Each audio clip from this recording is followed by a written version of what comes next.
A Say Less I Love You Holiday Special by Tyla Walker. Hilda and Nyla have always been two opposite sides of a coin, if they can even bear to be that close. But when Jacob's perfect Christmas is on the line, well, it's time for them to put their differences aside for the one thing they have in common. feel like you're out of the loop in this story? Then you definitely need to start listening to Say Less I Love You. That's right. Get in on the drama, the romance, and everything in between with Miss Tyla's Say Less I Love You serial. Go to TylaWalker.com to get the full series bundle, unabridged and waiting for your ears, for 40% off with code SAVE40. Subscribe for updates on the daily releases of audiobooks and the Tuesday-Thursday releases for Say Less I Love You. This is Tyla Walker's A Say Less I Love You Holiday Special.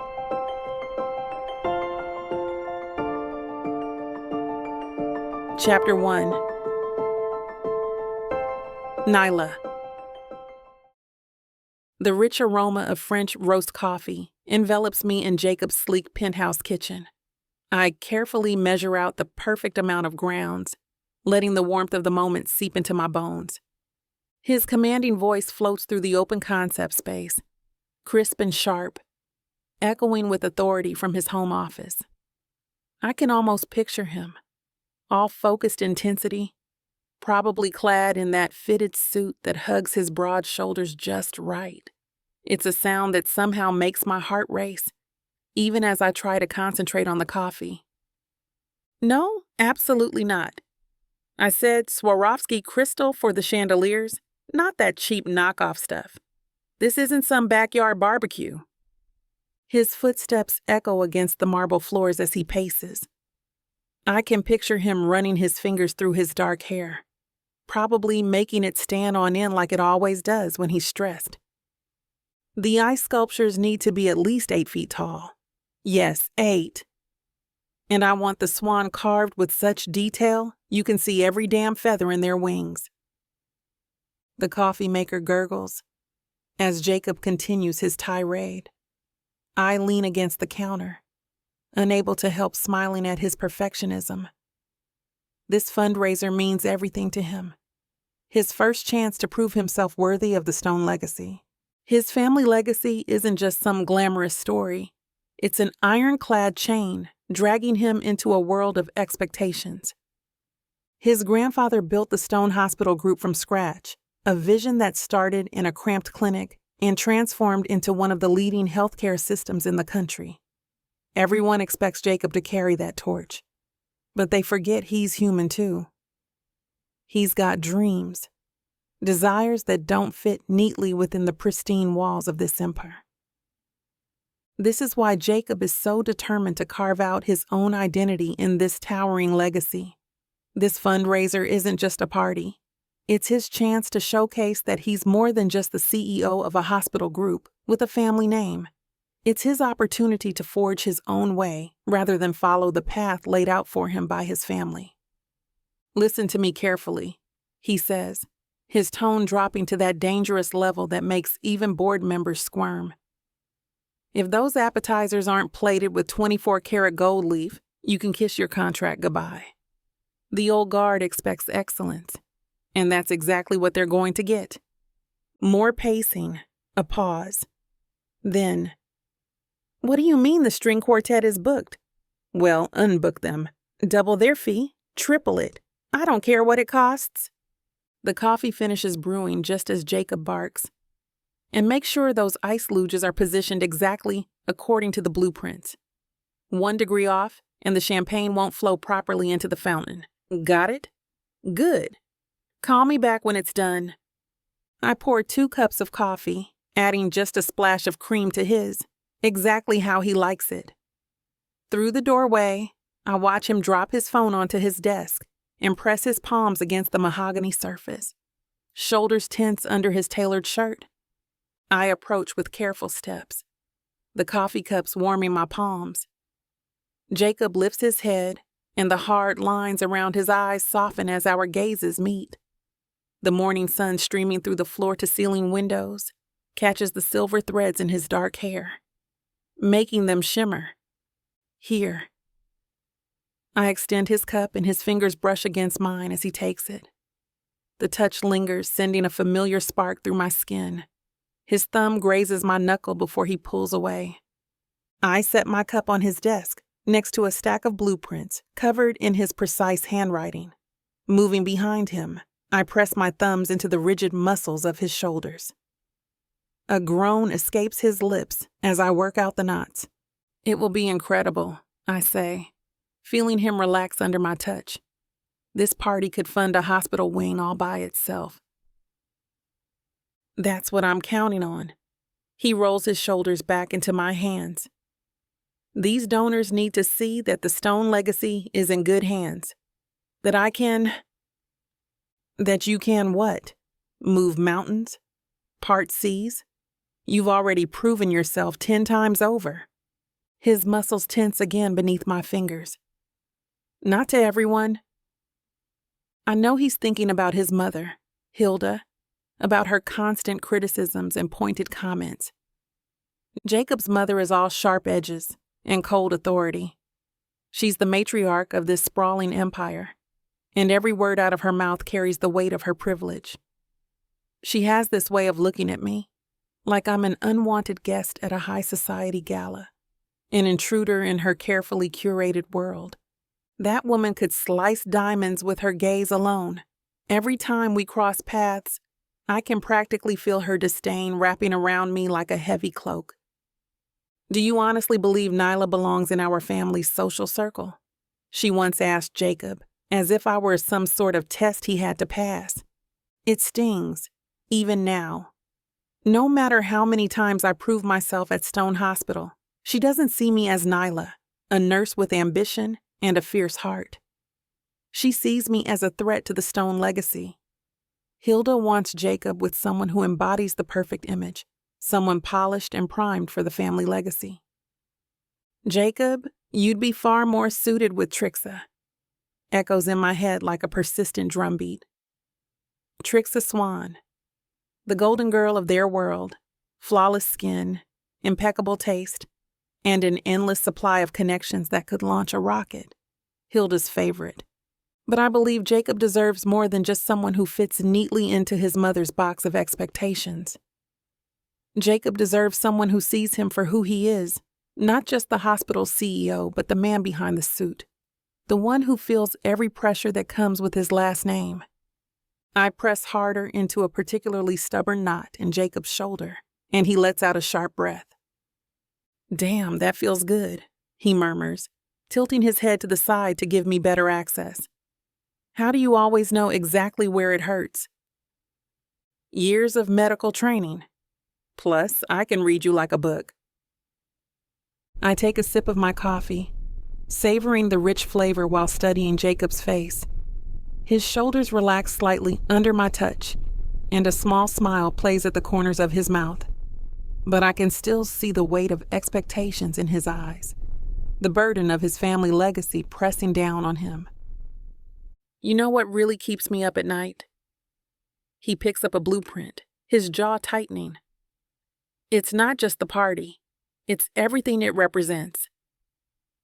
The guest list reads like a who's who of medical philanthropy. One wrong move and what? The hospital won't collapse because the ice sculptures aren't perfect. No, but if the champagne fountain fails, or if the lighting isn't exactly right, or if the goddamn string quartet plays one wrong note, he slams the blueprint down. These people donate millions. They expect perfection, excellence, the Stone standard. I set my coffee down and turn him to face me. The Stone standard isn't about crystal chandeliers or gold leaf appetizers. Try telling that to my mother. His laugh comes out harsh. She's already called twice this morning to remind me that the Vanderbilts will be comparing this to their son's hospital fundraiser last spring. Did you know they had a synchronized swimming performance in a pool filled with rose petals? Sounds tacky? Maybe, but they raised $12 million. And you'll raise more. I squeeze his arm. Because you actually care about the hospital, not just the show. He rubs his temples. The ice sculptures are going to melt too fast. The February forecast shows temperatures above freezing. And the caviar supplier, you'll figure it out. You always do. 3 sharp knocks echo through the office, cutting through our moment. Jacob's driver, Thompson, clears his throat from the doorway. Sir, the helicopter has landed on the helipad. We need to leave now to make your meeting in Philadelphia on time. Jacob's hands slide down my arms, his touch lingering. Come with me. I shake my head, stepping back to put some professional distance between us. My scrubs suddenly feel too informal next to his perfectly pressed suit. I have charts to review and rounds to do, remember? Always the responsible one. His fingers brush my chin, tilting my face up. Sure I can't convince you? Some of us actually work for a living, Mr. CEO. Work? He raises an eyebrow. Is that what you call drinking my expensive coffee and giving me massages? Sir, Thompson interrupts, checking his watch. The pilot? 1 minute, Jacob snaps, not taking his eyes off me. His hand cups the back of my neck, pulling me close. The kiss is deep, demanding, making my toes curl in my practical nursing shoes. He tastes like coffee and possibility. When he pulls back, his eyes are dark with promise. Don't work too hard, Nurse Stone. That's not my name.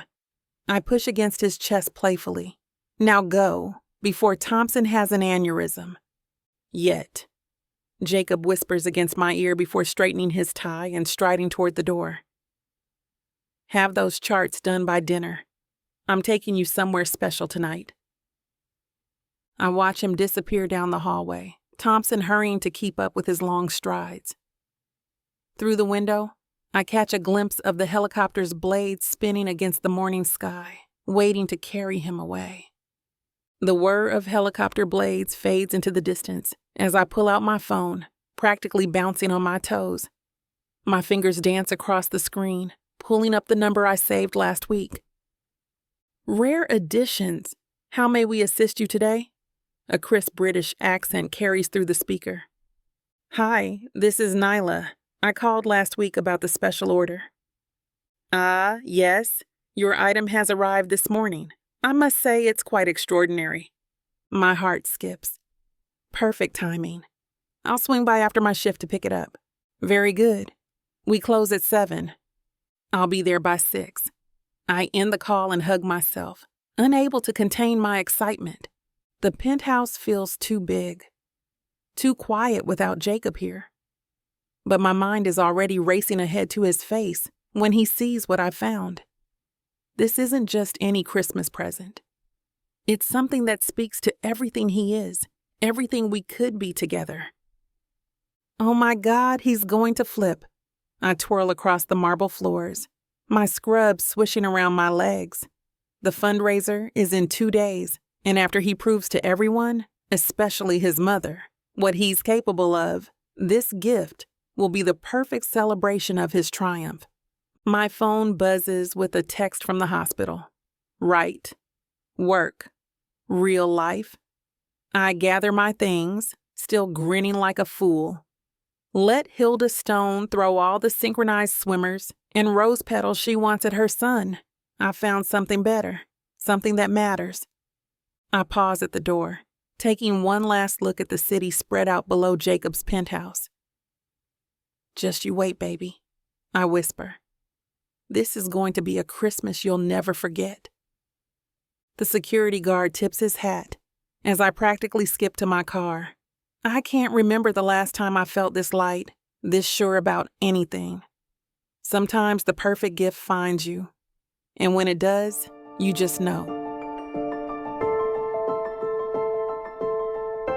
Chapter 2. Nyla. Panting, after rushing straight from work, I arrive at Rare Editions, hardly containing my excitement. The bell above the door chimes as I step inside, its cheerful ring contrasting with the hushed reverence of the store. A voice calls from the back. I'll be with you in just a moment. Take your time, I respond, trying to steady my breathing. I walk gingerly through the narrow aisles, careful not to disrupt the perfectly stacked books. Leather-bound volumes line the shelves, their spines adorned with gold-leaf titles that glint in the soft light. The scent of aged paper and polished wood fills the air, a comforting blend that reminds me of libraries and quiet afternoons. I pause to admire a first edition of To Kill a Mockingbird, its cover pristine despite its age. Next to it sits Moby Dick, looking like it's seen its fair share of adventure on high seas. Further along, a copy of Pride and Prejudice catches my eye, its delicate binding a testament to timeless romance. But it's not just any book I'm here for. My heart races as I recall discovering they could get a signed first edition of The Great Gatsby. The moment I found out, I knew it would be perfect for Jacob. That iconic novel shaped him during his brooding youth, reflecting his world of extravagant privilege and hidden emptiness in Gatsby's tragic story. The personal inscription from F. Scott Fitzgerald himself. Something so rare and intimate felt like it was meant for Jacob. It's not just about the book. It's about what it represents. Understanding, connection, depth. For a man who seemingly has everything, this would touch him in a way few things could. The shopkeeper emerges from the back, carrying a small wooden box. His smile is warm but professional. Nyla? That's me? I step forward eagerly. My stomach drops as the shopkeeper's smile crumbles. I'm so terribly sorry, Miss Nyla, but, I echo, dread creeping into my voice. Someone else has already purchased the book. His hands twist together nervously, the wooden box suddenly feeling heavy and foreign on the counter. I don't understand. We spoke just yesterday. My throat tightens around the words, choking back the panic that's starting to rise. The bell above the door chimes again, cutting through the tension like a knife. The sound of designer heels clicking against hardwood fills the air, and I instinctively turn. My heart sinks further when I spot Hilda Stone striding confidently toward us, her expression a mix of self-satisfaction and superiority. No, it can't be. Ah, Mrs. Stone, right here, the shopkeeper stammers, sliding the box toward her with trembling fingers. Hilda's eyes glimmer as she leans in closer to inspect her prize. You've outdone yourself this time, she says, lifting the lid with an exaggerated flourish. A signed first edition? My Jacob will love this. I lunge forward, my hand landing firmly on the wooden box. The aged wood feels cool beneath my palm. This has to be a mistake. I placed my order weeks ago. I have a receipt for the deposit right here. My other hand fumbles in my purse for the paper. Oh dear. The shopkeeper wrings his hands. You see, Mrs. Stone has a standing arrangement. We notify her first about any significant acquisitions. It's purely for investment purposes, you understand? Investment purposes? My fingers tighten on the box. I put down $1,000 to hold this book. Hilda waves her hand dismissively. I'll pay double the asking price. Triple, if necessary. She turns to the shopkeeper. What was it listed at? 30,000? 35, he mumbles. I'll give you 70. That should more than cover any inconvenience. Her eyes slide over me like I'm a piece of furniture in her way. The shopkeeper brightens. We do have other wonderful first editions. There's a lovely copy of... No, I plant my feet firmly. This isn't about money. This specific book means something. I ordered it, paid for it, and it's mine. Dear, Hilda's voice drips with false sweetness. Surely you can understand that sometimes these things happen. The better offer wins. The better offer? Heat rises in my chest. Or is it just that you can't stand the idea of me giving Jacob something meaningful? Perhaps, the shopkeeper interrupts, tugging at his collar. I could show you our collection of Hemingway first editions. They're quite remarkable. I don't want Hemingway, I snap, My eyes locked on Hilda. I want the book I already purchased.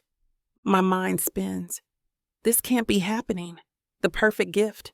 The one thing that would show Jacob I understand him, slipping away because his mother has decided to flex her social muscle. The shopkeeper clears his throat. I'm afraid my hands are tied. Business is business, and Mrs. Stone's offer is quite generous. We will refund your deposit, of course. My fingers slip from the box, leaving behind a smudge on the polished wood. The room suddenly feels too small, the shelves of books closing in around me. Hilda adjusts her Hermes scarf, her diamond tennis bracelet catching the light. Don't be so downcast, my dear. I'm sure you can find another acceptable present. Her lips curve into a patronizing smile. Maybe from Macy's or wherever it is that you shop. The air leaves my lungs in a sharp exhale. My spine straightens as I meet her gaze. You know what, Hilda? You can have the book. You can have all the first editions in the world, but you'll never have what matters most. And what might that be? She arches a perfectly groomed eyebrow. Understanding. You see Jacob as another asset in your portfolio, another piece of the Stone legacy to polish and display. I step closer, my voice steady and clear. But I know him. I know how he reads Gatsby every Christmas Eve, not because it's a status symbol, but because it reminds him of feeling lost in his own world of privilege. I know he keeps a paperback copy in his desk drawer, pages dog-eared and spine cracked from countless readings. Hilda's mask slips for just a moment, revealing a flicker of surprise. You can wrap this in gold paper and put it under your perfect tree, but you'll never understand what it means to him, because you've never bothered to look past the price tag. I turn on my heel, pushing through the door before she can respond. I step out of Rare Editions, the bell chiming behind me like a taunting laugh. The cold air hits my face, but it can't freeze the heavy disappointment wrapping around my chest. I can't believe Hilda pulled that stunt. What kind of woman snatches a gift from someone just because she can? My heart sinks further as I picture Jacob's reaction. The way his eyes light up when he sees something that speaks to him, it would have been perfect.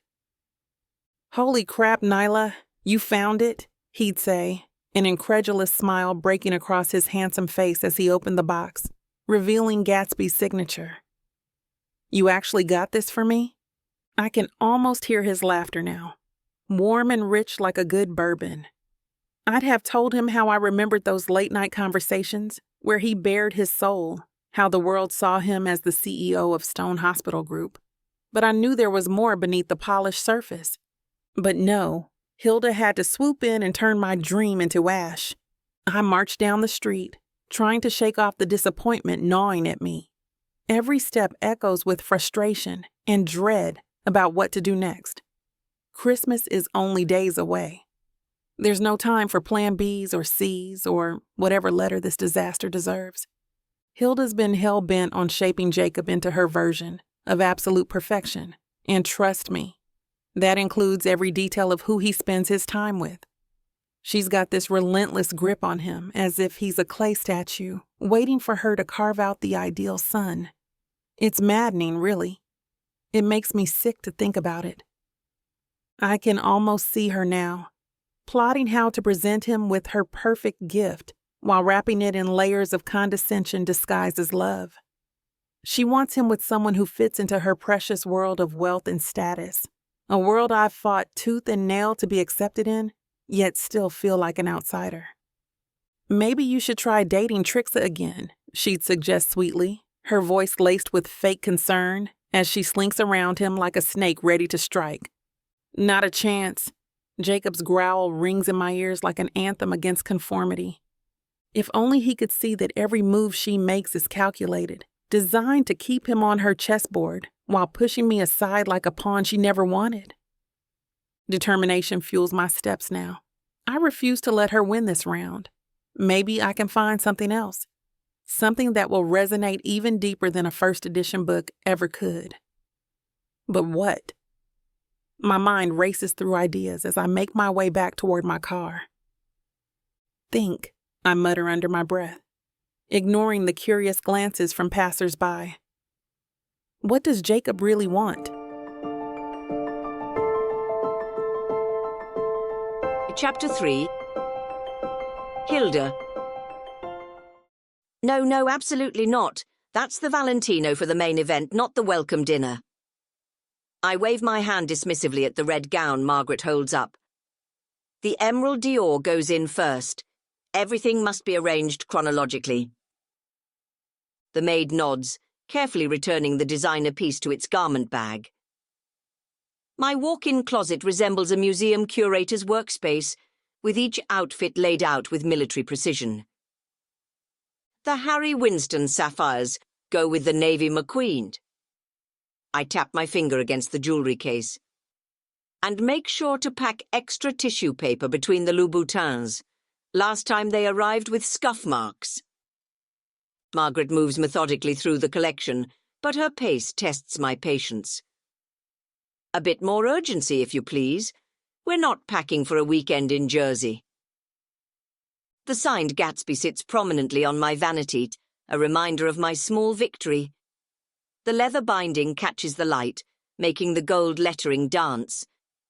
Such a shame it won't be wrapped under any Christmas tree.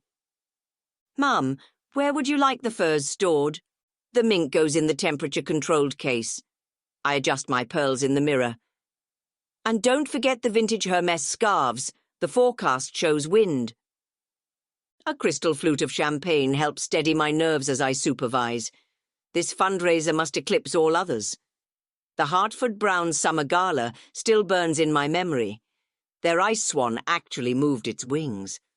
The Van Cleef collection needs its own carry case. I point to the velvet boxes. And do be careful with the Cartier tiara. It's been in the family since the 20s. Margaret's hands shake slightly as she handles each piece. Good. A healthy fear of value keeps the help focused. Is that everything on the list, Mums? I scan the meticulous inventory. Odd, almost. Just the Chanel suits for brunch and the Bottega clutches. Everything must be perfect. My Patek Philippe shows 3:15. Time slips away like sand through an hourglass. A very expensive, diamond-encrusted hourglass. Margaret, tell Giovanni to be ready to load my luggage. I tap my nails against the crystal stem. And tell Charles the helicopter should be ready as soon as we're done here. The caterers need managing. Jacob's choice of caviar service is practically pedestrian. Thank heaven I secretly upgraded to the Imperial Gold Reserve last week. Mum, you're phoned. Margaret hands me the buzzing device. Hilda Stone speaking. I settle into my leather armchair. Mrs. Stone, it's Xavier from Event Plannings. We've adjusted the ice sculptures as requested. Excellent. The Grecian theme was far too nouveau riche. The classical angel wings will complement the heritage pieces much better. Poor Jacob. He tries so hard, but his taste remains unrefined. Must be that public school girlfriend's influence. The thought of her attempting to navigate our social circle makes my teeth ache. And the string quartet, replaced with the symphony orchestra as you specified. Perfect. I drain my champagne. The acoustics in the grand ballroom require nothing less. My son means well, but some things require a mother's touch. 25 years of Stone galas have taught me what our circle expects. Jacob's modern ideas would only embarrass us all. The florist called about the centerpieces, Margaret interjects. Tell her to proceed with the white orchids. Jacob's tropical arrangement looked like something from a casino lobby. I rise, smoothing my skirt.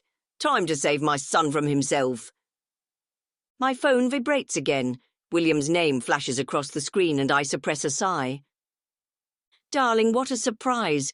I motion for Margaret to give me privacy. Hilda.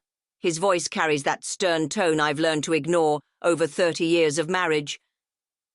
I've been hearing things about changes to Jacob's fundraiser plans. I examine my manicure, keeping my voice light. O's, the symphony orchestras, the complete overhaul of the ice sculptures. That's not what Jacob arranged. The quartet would have been lost in that space. You remember how dreadful the acoustics were at the Morrison wedding. This isn't your event to manage. I'm merely offering suggestions. I trace the spine of the Gatsby. Jacob's learning, but he needs guidance. He needs space to grow into his role. Promise me you'll stop interfering. Of course, darling, I wouldn't dream of it.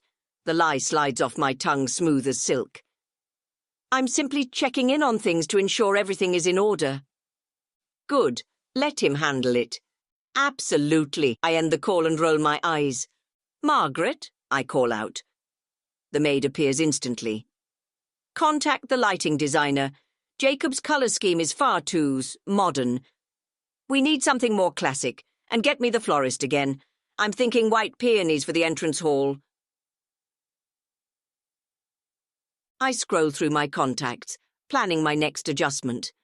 The boy means well, but his vision lacks sophistication. That public hospital girlfriend of his has clearly influenced his taste, or lack thereof. The Stone Christmas fundraiser isn't some corporate mix-u. It's a statement, a testament to our family's position. Every detail must whisper old money, old power.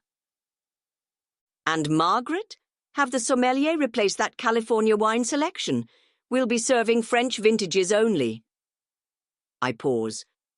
From our private collection, naturally. Jacob will thank me later. Once the reviews come in, once the donations pour in, he'll understand. A mother knows best, after all. All right then, let's get on with it. My Louboutins strike a precise rhythm against the marble as I stride toward the foyer. The magnificent oak doors stand tall, reflecting my undaunted expression.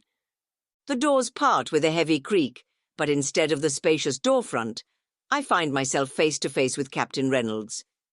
His weathered features twist into an apologetic grimace. Mrs. Stone, I regret to inform you that we can't fly today. My hand tightens around my Hermes bag. Excuse me. The storm system moving in. It's worse than predicted. All flights are grounded. Don't be ridiculous, it's barely a dusting out, thimmed. I wave toward the window where fat snowflakes drift past. You've flown in far worse conditions. Ma'am, the wind speeds at altitude. You're the best pilot money can buy. Surely you can manage this minor inconvenience? Even if I wanted to, it would be illegal. The FAA has grounded all aircraft in the region. My phone's already in hand, speed dialing my assistant. Get me another pilot, someone who understands the meaning of dedication. I've already checked, ma'am. Charlotte's voice wavers. Every service is grounded. Fine, send Charles with the Bentley. He's stuck in Connecticut. The roads are treacherous. Then call Robert or James, or literally any other driver in the tri-state area. I've tried everyone on our list, between the weather and the holiday. The leather of my bag creaks under my grip. Are you telling me that not a single person in all of New York City is available to drive me to the Hamptons? I'm sorry, Mum. Even the car services are refusing bookings due to the weather advisory. The situation is intolerable, completely intolerable. I end the call without responding, my mind racing through alternatives. The train? No, far too common. A private bus? Absolutely not. Hold on, Mrs. Stone, there may be an available driver. Charlotte's voice sounds like a lifeline tossed into a stormy sea. I tap my foot, irritation bubbling beneath the surface. And, get on with it, Charlotte, I haven't got all day. Well, ma'am, the driver's already booked with another passenger, although they said they'd be willing to share seeing as we're in a crunch. Share? The word leaves a sour taste in my mouth. Sharing a car? How utterly pedestrian. It's almost as bad as carpooling back in high school when we had to squeeze into a beat-up sedan like commoners. I don't think so, I huff, glancing out the window at the relentless snowflakes swirling like angry little fists.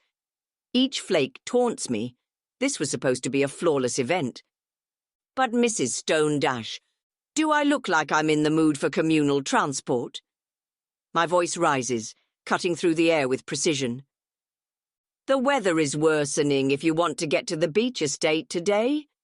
She trails off, letting the unspoken consequences hang heavy between us.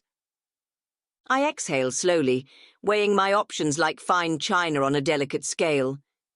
If I don't leave now, who knows what sort of chaos Jacob will invite into his event? Fine, I concede through clenched teeth. If sharing is the only way to reach my destination without losing precious time, then so be it. Great, I'll confirm with them. The enthusiasm in her voice grates on me. I want every detail sorted by the time I arrive, I say sharply. Make sure that passenger knows they're merely an accessory for my journey. Of course, Mum. As I end the call, annoyance simmers in my chest, like boiling water threatening to spill over. Sharing space with another human being? Absurd. The snow intensifies outside. Each flake presses against my pristine view of Manhattan's skyline, as if trying to erase it from existence. The whole world looks miserable and bleak, a perfect reflection of my current mood. I glance at my reflection and adjust my hair one last time. No one needs to see me rattled. Not today. I sink into my plush velvet armchair, surrounded by the soft glow of the fire crackling in the ornate fireplace. The scent of mahogany mingles with fresh pine from the garland draped elegantly across the mantel. Everything in this room reflects perfection, a symphony of opulence that whispers my name. Hilda Stone. As I glance at my watch, impatience prickles beneath my skin. The driver should have arrived by now, but even the weather knows to fear me. I refuse to let a little blizzard tarnish our family's reputation. I won't stand idly by while Jacob tries to play event planner like some amateur. He thinks he can run this fundraisers. No way.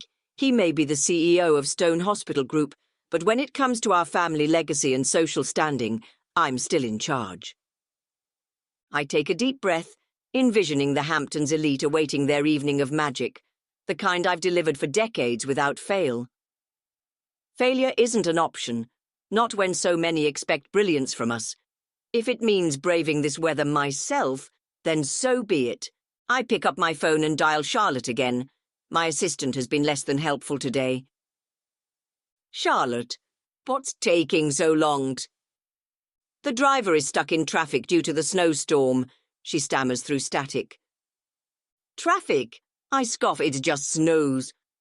Ma'am, no excuses, you know how important this evening is. My voice rises with each word, as frustration builds within me. She mumbles something about checking again before hanging up, and I stare at the flames flickering before me. A momentary comfort in this brewing storm of chaos outside. Maybe I'll just drive myself, I mutter under my breath, contemplating whether it's worth dirtying my Louboutins in slush for my son's misguided ideas about love and happiness. I rise from my seat and smooth down my tailored suit jacket as determination courses through me like fine champagne. If driving through a blizzard is what it takes to restore order tonight and guide Jacob, then so be it. Time waits for no one, not even for Hilda Stone. Chapter 4. Nyla. I pace across my apartment, ticking off items from my mental checklist. Clutch, check. Jewelry, check. Emergency kit with Band-Aids and safety pins, because something always goes wrong, check. My gaze lands on the emerald green dress laid out on my bed. It's not Valentino or Oscar de la Renta like the other women will wear, but the silk drapes beautifully. I run my fingers over the fabric, remembering the hours spent searching department store clearance racks. Please let this be enough. The words escape before I can stop them. Stop it, Nyla. You're there for Jacob, not for these rich snobs. But the knot in my stomach tightens even more. One wrong move, and Hilda's society friends will pounce like sharks scenting blood. I've witnessed it before, how they demolish outsiders with nothing more than a raised eyebrow or a whispered comment. Their laughter can turn on a dime, and I can practically feel the weight of their judgment already. I catch myself imagining each subtle glance, each condescending smile, and it makes me want to crawl back under the covers. But I can't. I won't give them the satisfaction of seeing me squirm. Okay, what's the last thing? I tap my chin, then groan. The gift, damn it. I yank open drawers, rifle through shopping bags. Nothing measures up to that first edition. A cashmere scarf, too impersonal. Concert tickets, too casual. My collection of possible presents grows into a sad pile on the floor. What do you get the man who has everything? I mutter, slumping onto the bed. Besides the perfect gift that your boyfriend's mother stole just to spite you? The clock on my nightstand blinks accusingly. The car will arrive in a few minutes, and I'm still giftless. Some girlfriend I am. Jacob's been killing himself to make this fundraiser perfect, and I can't even manage to find him a decent Christmas present. I kick the pile of rejected gifts. Thanks a lot, Hilda. Really feeling the holiday spirit. I shake off the negativity like a dog shedding water after a swim. Focus, Nyla. You're not about to let Hilda ruin Christmas. Grabbing my purse, I toss in my phone and the emergency lipstick. If I'm going to save this day, I need backup. I'll just pick up something on the way out of the city. There's got to be a shop or two open. I can practically hear Jacob's voice in my head, soothing and reassuring. It'll be fine, I whisper to myself. Just keep it simple. I stride toward the door, then pause, glancing at my reflection in the hallway mirror. My hair falls perfectly over one shoulder, and my eyes sparkle with determination. You look good, I tell myself, and you're tougher than Hilda thinks. I rush down the stairs, the chill of winter biting at my skin.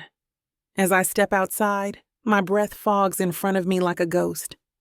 The driver waits by the car, the trunk already open and ready. I shove my bag inside, shaking off snow that clings to my hair and shoulders. You look like you wrestled a snowman, he jokes as I climb into the back seat, rubbing my arms for warmth. Yeah, well, the snowman won, I reply, my voice light despite the weight in my chest. As we pull away from the curb, I hesitate. Before we leave the city, can we stop at a few shops? Just for a minute. I'm hoping to pick up a last-minute present. The driver glances at me in the rearview mirror. Honestly, the weather's getting worse. We need to move fast if we want to make it out. My heart sinks. But I still need... I'm sorry, miss. He interrupts gently but firmly. We'll get stuck if we don't leave now. I sigh and lean back against the seat, disappointment pooling like ice in my stomach. Fine. Just... fine. Images flash through my mind. Jacob's face on Christmas morning when he unwraps nothing special because his mother outmaneuvered me yet again.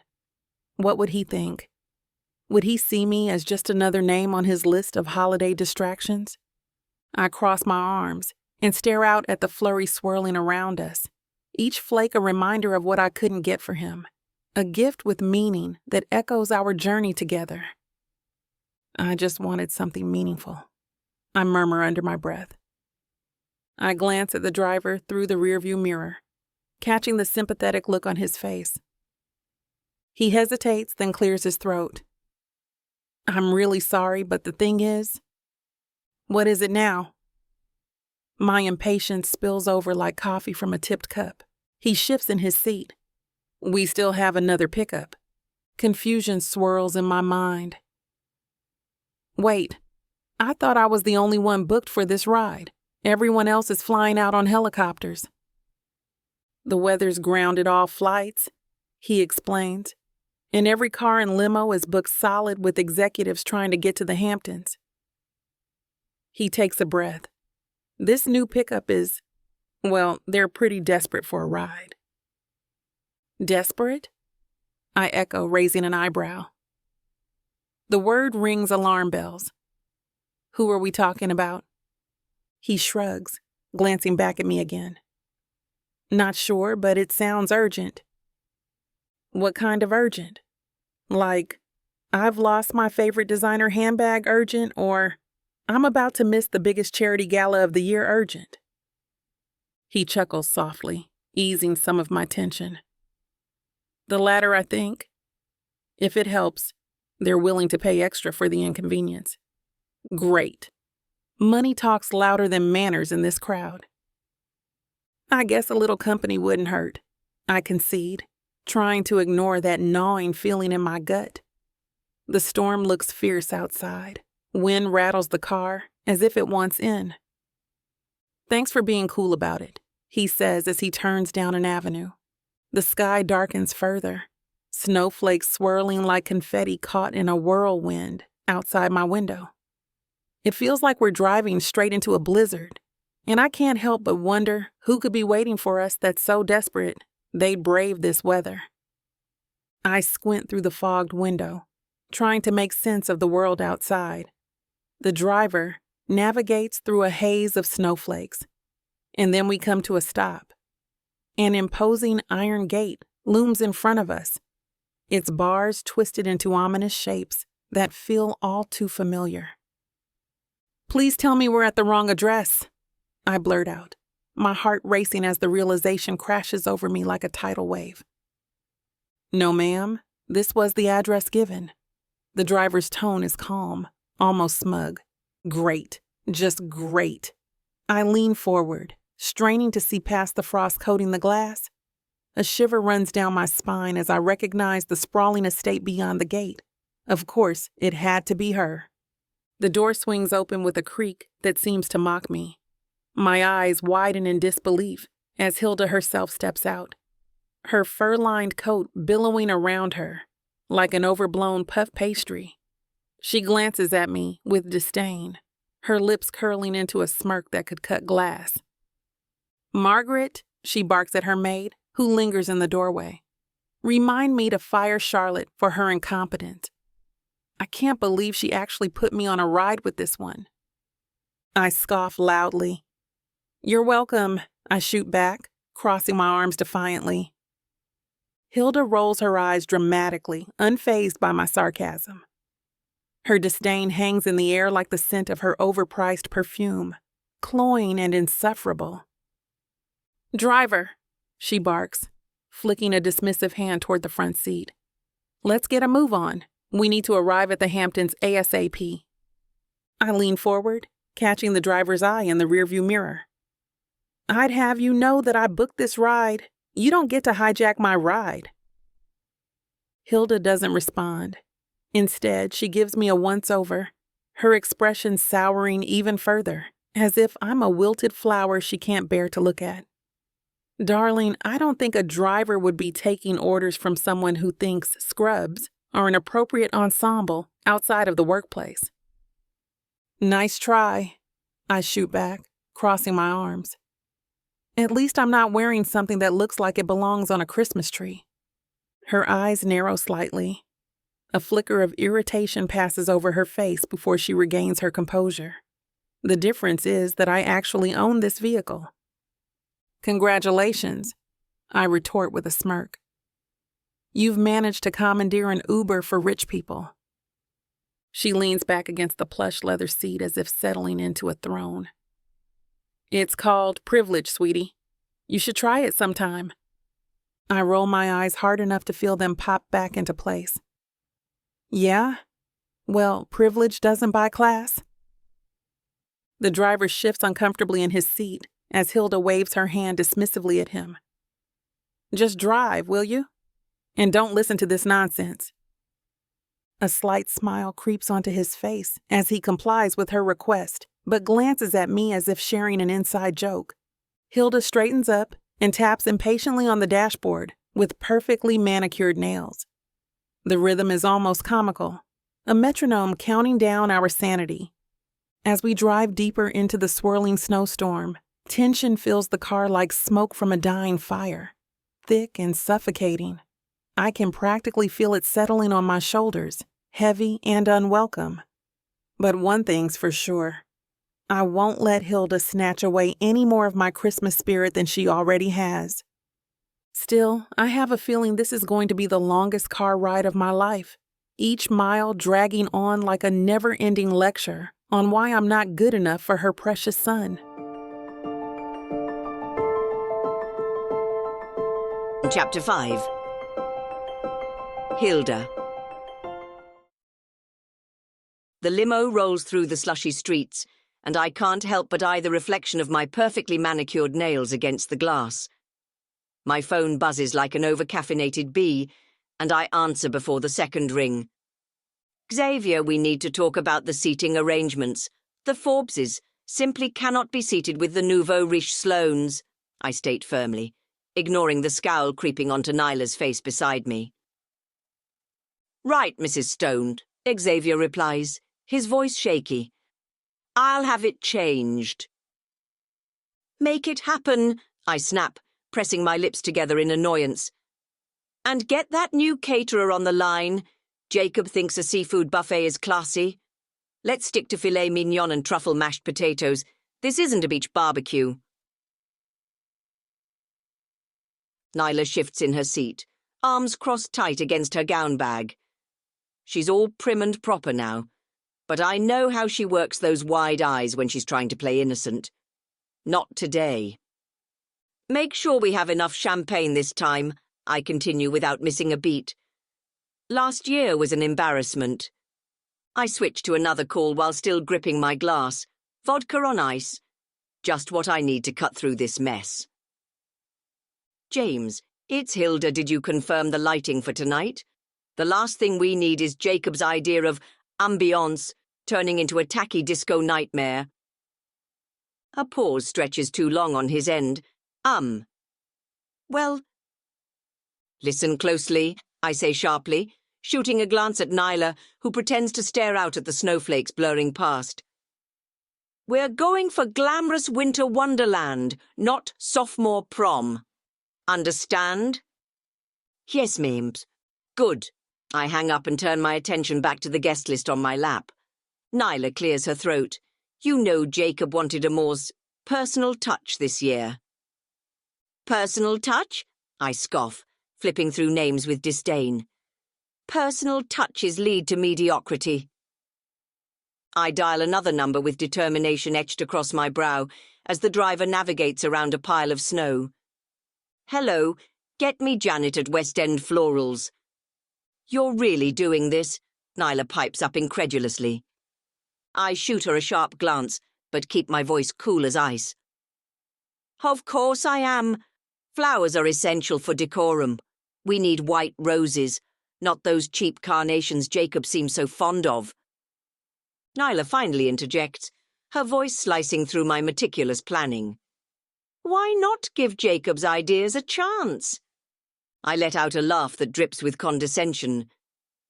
Oh, child, this event is the hallmark of New York society. It simply must adhere to tradition.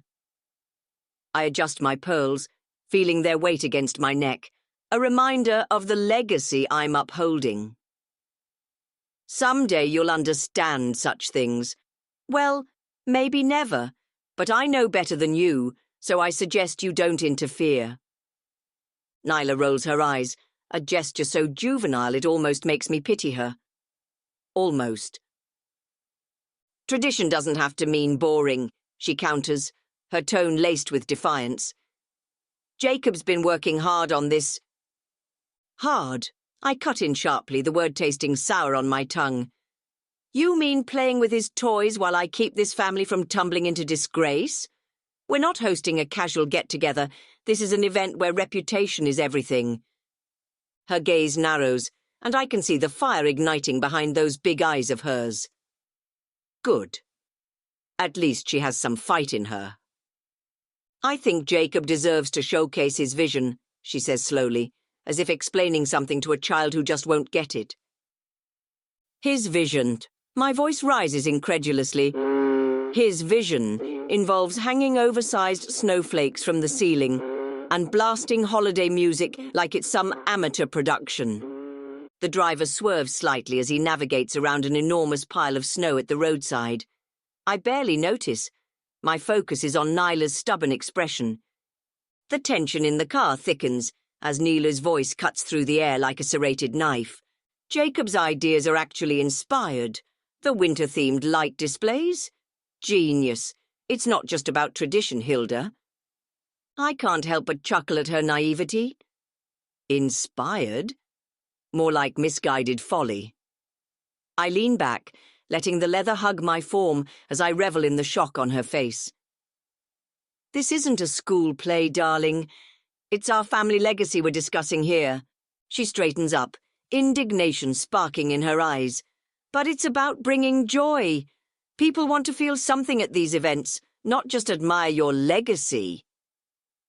Joy, I scoff, rolling my eyes dramatically. What do you think we're running here? A charity for sad puppies? No, this is a gala for the elite.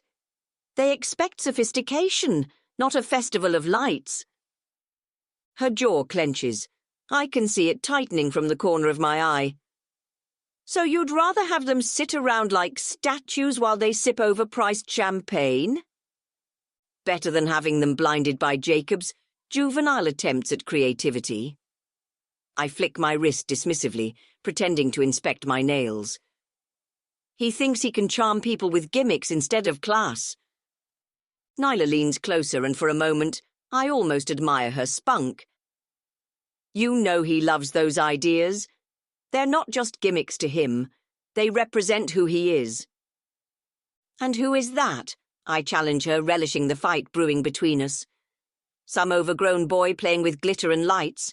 He needs direction, not another cheerleader encouraging his whims. Nyla's eyes flash dangerously bright. He needs support from his mother, not someone who's too busy clinging to outdated notions of grandeur. I arch an eyebrow, intrigued by her audacity. This girl really thinks she can sway me.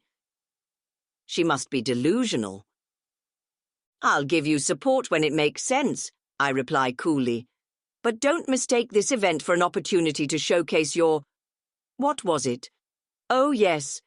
Joy. We have standards to uphold here. She takes a deep breath, and I watch as she gathers herself, poised yet furious. This girl may be feisty, but she still doesn't understand what it means to walk in these shoes. I won't let you push him around anymore, she says firmly. Push him around? I lean in slightly. Oh yes, this conversation is getting juicy now. I'm protecting him from himself. Protecting, she spits back incredulously. More like suffocating. Jacob needs to breathe outside of your shadow. The driver sneaks a glance through the rearview mirror, sensing the storm brewing between us. Oh, sweetheart, I retort sweetly, leaning back with a smirk playing on my lips. He'll never truly escape my shadow. The limo sputters off the highway, the driver's grip tightening on the wheel as we veer into a dingy graffitied area. I can't help but wince at the sight of broken glass littering the curb and flickering neon signs promising cheap thrills in this godforsaken part of town.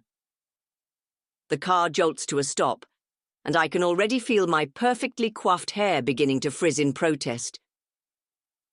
What's going on? Why are we stopping? I demand, my voice sharp enough to cut through the stench of stale air and diesel fumes. The driver grimaces, peering through the windshield at the smoking engine. Might be mechanical troubles, Mum. Pale? No, I'm positively white as a ghost.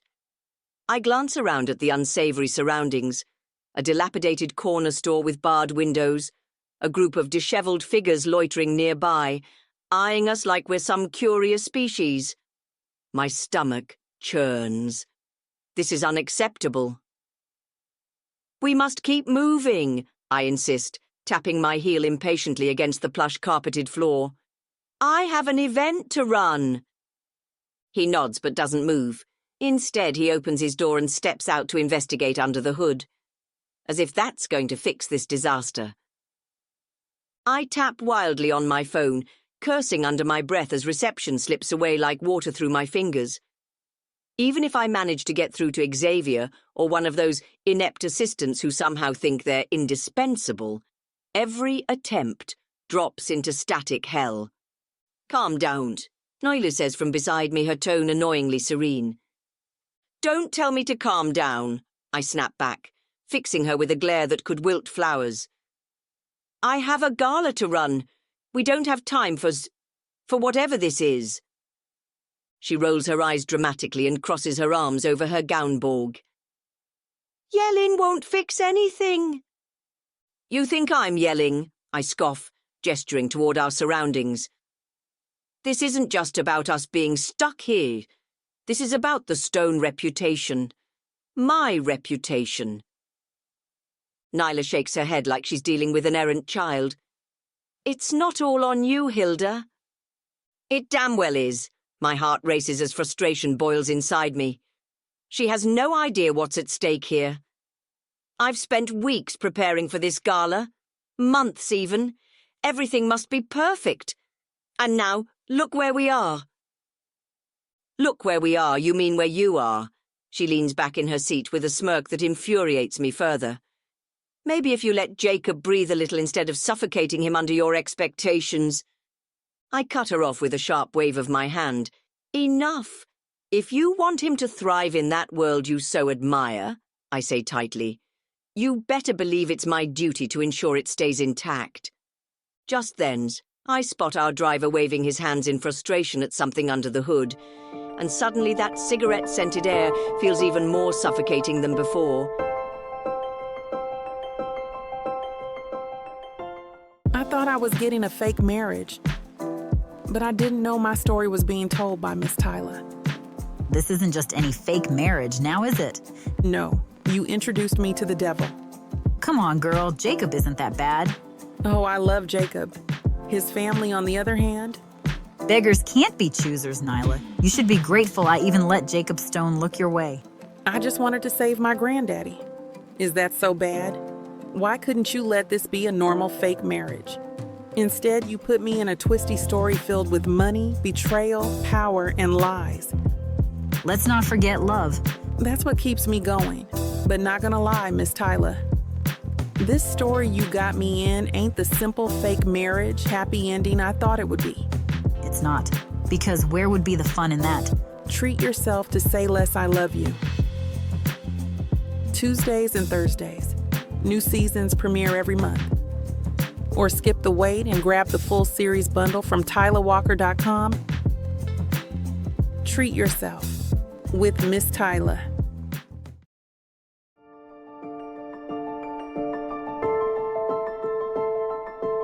Chapter 6.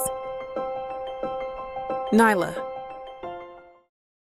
I check my phone again. Still no bars. Through the tinted windows, neon signs buzz against the darkening sky, advertising bail bonds and check cashing services. The air smells of exhaust and someone's attempt at grilling despite the winter chill. There's an auto shop right there, I point out, nodding toward a weathered garage with Christmas lights strung haphazardly across its front. Maybe they're still open. Hilda wrinkles her nose, clutching her Hermes bag closer. This neighborhood is absolutely frightful. I won't step foot outside this vehicle. Well, we can't exactly manifest a mechanic through sheer willpower. I tap the divider. Any luck out there? Our driver shakes his head. Engine's completely dead, ma'am. We'll need professional help. Then call for it, Hilda snaps. No reception here either, he admits.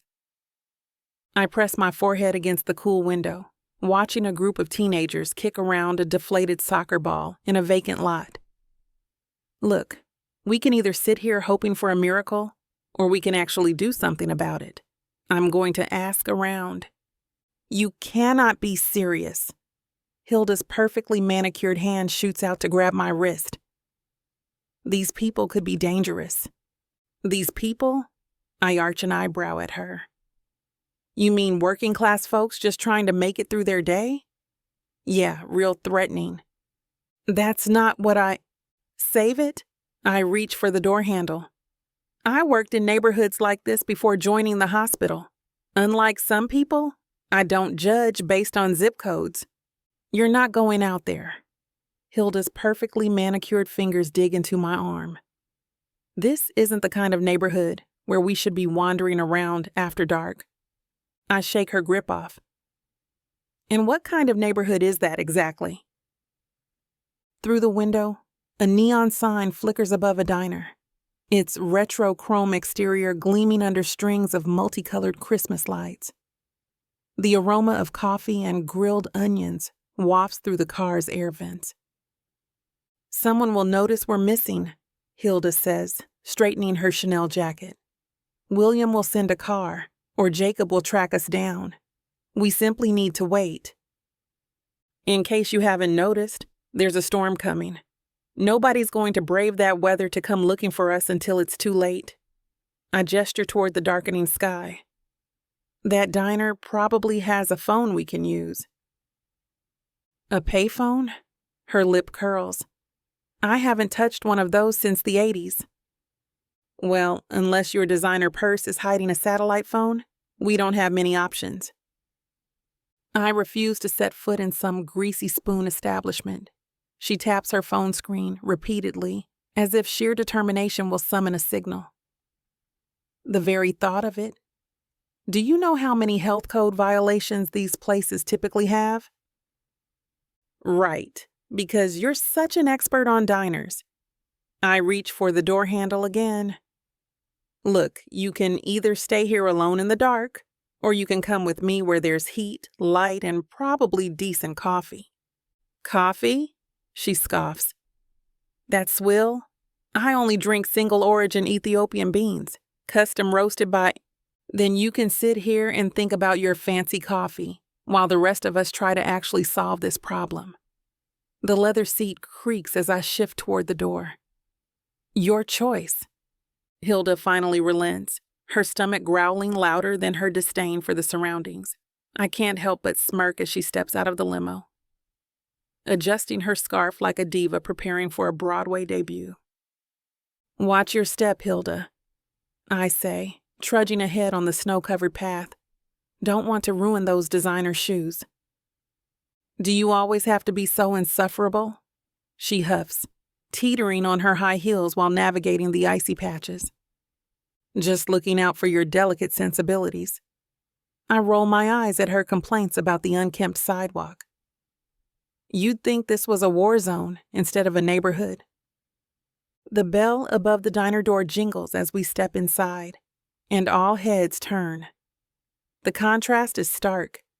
Hilda looks like she just walked off a runway in Paris, while everyone else is dressed in worn jeans and cozy sweaters. Charming, she mutters, settling into a booth with an exaggerated sigh. Welcome to the heart of America, I reply with a grin, scanning the menu. The place smells of grease and nostalgia. Exactly what I need right now. Hilda delicately sniffs at the vinyl menu, as if it's contaminated. What's even remotely edible here? I'd recommend everything, I say, tapping my finger against my own choice. But especially that chicken fried steak. Sounds positively revolting. She raises an eyebrow, but there's no mistaking the hunger in her eyes. Really? You'd rather starve? I'll have a salad, she declares, with feigned confidence. I lean back, crossing my arms. You sure that's enough fuel for your high-powered lifestyle? You might need more than rabbit food to survive this trip. The waitress arrives with our drinks, a steaming cup of coffee for me and something suspiciously clear for Hilda. Sweet tea? Seriously? It's artisanal, she replies defensively. You mean they bought it in bulk from some warehouse? I chuckle as she takes an exaggerated sip, trying not to grimace. When our food finally arrives, it's piled high on mismatched plates, and I can't help but snicker at Hilda's expression as steam wafts toward her nose. What is that? She asks cautiously, eyeing the chicken fried steak like it might sprout legs and run away. Your new best friend. I shove a forkful into my mouth with exaggerated delight. Her resolve crumbles momentarily as she takes a tentative bite. The groan of culinary bliss that escapes from her throat makes me grin wider than I thought possible. Oh, this is... She stops short, regaining composure too quickly. I suppose it's tolerable. Tolerable? That's high praise coming from you. She glares at me but can't hide that little smile creeping up despite herself. I scan the diner, taking in the eclectic mix of patrons and the worn decor. My gaze lands on a man in dusty overalls, hunched over a newspaper. His graying hair a testament to hard work. Perfect. He might be a mechanic, or at least know someone who can help us. Excuse me, I start, sauntering toward him with my best polite smile. But Hilda beats me there, gliding across the floor with an air of entitlement that practically screams privilege. You! Fix our car this instant. Her voice drips with condescension as she wriggles her nose at his appearance, like he's an insect. I'll pay handsomely for prompt service. The man looks up, bristling at her imperious demand. Lady, I don't know who you think you are, but you can't just walk in here and order me around like I'm your butler. I don't have time for this nonsense. Hilda crosses her arms, refusing to budge. My son is counting on us to make it to the Hamptons for Christmas. Yeah, and I'm counting on my lunch break. He folds the paper with exaggerated slowness, giving her a look that says she's lost in a world of delusion. I step forward before she can spiral further into her entitled rant. Actually, we really need help, I say smoothly, trying to bridge the gap between them. Our car broke down just outside of town. He squints at me, clearly assessing whether I'm worth his time or if I'm simply another entitled customer looking for a favor. Tell you what, he finally replies, leaning back and crossing his arms too. I'll take a look after my lunch break if you promise not to throw any more money around like confetti. Hilda gasps, like he slapped her across the face. How dare you? Do you know who I am? Yeah, you're the lady who thinks she owns the place. He waves his hand dismissively. I can't suppress my grin as Hilda's expression darkens further. You think you can talk to me like that? She shifts from haughty to angry in seconds. I don't care who you are, he retorts, voice steady as stone. This ain't some high-class establishment where your money buys respect. I watch the mechanic stalk away, his boots leaving muddy prints on the linoleum floor. Great. Just great. Our one shot at getting this car fixed. And Hilda had to go full Marie Antoinette on him. Well, that was spectacularly unhelpful, I say, sliding back into our booth. You know, there are ways to ask for help without treating people like servants. Hilda adjusts her silk scarf, lips pursed. I offered him money. What more could he want? Basic human respect. I take a long sip of coffee, savoring the bitter warmth. Look, we need his help, and clearly your approach isn't working. I suppose you think you can do better? She drums her manicured nails on the table, each tap like a tiny judgment. Actually, yeah, I do. I stand up, smoothing my dress. Just let me handle this my way. No interference. Her eyes narrow, but a gust of wind rattles the diner's windows, reminding us both what's at stake. Snow starting to fall harder now, collecting in the corners of the glass. Fine. She waves her hand dismissively. Work your common touch magic. But make it quick. Jacob needs us there. I spot our mechanic friend through the window, lighting up a cigarette near his truck. Perfect timing.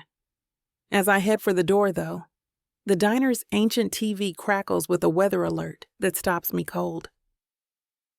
Major storm system moving in faster than expected. All roads to the Hamptons will be closed within the hour.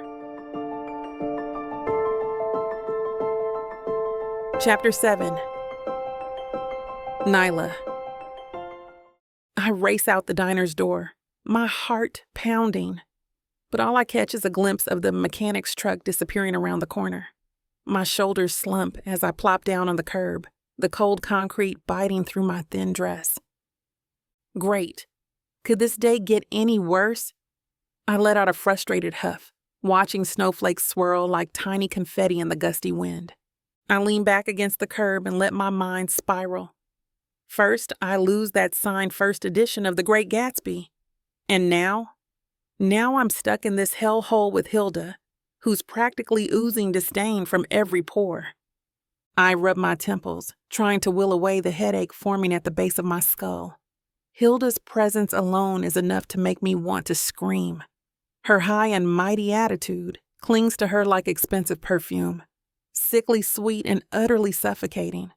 How am I supposed to even enjoy Christmas when she's around? It's ridiculous, really. All I wanted was to celebrate Jacob's success and our love, not be trapped in a broken-down limo with someone who thinks her wealth makes her superior. Ugh, I groan under my breath, scanning our surroundings again.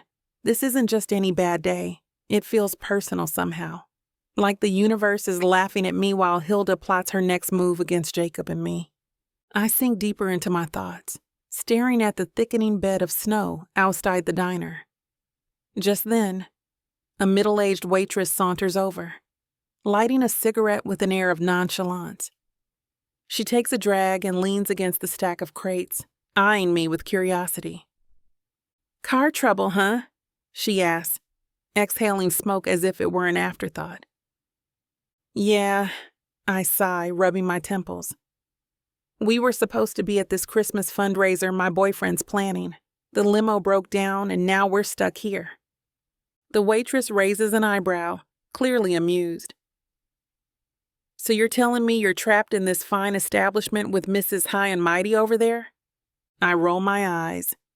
That's one way to put it. She's my boyfriend's mother, and whose arrogance just scared off our best chance of getting out of here. She chuckles, shaking her head. Rich folks really have no clue how the rest of the world works. Right? It's like she thinks money can solve everything. I lean forward, feeling the weight of frustration settle in my chest. All she cares about is keeping up appearances and making sure her precious stone name doesn't get tarnished. The waitress takes another drag from her cigarette before nodding knowingly. "You think they ever realize how out of touch they are? Like, newsflash? Not everyone has their own personal driver or lives in a mansion." Exactly. Meanwhile, I gesture towards the sky where snowflakes swirl around like tiny torpedoes. We're stuck here trying to get to a gala that might actually save lives. She laughs lightly, but glances outside too, shaking her head again. "Ain't that the truth? But hey," she says with a grin, "you seem feisty enough to handle it." "I'm trying," I admit, feeling a flicker of hope as her warmth seeps into my chilly mood. But it's hard when Hilda won't stop micromanaging everything and everyone. "Sounds like you need to wrestle back some control," she suggests. That's what I was trying to do, but I'm afraid I'm too late. The mechanic drove off. The waitress's eyes light up as I mention the mechanic. "My buddy Jim is real good with cars. He'll be at my Christmas party tonight." She pulls out her order pad and scrawls down an address. "Here, take this. He'll fix you up right." "Seriously? You're a lifesaver." I beam, clutching the note like it's a winning lottery ticket. "No problem, sugar," she says, flicking her cigarette butt into the snow. "Now go wrangle your fancy friend before I change my mind about the invitation." I shoot her a grateful smile and rush back into the diner, determination bubbling in my chest. If I can just get Hilda on board, maybe we'll actually make it to the gala after all. Hilda sits at the booth, meticulously inspecting her cuticles as if they're the most important thing in the world. She looks up when I approach, annoyance knitting her brows together. What now? "Good news. I may have found someone to help us with limo." Her expression shifts from irritation to skepticism in an instant. "And where exactly is this help located? It better not be in some slum." It's just down the road. Just down the road? She snorts, flicking her wrist dismissively. You expect me to traipse around town like a commoner? Actually, you might want to put on your big girl shoes for this one, I counter, unable to help myself. His name is Jim, and he's going to be at a Christmas party tonight. A party? With who? Hilda crosses her arms defiantly. Just some local folks who probably know more about cars than you do, about how to fix that ridiculous hairdo. I smirk at her incredulity. Do you think I'm going to attend some stranger's gathering? Please, she scoffs, pushing herself up from the booth with exaggerated grace. The very thought seems to disgust her. Well, I say, shrugging casually as if it doesn't matter. If we want our car fixed before Christmas morning, it might be our only shot. Hilda drums her manicured nails against the sticky diner table, her lips pressed into a thin line. The silence stretches between us like taffy. Look, I say, adjusting my dress. You don't have to come with me. I can handle this on my own. I'll just pop in, talk to Jim about the car, and figure out our next move. And leave me here? She gestures at the diner with disdain. In this establishment? It's just for a little while. Besides, the chicken fried steak wasn't so bad, was it? She sniffs, but doesn't deny it. This mechanic, he'll fix the car tonight? Honestly, probably not. Parts stores are closed, and in this weather, I glance out at the thickening snow. We might need to stay in town. Stay? Her voice rises an octave. Here, I turn to the waitress, who's been watching our exchange with poorly concealed amusement. Hey, is there a decent motel nearby? Sure is. The Pine Grove's just 3 blocks that way. She points down the street. Nothing fancy, but it's clean. My sister runs it. Hilda's face contorts like she's swallowed something sour. A motel? I would never step foot in such a... She stops herself, seeing the waiteress's raised brow. It's either that or sleeping in the cold, broken-down limo, I point out. Your choice. She closes her eyes, probably counting to 10 in her head. When she opens them again, resignation has replaced the horror. Fine. But if I catch anything from their sheets, I'm holding you personally responsible. I'll take that risk. I gather my purse, ready to brave the cold. So we have a plan? I suppose we do. She sighs dramatically. Though I still think this is absolutely preposterous. Welcome to how the other half lives, Hilda. The motel looms in front of us, like a bad horror movie set. The flickering neon sign reads, Pine Grove Motel, but it feels more like Pine Grove Nightmare. The building is a weathered brown, peeling paint barely clinging to the walls, and I can't shake the feeling that the place has seen more than its fair share of questionable activities. Are you serious? Hilda glares at the entrance, as if it's personally insulted her. I'm not staying in this dump. Look, it's just for one night, I say, rolling my eyes. We need a roof over our heads, and this is all we've got. Hilda crosses her arms, giving me that classic, you've got to be kidding look. A roof over our heads? More like a potential breeding ground for cockroaches. Hey, you survived a diner with greasy food. You can survive this. I give her my best encouraging smile. Think of it as an adventure. Just imagine the stories you'll tell your friends back home. Her eyes narrow. The only story I'll be telling is how I had to spend Christmas Eve in a hovel because my son's girlfriend couldn't keep us out of trouble. Oh, please don't start that again, I groan. You know I didn't plan for any of this. And if you hadn't scared off the mechanic, I did what was necessary. She cuts me off, her voice rising. Right, I chuckle sarcastically. Your version of necessary is basically declaring war on anyone who doesn't fit your image of perfection. It's called maintaining standards. Hilda flicks a piece of imaginary lint off her coat, like it's going to make her feel better about being stuck here. I push past her toward the office door, ready to put an end to this ridiculous bickering. Standards or not, we're going in. She hesitates, but finally follows me inside. The air smells stale and slightly musty, like damp carpet mixed with old cigarette smoke. Behind the counter sits an elderly woman with thick glasses and wild gray hair sticking out like she just survived an electrical storm. She glances up from her crossword puzzle with an expression that says she's seen it all. "Need a room?" she asks without looking up. "Yes, please," I say quickly before Hilda can open her mouth again. Hilda huffs behind me, tapping her foot impatiently as I fill out the paperwork. "Make sure they have hot water," she adds sharply. I turn to face her, unable to hold back my grin. "What? Are you planning on bathing in champagne later?" She glares at me but doesn't respond. Instead, she studies the motel decor like it's an art exhibit, complete with faded floral wallpaper and sad-looking landscape paintings that scream thrift store chic. After paying and getting our key, number 7, I lead Hilda toward our room down the poorly lit corridor, where each door looks more foreboding than the last. "Just think," I say cheerfully as we walk. "This'll make for great bonding time." "Bonding?" she scoffs. "With you, please."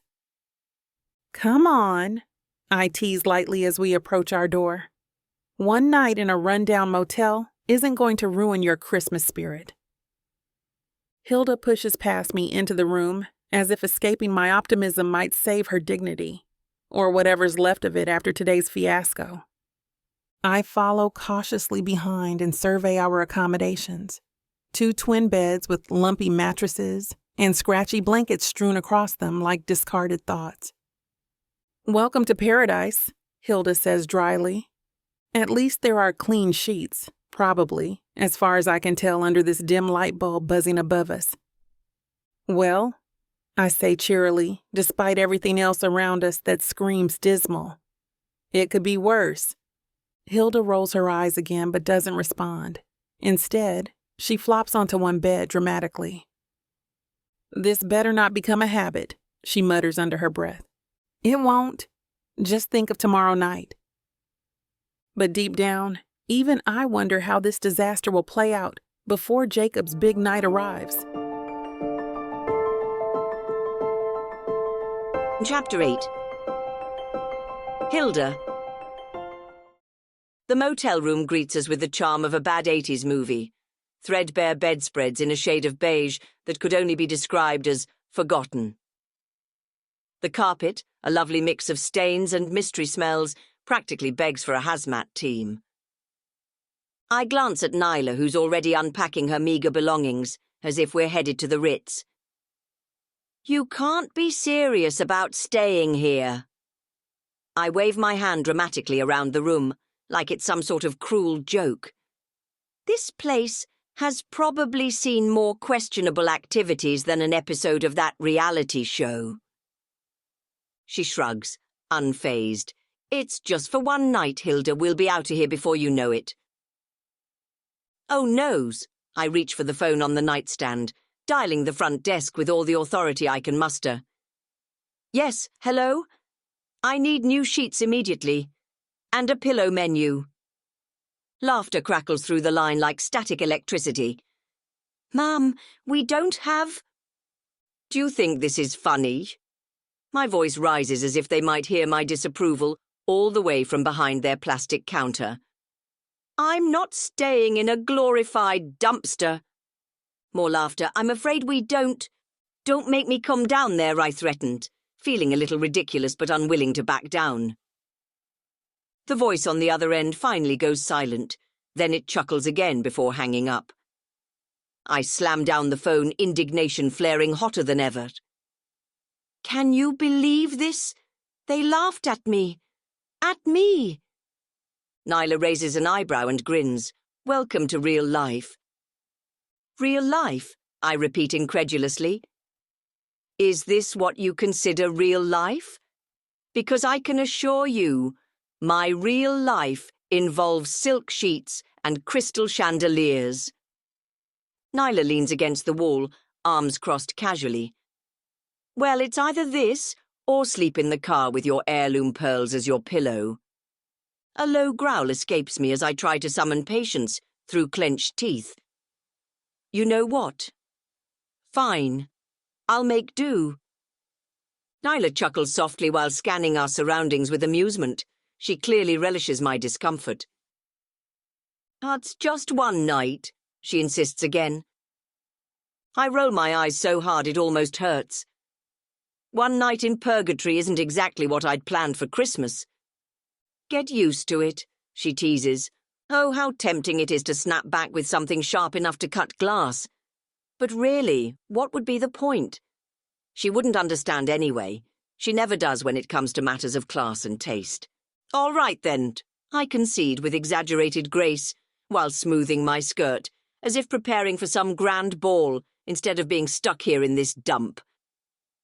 Nyla watches me with that infuriatingly sweet smile plastered across her face. I peer into the grimy bathtub, my nose wrinkling at the sight. It looks like it hasn't seen a proper cleaning since the last ice age. How charming, I mutter, eyeing the rust stains that could probably tell stories of their own. Gonna hold a bubble bath in there, Nyla quips from her side of the room, smirking as she fiddles with her phone. Looks like it'd give you a rash. I shoot her a withering glance. If I were to bathe in filth, I'd do it at home where it's at least comfortable. Then what's the plan, Miss Stone? A nice hot rose petal soak isn't happening here. She raises an eyebrow, clearly enjoying my discontent. Simple. I rummage through my bag and pull out my emergency face mask, a little luxury I always keep handy for such catastrophes. It's time for some pampering under adverse conditions. Nyla laughs, shaking her head as if I'm ridiculous. You're seriously going to put that on in this dump? Watch and learn. I head to the sink, preparing my beauty regimen as if this room is a 5-star spa. The mask goes on smoothly, the coolness against my skin a brief respite from this wretched situation. Very chic, she comments dryly, crossing her arms. What's next? A cucumber sandwich? You mock now, I say while adjusting the silk robe that drapes over my shoulders like a shield of defiance against this world outside. But when Jacob sees me all fresh-faced and fabulous tomorrow, he'll thank me for not succumbing to motel misery. Oh, sure, she rolls her eyes dramatically, because nothing says, I'm ready for Christmas like your glam routine in an old motel room. It says, I'm not letting this place get the best of me, I reply firmly. As I slip into fluffy slippers that feel like clouds beneath my feet, Nyla watches me with something between admiration and disbelief. You know, she muses casually, leaning against the wall again. For someone who prides herself on sophistication, you sure know how to make yourself look ridiculous. I'm embracing survival chic, I retort without missing a beat. It's all about confidence, something you should consider adopting. She laughs lightly, shaking her head again, but there's warmth in her expression now, an acknowledgement of our twisted little bond, born from circumstance. I can't wait to see how this turns out, she teases. With a smirk tugging at my lips beneath the mask, I glance in the cracked mirror and declare confidently, Well then, darling, this party better prepare itself. Exhaustion wraps around me like a heavy blanket. I barely notice when my head slips against the cheap motel pillow and sleep steals me away. The clamour of Neela's chatter fades into a distant hum, replaced by the soft, insistent whispers of dreams I can't remember. I jolt awake to the sound of shuffling across the carpet floor. Nyla stands by the door, wrapped in a sleek black dress that probably cost less than my shoes. And where do you think you're going? I straighten up, smoothing my hair. The party, remembered. To find Jim to help with our car troubles. Alone? My laugh comes out sharp. In this neighborhood, I think not. You actually want to come? She raises an eyebrows. To a stranger's Christmas party? I stand, surveying my limited wardrobe options with growing dismay. The Chanel suit will have to do, even if it's wrinkled from the car ride. Better than staying here counting mysterious stains on the sigladsins. That's not exactly your usual scene. Neither is this motel, yet here we are. I zip myself into the suit, grateful I always pack emergency makeup. Besides, someone needs to ensure you don't botch the negotiations with this mechanic. Nyla leans against the door frames. Because you did so well with the last one. That was different. I carefully apply my signature red lipstick, meeting her gaze in the spotted mirror. This time I'll let you do the talking, within reason. She snorts. How generous. I can be adaptable when necessary. I snap my compact shut. Though if anyone asks, I'm here under extreme duress. Trust me, that part's obvious. Neela checks her watch. Ready yet? I slip into my designer loafers. As ready as one can be for what I'm sure will be a delightful evening of beer pong and karaoke. Actually, a smile plays at her lips. I heard they're serving champagne, the cheap kind. You're enjoying this far too much. I grab my clutch, giving myself one final assessment in the mirror. At least I still look like a stone, even if I'm about to slum it at some local shindig. Just follow my lead tonight, okay? Nyla suggests, her voice steady as we step into the biting cold. I bristle slightly, but a nod escapes me. After all, I can't let pride interfere with my mission to salvage this night. Linking arms awkwardly, we shuffle into the snowy streets. An unlikely pair on a rescue mission that no one in their right mind would expect.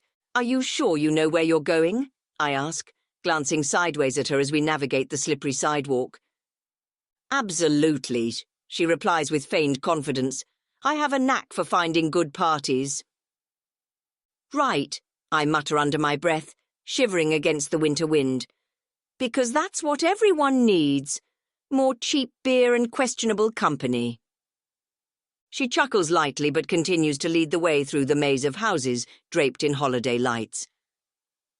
It's not all bad. You might even enjoy yourself. I arch an eyebrow, incredulous. Enjoy myself? At a stranger's party in this backwater neighborhood? The only thing I'll enjoy is escaping unscathed. You're too uptight. She shoots me a sidelong glance that manages to be both challenging and endearing. Just loosen up. Loosen up. With her. The thought makes me roll my eyes as we sidestep a particularly deep puddle, one of many hazards in this charmingly dilapidated area. As we approach what appears to be our destination, a ramshackle house adorned with an array of mismatched decorations, I feel doubt creep in. What if this gym guy isn't even here? I ask, suddenly apprehensive. Nyla rolls her eyes again but doesn't reply. She knocks on the door with purpose, and I watch as the flakes swirl around us like they're mocking our venture into mediocrity. Footsteps shuffle inside, and I brace myself for whatever chaos awaits us on the other side of that door. But before it swings open, a sudden loud crash echoes from within. My heart races as Nyla glances back at me with wide eyes. What was that? I whisper sharply. Before she can respond, the door creaks open slowly. Chapter 9. Nyla. The door swings open and the warmth of the party envelops us like a thick blanket. The air buzzes with laughter and the clinking of beer bottles and glasses. But my stomach knots as I take in the scene. Burly auto workers in plaid shirts, weathered waitresses in holiday sweaters, all mingling with a camaraderie that feels miles away from Hilda's pristine world. Hilda glides in beside me, her designer loafers squelching on the sticky floor. I can almost hear her mental commentary on this charming establishment. Why do they insist on making floors out of glue? She mutters, stepping delicately to avoid a spill. Welcome to the real world, Hilda. I can't help but smirk. Sticky floors are part of the ambiance. She shoots me a glare, her pearls glinting under the low lights. Ambiance? Is that what we're calling this? She gestures at a group of laughing men in grease-stained jeans. It looks like they just rolled off an assembly line. They probably did, I reply, scanning for Jim amidst the throng. But they seem to be having fun. Fun is overrated. Hilda's voice drips with disdain as she scans the room like a hawk eyeing its prey. This place doesn't even have real champagne. I snicker at her apparent horror while trying to maintain some semblance of poise myself. Let's focus on finding Jim so we can get out of here. Just try not to scare him off. Oh, please. She waves her hand dismissively, clearly unconcerned about scaring anyone off with her presence alone.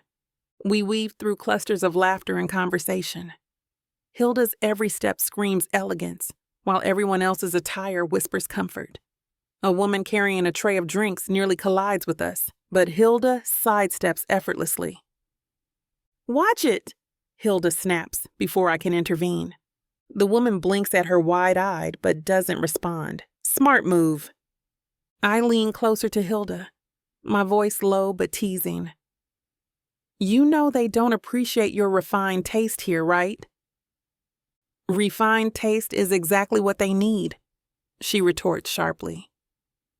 Through the crowd, I spot our waitress from earlier, now wearing a sparkly Santa hat and dancing with what looks like an eggnog in hand. I grab Hilda's arm and steer us toward her. Hey, thanks for inviting us, I call out over the music. Have you seen Jim around? She breaks into a wide smile. Oh, honey, you can't miss him. Red flannel shirt, beard like Santa himself. He's probably still defending his ping pong championship title in the garage. The garage? Hilda's voice rises an octave. You keep a ping pong table in your garage? Where else would we put it? The waitress laughs. Through that door, past the kitchen. I pull Hilda along before she can make another comment. The sounds of competitive shouts and the distinctive pop of ping pong balls grow louder as we approach. This is absolutely ridiculous, Hilda hisses. What kind of mechanic plays ping pong? The kind we desperately need right now. The garage door opens to reveal a transformed space. Christmas lights string across exposed beams, casting a warm glow over the crowd gathered around a weathered ping pong table. The concrete floor vibrates with stomping feet and cheers. A burly man in a red flannel shirt sends the ball flying across the table with surprising grace. His opponent lunges, but misses completely, tumbling into the crowd amid good-natured laughter. That's our guy, I whisper to Hilda. Let me do the talking. Please, as if I'd want to converse with someone who considers this entertainment. I ignore her jab and weave through the spectators, careful not to disturb the intense match. Jim's next serve whizzes past his challenger's ear, drawing whoops from the crowd. Game point, someone shouts, and I wait, knowing better than to interrupt a winning streak. The ping pong match ends with thunderous applause, and I seize my chance. Jim wipes his brow with a bandana, his weathered hands steady despite the intense game. Excuse me, Jim. I'm Nyla. I step forward, offering my most winning smile. Sarah from the diner told us you're the man to see about car trouble. His eyes crinkle with interest until they land on Hilda, who's maintaining a careful distance from a stack of oil-stained rags. His expression hardens. Let me guess, too good to be seen in a place like this usually. He crosses his arms, biceps straining against the flannel. I know your types. You pass through these parts on your way to your mansions, but you'll only come to notice us when you need your estates cleaned, lawns mowed, or cars fixed. Hilda draws herself up. I'll have you know. What my companion means to say, I cut in smoothly, stepping between them, is that we're in quite a pickle. Our car broke down on the way to a Christmas fundraiser. I let my nurse's training shine through, projecting calm and warmth. You came highly recommended, and we could really use a Christmas miracle right about now. Jim's stern expression wavers. A fundraiser, huh? For the Stone Hospital Group, I add quickly.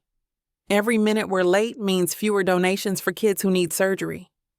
Please, I continue, channeling every ounce of sincerity I possess.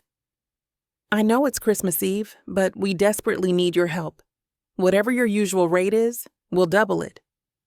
Behind me, Hilda makes a small noise of protest, but thankfully stays quiet. Jim runs a hand through his beard, considering. Sarah vouched for you? She did. And she mentioned you're one of the best mechanics in town. Jim considers, then grins. All right. On one condition.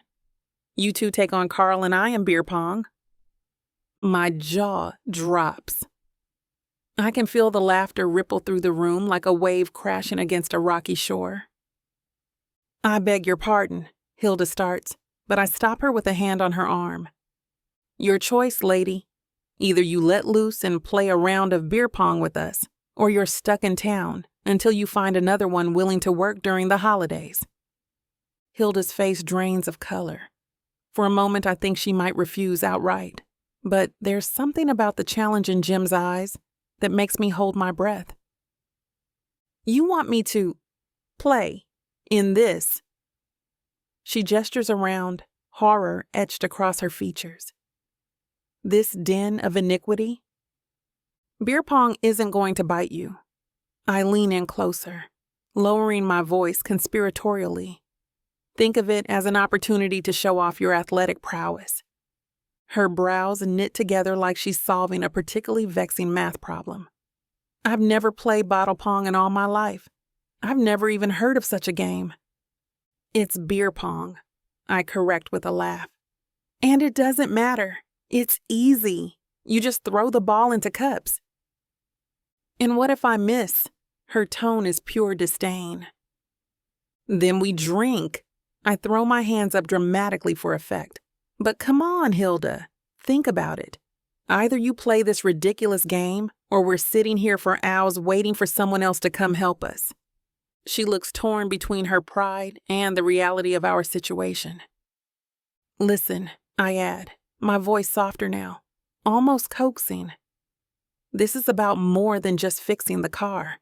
It's about showing everyone, including yourself, that you can have fun too. She narrows her eyes at me, as if searching for hidden motives, but something shifts behind them. You really think this will work? Absolutely. I grin wide enough to show my teeth. Jim chimes in with an exaggerated novel. What do you say? Show us how a stone plays beer pong. Hilda hesitates before finally exhaling sharply through her nose, like an exasperated bull about to charge. Fine, but only because I'm not waiting here forever.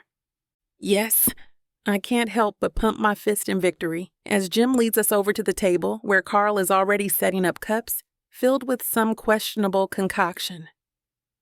Now we're talking. Carl slaps the table with enthusiasm as he gestures for us to join him. I pull Hilda closer while explaining the rules under my breath. How to aim, how much force to use, while trying not to giggle at her stiff posture. Don't worry, I whisper conspiratorially. It'll be fun. Hilda rolls her eyes but doesn't pull away as Jim and Carl smirk knowingly at each other across the table. Let's see if you can keep up with us, Jim says, leaning back confidently against the wall while watching Hilda adjust her stance like she's preparing for a high-stakes board meeting rather than some casual drinking game. This is ridiculous, Hilda mutters under her breath while gripping the ping-pong ball like it's made of glass. But it's also going to be hilarious. My grin widens further as excitement bubbles up inside me. This could be our ticket out of here, and maybe even break down some walls between Hilda and me too. Just throw it already, Carl urges impatiently from his side of the table. With one last huff, Hilda throws the ball.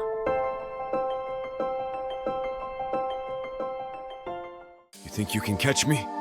You think you can tame me? Oh, I know I can. And you know it too, baby. I gotta tell you, you're not the first to try. But don't worry, baby. I'll be the last. With sass like that, maybe I'll be the one that needs to tame you. Let's cut to the chase, big boy. What you selling me? Your appetite is big AF. I have just the thing that'll satisfy you. Oh, really? And what's that? Over 120 hours of romance audiobooks. Brought to you by Tyla Walker Romances in the Big AF Audio Bundle. 120 hours? That sounds amazing. Your knees won't work afterwards if I do my job right. Don't make promises you can't keep. Well, I can keep this promise. Because these audiobooks are unabridged with all the spicy scenes that will make you put your earbuds on. You know, Tyla can get freaky because she marked the bundle down by 69% for a limited time. I can't wait to take this bundle for a ride. Visit TylaWalker.com and get this audio bundle. Just don't start listening if you're going to be cooking dinner. Because you might just forget to feed your family. TylaWalker.com. Escape your life with Tyla.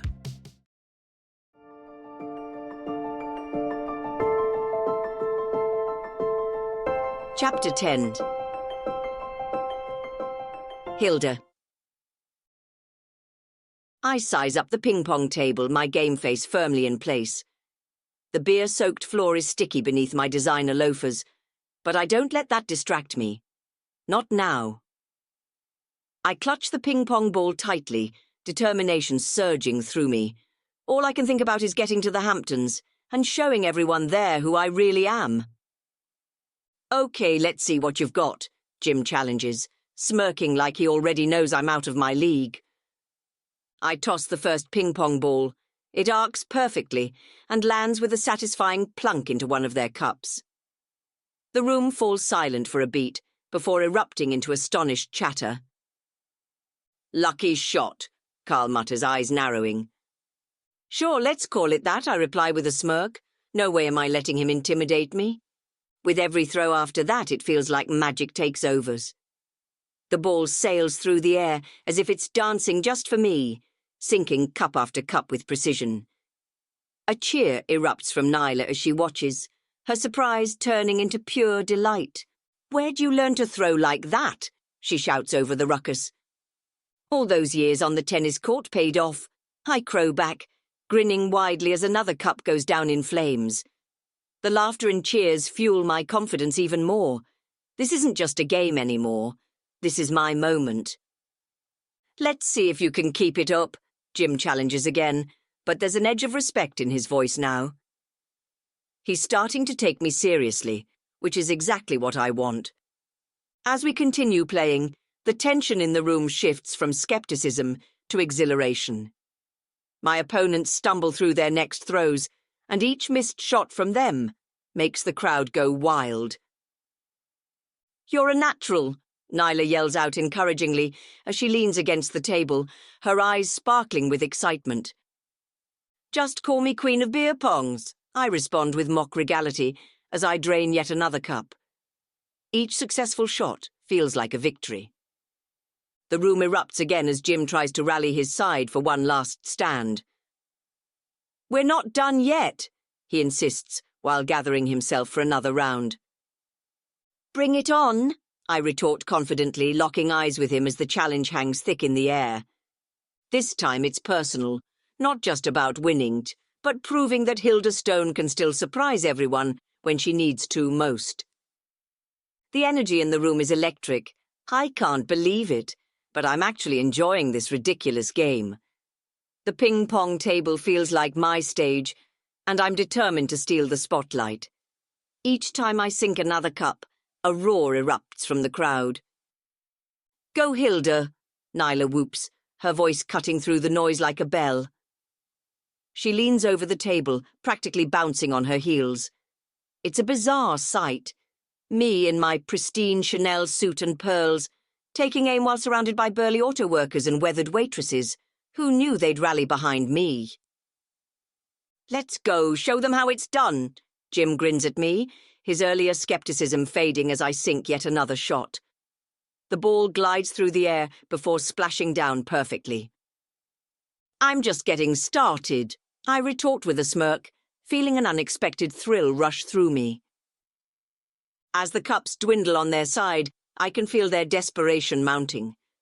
They're not just playing for pride anymore, they're playing for survival. You better step up your game, I tease, flicking my wrist with every throw like I've been practicing in front of a mirror all my life. Not if we have anything to say about it, Carl shoots back, clearly annoyed as he prepares for his next attempt. The crowd is chanting my name nows, Hildu's, Hildu, and each cheer fuels my competitive fire. This is what it feels like to win against all odds. My heart races. There's something liberating about letting loose here.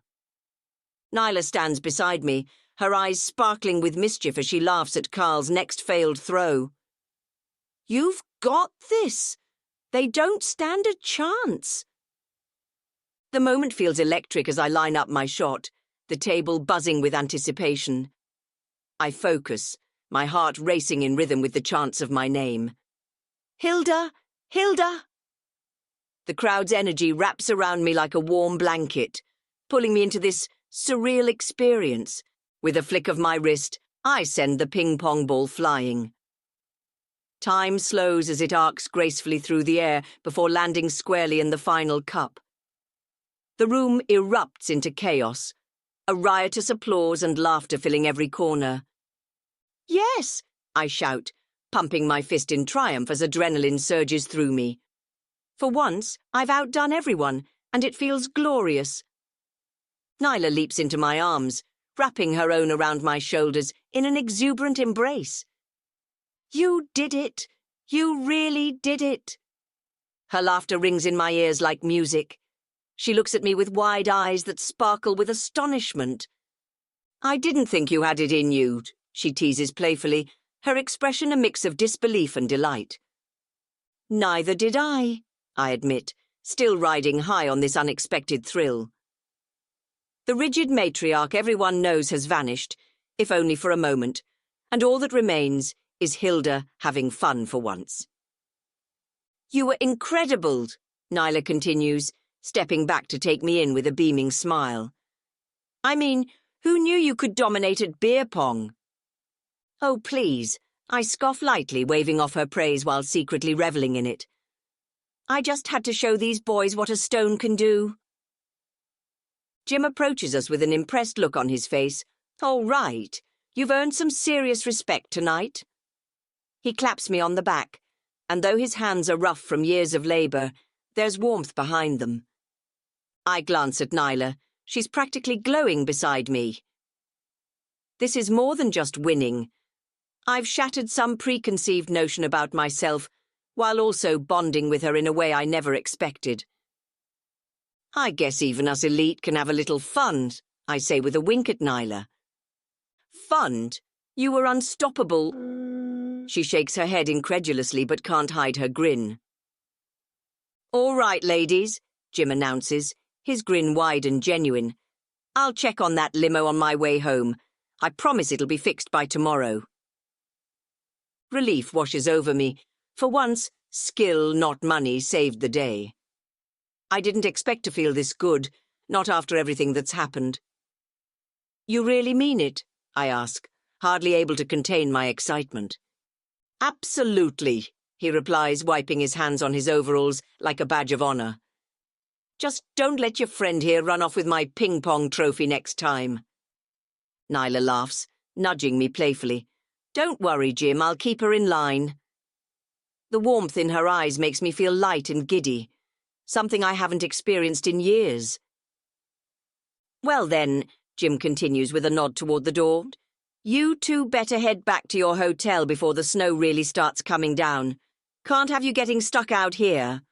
The thought of returning to that motel isn't exactly thrilling, but at least we're no longer stranded. I glance at Nyla, who seems to be savoring every moment as if she's just won a prize. Let's go, she says with a bright smile that somehow brightens the dingy garage around us. As we walk outside into the cold air, I pull my coat tighter around myself. Snowflakes swirl lazily from the sky, settling softly on the ground like little whispers of winter magic. It feels almost surreal, after all the stress from earlier today. Stepping on the sidewalk, I notice my feet aren't as steady as they should be. The warmth from the drinks at the party lingers in my system, and I find myself giggling over nothing at all. How long has it been since I've felt this light? I've always been so tightly wound, a stuffy socialite with expectations pressing down like lead weights. Look at you, a different side of Hilda Stone, Nyla teases, nudging me again as we navigate through patches of snow that cling stubbornly to our heels. It's almost liberating, I admit, feeling an unexpected thrill wash over me. Maybe there's more to life than appearances and maintaining prestige. Nyla glances sideways at me, her expression a mix of surprise and admiration. Who knew you could let loose? I didn't know either, I reply softly, catching myself mid-thought. It feels good to be carefree, if only for a moment. But then it hits me. What happens when we get back? Will this night be just a fleeting escape? The thought tightens something deep inside me. The facade of elegance has defined me for so long. Can I truly shed it? We make our way down the street, laughter punctuating the air as snowflakes cling to our hair and coats. Each step crunches beneath us like tiny whispers of freedom. Yet as we make our way to the motel, a flicker of anxiety stirs within me. What if this isn't just a one-time thing? What if stepping outside my rigid boundaries leads to something greater, or worse? I take a breath as icy air fills my lungs, heart racing with uncertainty as shadows loom closer. Chapter 11. Nyla. Hilda stumbles along the sidewalk, her usually perfect posture wavering under the influence of alcohol. I loop my arm through hers, steadying her as we navigate the cracked pavement. The night air is crisp, a stark contrast to the warmth of the party we just left. Hilda leans into me, her breaths coming in shallow puffs. You know, no one understands the pressures I face to be perfect, she murmurs, her voice barely audible over the distant hum of traffic. The endless lessons in etiquette, the critiques on my every move. I glance at her, surprised by the vulnerability in her tone. This is a side of Hilda I've never seen before, a chink in her usually impenetrable armor. I can't imagine how tough that must have been, I say, keeping my voice soft. She looks up at the night sky, her eyes reflecting the faint glow of the streetlights. I can't recall the last time I simply had fun, she admits, her voice tinged with a wistfulness that tugs at my heartstrings. Tonight was different. I can't help but smile, remembering the sight of Hilda dominating the beer pong table, her Chanel suit and all. You were a hit back there, I tell her, squeezing her arm gently. Who knew you had such killer aim? Hilda chuckles, a sound that's surprisingly warm and genuine. I may have spent a summer or two playing polo, she confesses, a mischievous glint in her eye. But tonight was more than just games. It was liberating. I nod, understanding what she means. For the first time since I've known her, Hilda seems truly relaxed, the weight of her societal expectations lifted from her shoulders. You deserve to let loose every now and then, I tell her, my voice firm. You're more than just the Stone name, Hilda. She looks at me, her eyes searching mine. For a moment, I think she's going to argue, to retreat back into her shell of propriety. But then she smiles, a genuine smile that transforms her face. My life just slipped away, she admits, staring into the distance. Always focused on reputations and fortunes. The fierce matriarch I've battled with for years now sounds almost wistful. Is that what it takes to be a Stone? I ask, half joking but entirely serious. She turns her head sharply, the pearls around her neck glinting in the low light. You don't understand, she says, a hint of frustration creeping back in. The Stone legacy is everything. It had to be done. Did it? I challenged gently, trying to catch her eye. At what cost? You sacrificed fun for what? To impress people who wouldn't blink if you fell off the face of the earth? Hilda's gaze softens for just a moment, before she steels herself again. It wasn't just about me. Jacob. He needs to inherit something worth having. Her voice falters slightly at his name, and I see a flicker of genuine affection beneath her steel facade. I decide to lean in closer, curious about this side of her. So all those parties and galas, was it really worth it? A deep sigh escapes her lips, like a release valve on a pressure cooker. Every year I curated those events, meticulously planning each detail, all while knowing how much was riding on my shoulders. She pauses as if recalling each moment vividly, but in doing so, I lost pieces of myself. You could have found balance, I suggest gently. Balance? She scoffs lightly, but without malice. In our world, that's a fantasy. Maybe, I say thoughtfully, searching for common ground between us. But maybe it's time you stop living for others and start enjoying your own life. Her eyes narrow slightly, but there's less hostility now. And what do you know about my life? I know about sacrifices, I reply honestly. I've made plenty myself, caring for others while putting my own dreams aside. She nods slowly, as if pondering my words deeply, a momentary truce in our ongoing war of wills. I suppose we both have our burdens, she concedes quietly. Exactly, I say with a smile that feels warmer than the night air around us. With unexpected tenderness, I guide a stumbling Hilda back to our dingy motel room. Her arm is draped over my shoulder, her breaths coming in shallow hiccups. She's a far cry from the formidable matriarch I've come to know. But there's something endearing about her in this state. All right, let's get you cleaned up, I say, easing her onto the bed. She flops back, her arms splayed out, a soft giggle escaping her lips. I can't help but chuckle as I head to the bathroom, grabbing a washcloth and running it under warm water. Returning to her side, I begin to wipe her face, removing the remnants of her usually pristine makeup. She squints at me, her eyes glassy but warm. You're rather nice, aren't you? She murmurs, her voice barely above a whisper. I raise an eyebrow, a smirk playing on my lips. I have to be with my line of work. She laughs, a genuine sound that fills the room. Right, she says, tapping her temple. I help her out of her Chanel suit, the fabric luxurious against my fingertips. She wiggles into her silk pajamas, the soft material a stark contrast to the rough motel sheets. Tucking her in, I can't help but feel a pang of affection for this vulnerable version of Hilda. Water, she croaks, her voice hoarse. I grab a glass from the bathroom, filling it with the tap water. She takes it gratefully, her hands shaking slightly as she brings it to her lips. Small sips, I caution, watching her carefully. She nods, her eyes never leaving mine. There's a softness in her gaze, a vulnerability that makes her seem almost human. I sit on the edge of the bed, studying her. Her usually perfect hair is disheveled, her eyes are bloodshot, and her lips are chapped.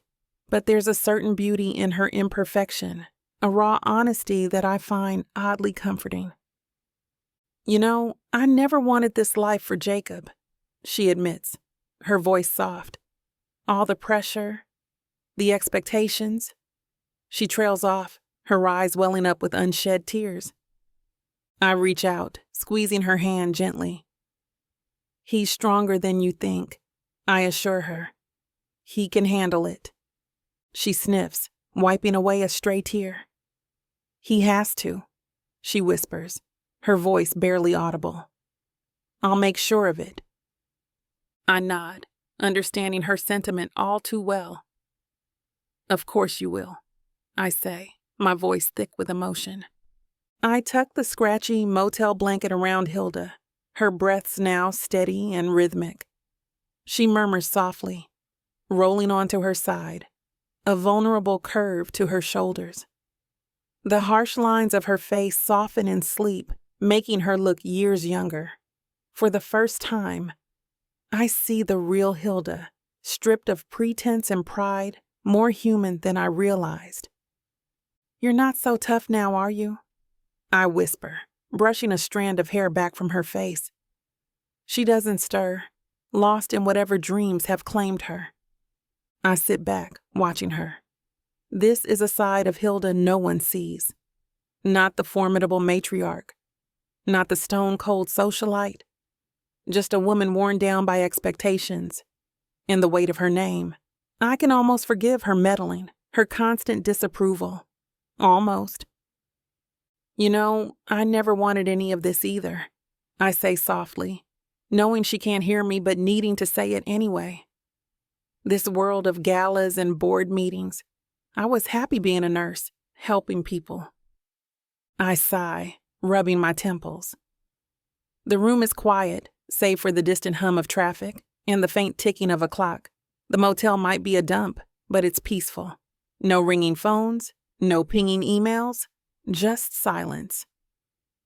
"Then I met Jacob," I continue, my voice barely above a whisper. I think about Jacob, about the constant tug-of-war between us, about how much simpler things would be if we were just two people in love, without the baggage of his family and fortune. But that's not our reality. Our reality is complicated, messy, filled with obligations and expectations. "I get it now," I say, standing up and stretching my stiff muscles. "Why you push so hard? Why you fight so fiercely? You're scared.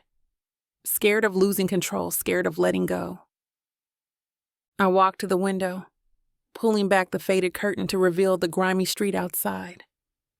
It's a far cry from the pristine streets of the Hamptons, but there's a certain charm to it, a realness that's lacking in the world of the elite.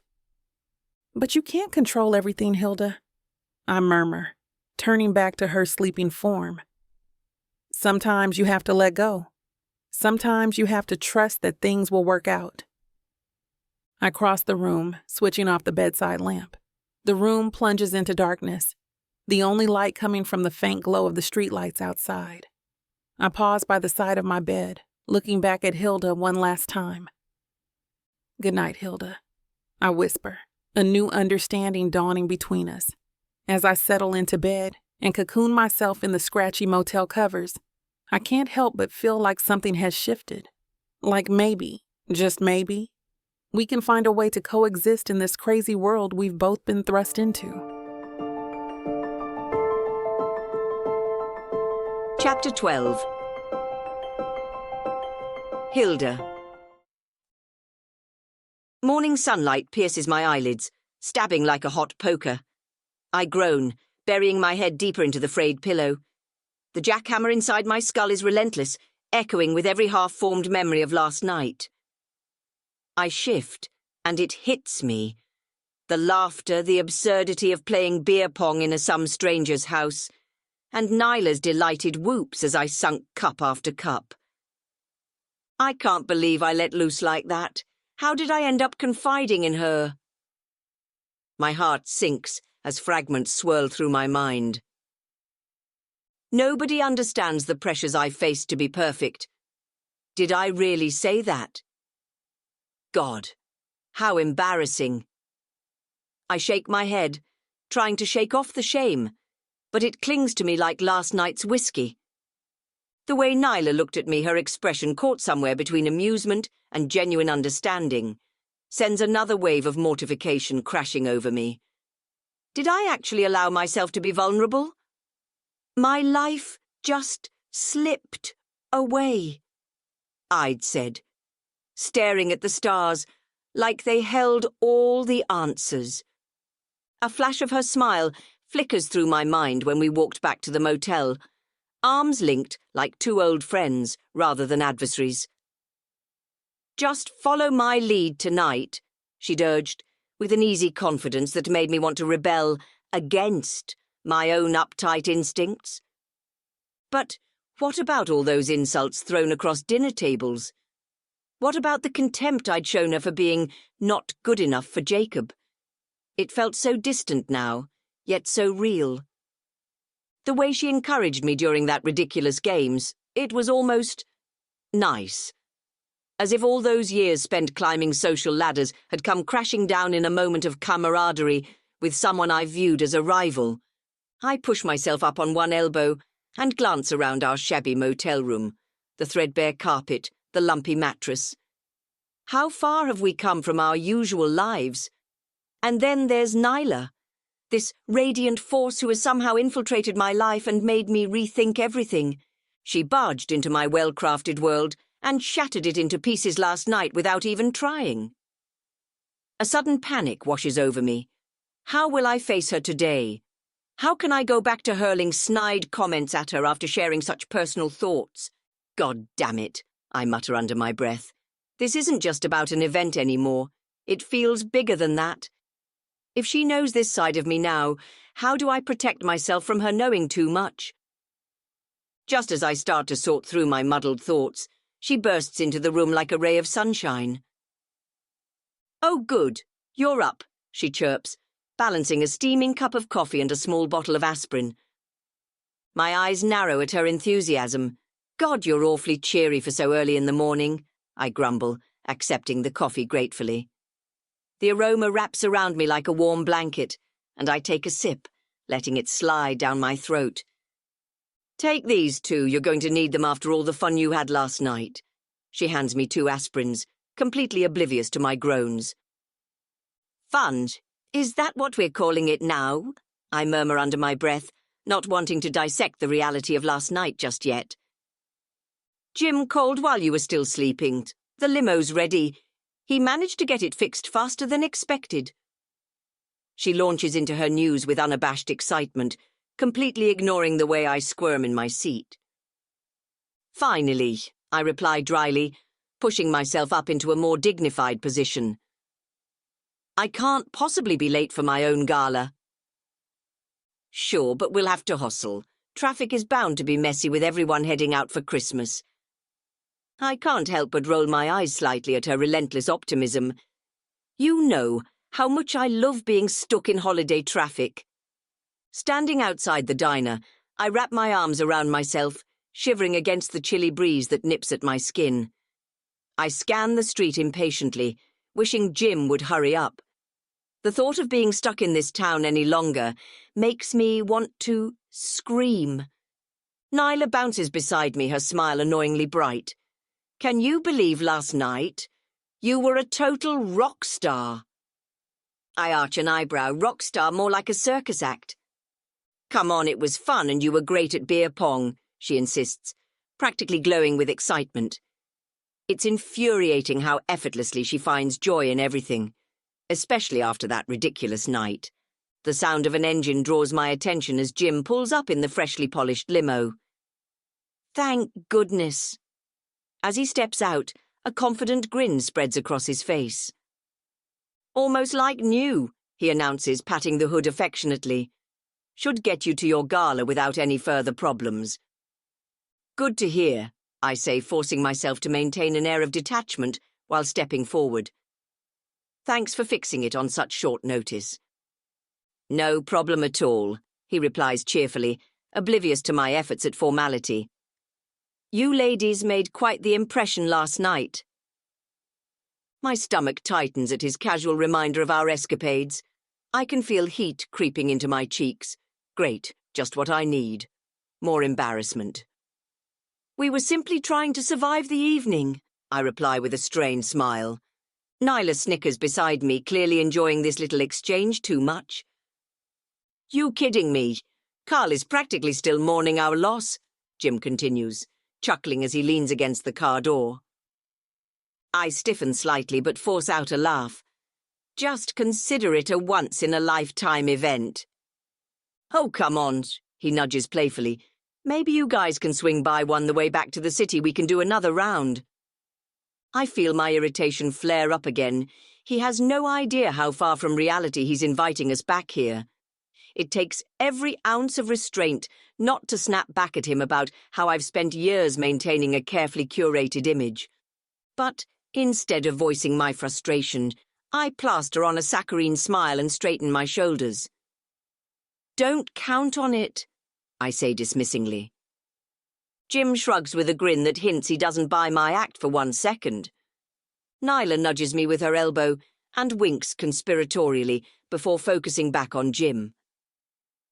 "Let's just get moving. The gala won't plan itself." "Right you are," Jim replies with enthusiasm as he opens the door for us. As we glide down the highway, I take a moment to gather myself, feeling the remnants of last night's chaos dissipate with each mile.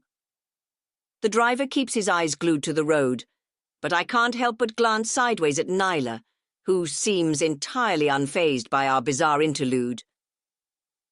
"What an adventure," she chirps, her smile radiant and infuriatingly bright. "Adventure, is that what you're calling it? It felt more like a circus." I can't resist throwing in my barbed commentary. Nyla just laughs, that delightful sound irritating me further. "Oh, come on, Hilda. You had fun. I saw you sink those cups like a pro." "Let's not exaggerate.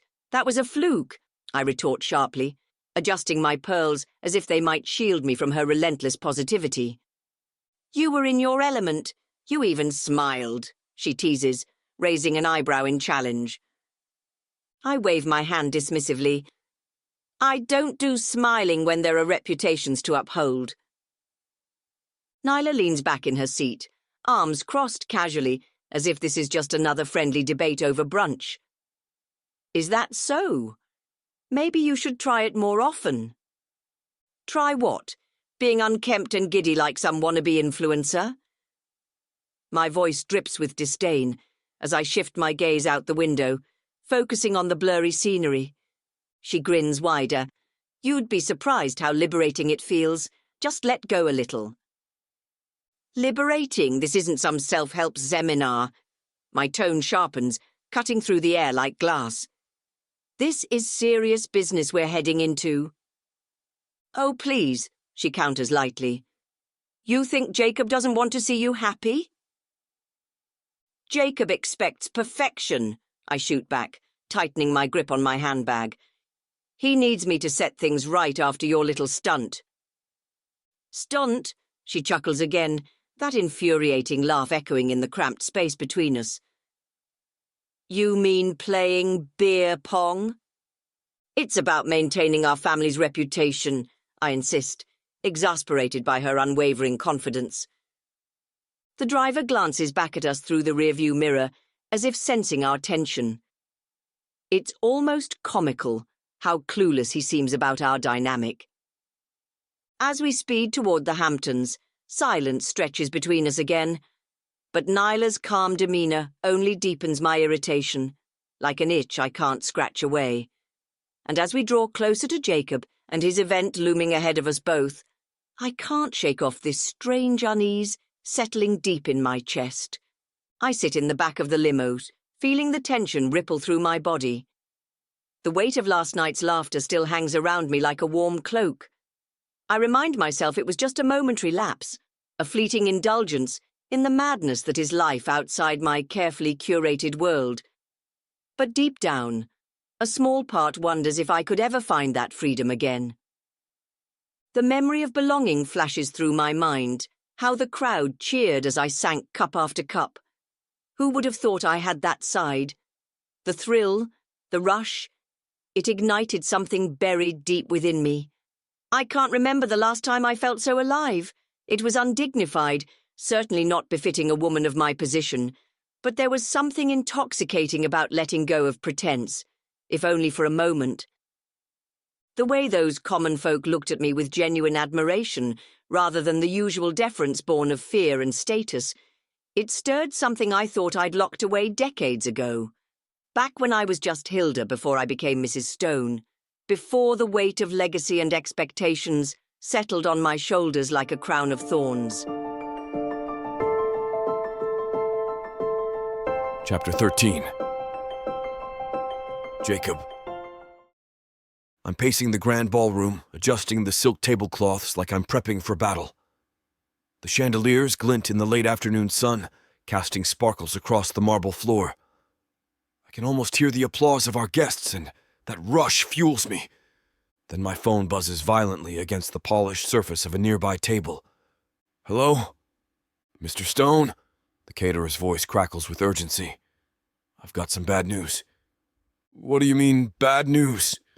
My stomach drops like a lead weight. We're only hours away from this event. Well, we just received word that your order has been canceled. Canceled? I gripped the edge of the table, fighting to keep my voice steady. What do you mean, canceled? It's just... Stop right there! I cut him off, frustration boiling over. You tell me who pulled this crap, because we had a contract. It seems there was a mix-up with another client and... A mix-up? My voice rises. You don't just mix up orders like that. You've got 10 different entrees and a dessert buffet planned for 300 people. Look, I understand your frustration. No, you don't understand anything. I pace faster now, tension radiating through my limbs. This isn't just about dinner. It's about everything. The reputation of Stone Hospital Group is on the line here. I'm really sorry, Mr. Stone. That's when it hits me like a freight train. Hilda. She has to be behind this, sabotaging my plans again because she thinks she knows better. Did my mother have something to do with this? Silence hangs in the air before he stutters out an uncertain, I can't say for sure. Of course you can't. I slam my fist on the table, rattling the delicate glassware set out for show. Mr. Stone? I'll handle it, I growl before hanging up and running a hand through my hair in frustration. What am I supposed to do? The pressure is unbearable. She always finds a way to undermine me when I need her support most. The sound of crunching tires on gravel breaks the tension in the room. I whip around just as my mother and Nyla step through the grand entrance, snowflakes clinging to their hair and coats. Relief floods me, but it's quickly swallowed by the simmering anger boiling beneath the surface. Jacob! Hilda's voice rings out like a battle cry. I trust you've been managing? Managing? You mean failing spectacularly all thanks to you? I can't help it. The words spill out before I even process them. Hilda arches an eyebrow, her icy demeanor unwavering. What are you talking about? Your precious event is falling apart. I run a hand through my hair, fighting to keep my cool. The caterer just canceled. What? She takes a step closer, her eyes narrowing. I had a full dinner planned for hundreds, and now we have nothing. Thanks to you. My voice drops to a growl. Did you switch caterers again? She straightens up, her chin tilting defiantly. I thought I was doing what's best for the Stone name. The other company is more prestigious. Great idea. Too bad they're stuck in a blizzard. Nyla glances between us, tension coiling tighter in the air. Wait, what happened? I throw my hands up in exasperation. They're trapped with no way to deliver food, and we're left with empty tables. Hilda's expression shifts from irritation to something that almost resembles concern. This is unacceptable. Really? What gave it away? I retort, pacing again as I fight against the urge to scream. We'll figure something out, Nyla chimes in, placing a calming hand on my arm. Her touch steadies me just enough to refocus. My mind races, panic threatening to consume me whole. The gala will be ruined without any refreshments, and I can already hear the whispers in high society. Did you hear? Jacob Stone flopped at his own event. The thought makes my stomach churn. I turn to Nyla, her presence grounding me. Thank God you're here, I say, running a hand through my hair. I don't know what I'm going to do. My mother has meddled with everything.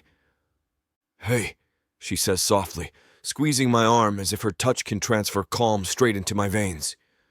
We'll figure this out together. I swear she thinks this is all a game. She'd rather see me fail than let me run anything myself. I shoot a glare toward my mother, who's busy scrolling through her phone, oblivious to the chaos unfolding around us. Nyla raises an eyebrow, a teasing smirk tugging at her lips. Maybe she thinks you need a little guidance? Guidance! I scoff, folding my arms across my chest. It's sabotage. This was supposed to be my moment, not hers. Look, Nyla says, her voice steadying me like a warm cup of coffee on a cold morning. Let's not give her the satisfaction of seeing us freak out. We need a backup plan. What backup plan? We're hours away from the event and now no food? This isn't just about dinner, it's about reputation. The donors won't trust their funds to a healthcare organization that botches something as basic as the food service. Nyla leans in closer, those deep brown eyes locking onto mine with determination. Okay, let's brainstorm. What if we reach out to local restaurants? It's Christmas Eve. Surely someone would want to help out for some good publicity. I can feel the tension in the room like a tightrope stretched too thin. My mother's normally composed facade falters as she shifts awkwardly, clearly realizing the distress she's caused. For once, she keeps her mouth shut instead of trying to manage everything herself. Okay, Nyla says, breaking the silence. This might not be the party people have come to expect, but sometimes change can be a good thing, right, Hilda? My mother nods slowly, her eyes darting between us as if she's dissecting every word Nyla just said. I can't shake the feeling that there's more beneath the surface of this moment. What exactly happened between them? Was that genuine acceptance I just witnessed, or is it all just an elaborate performance? It feels surreal, like I'm caught in a scene from a play where the script keeps changing. Maybe we could pivot the theme, I suggest, desperate to steer this ship back on course. Instead of the usual glitz and glam, we could go rustic, farm-to-table vibe. Nyla brightens at that. I love that idea. We could showcase local farms and producers, support our community while providing something unique. My mother's eyes widen in horror, like I just suggested we host the gala in a barn with hay bales for seats. No, we'll be a laughing stock, she interjects, her perfectly manicured hand pressed against her chest. The Stone family has standards to maintain. We're not some roadside farmer's market. But that's exactly why it could work, Nyla counters smoothly. People love an experience that feels fresh and unexpected. I nod along, sensing momentum building. We could even feature seasonal dishes with a twist, like spicy pumpkin soup shooters or mini cranberry tartlets. Now you're talking, Nyla grins at me, her enthusiasm infectious. My mother crosses her arms, but there's a hint of intrigue behind her steely gaze. There's no way this is going to work. Everyone will think we've gone mad. It is going to work. We will make sure of that, Nyla assures her with confidence. What about decorations? I ask, trying to keep ideas flowing like champagne at one of those posh galas I'm supposed to master. Nyla leans forward with excitement. String lights, lots of greenery. We could incorporate natural elements like pine cones and holly branches for a cozy feel. Cozy? At a stone event? My mother croaks, sounding like she might collapse. It's perfect for winter, Nyla insists, and we'll give everyone blankets for when the sun sets. Oh, good. This is going to turn into an even greater disaster than the snowstorm, my mother laments. That cozy vibe charmed you not long ago, Nyla quips, her tone playful as she glances at my mother. My mother's expression freezes for a moment, surprise flickering in her eyes before she smooths her features into a practiced mask of indifference. I don't see how any of that matters now, she snaps, waving a dismissive hand. We have a gala to salvage. Right, Nyla replies with a light chuckle. And we're doing the best with what we have. Hilda narrows her eyes slightly, but there's no bite to her retort. Some of us have standards. Yeah. And look where those standards got you. A fundraising dinner without a single caterer to speak of. Nyla shoots back without missing a beat. I can't help but grin at that one. My mother bristles but holds her tongue, clearly weighing whether or not to engage further. I've seen that look 1,000 times before. The one where she's fighting. I lean back against the table, watching this exchange unfold with curiosity. The dynamic between them intrigues me. There's something brewing beneath my mother's icy facade and Nyla's playful jabs. I'm itching to know, but for the moment we have a Gala to rescue.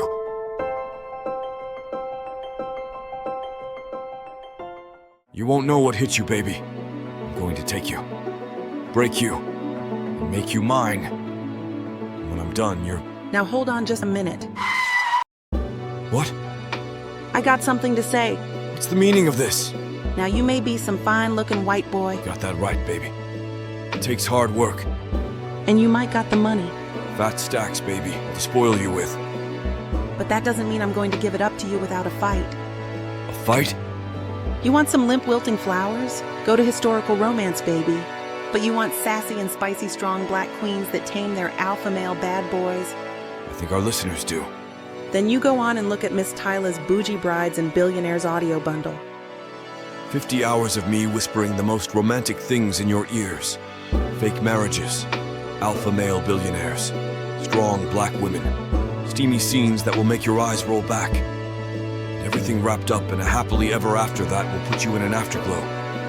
Use code SAVE40 to get 40% off this bundle and any other digital product in Miss Tyla's store. Unabridged and uncut. Just like you, You're gonna have to find out.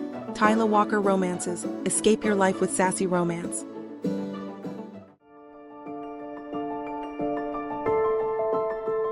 Chapter 14. Nyla. I grab my phone and dive into action, scrolling through an online directory of caterers in the Hamptons. The clock's ticking, and every second counts. Here's one, I say, hitting dial. Hilda paces nearby, her heels clicking nervously against the marble floor. You do realize that a last-minute Christmas Eve catering service is about as likely as finding a snowflake in hell? Ignoring her, I hear a chirpy voice on the other end. Thank you for calling Chef's Choice Catering. How can I... Hi, I'm looking for a catering service for an event tonight. We need food for about 200 guests. Oh, I'm so sorry. We're fully booked. Of course you are, Hilda mutters under her breath. I shoot her a look before dialing another number. The next call connects to Coastal Flavors. Hello, we can't take any more orders today. That's 3 in a row, Hilda scoffs. Do they all think they're Michelin stars or something? Maybe they do, I say with a forced smile, trying to stay focused. Next up is East End Eats. Hi, I need catering.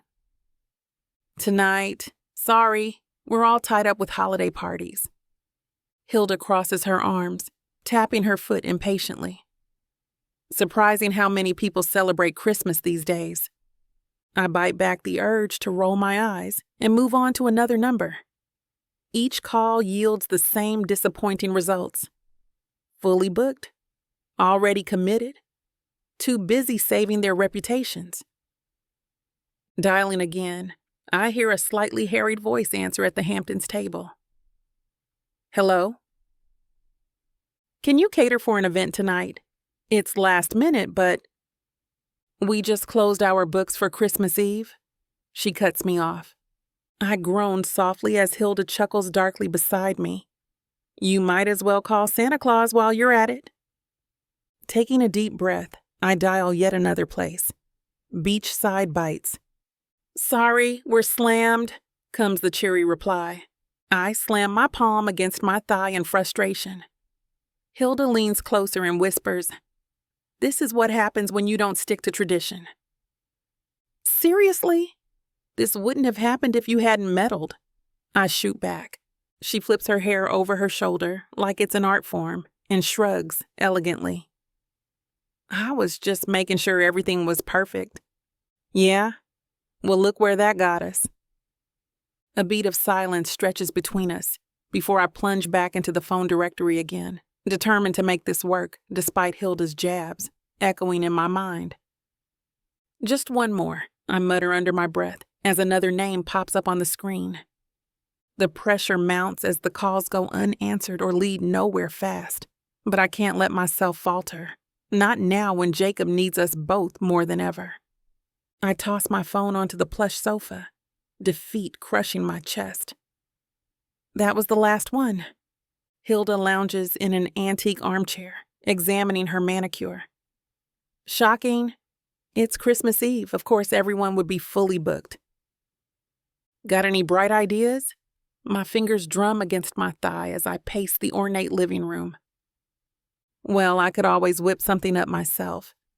Hilda lets out a theatrical laugh.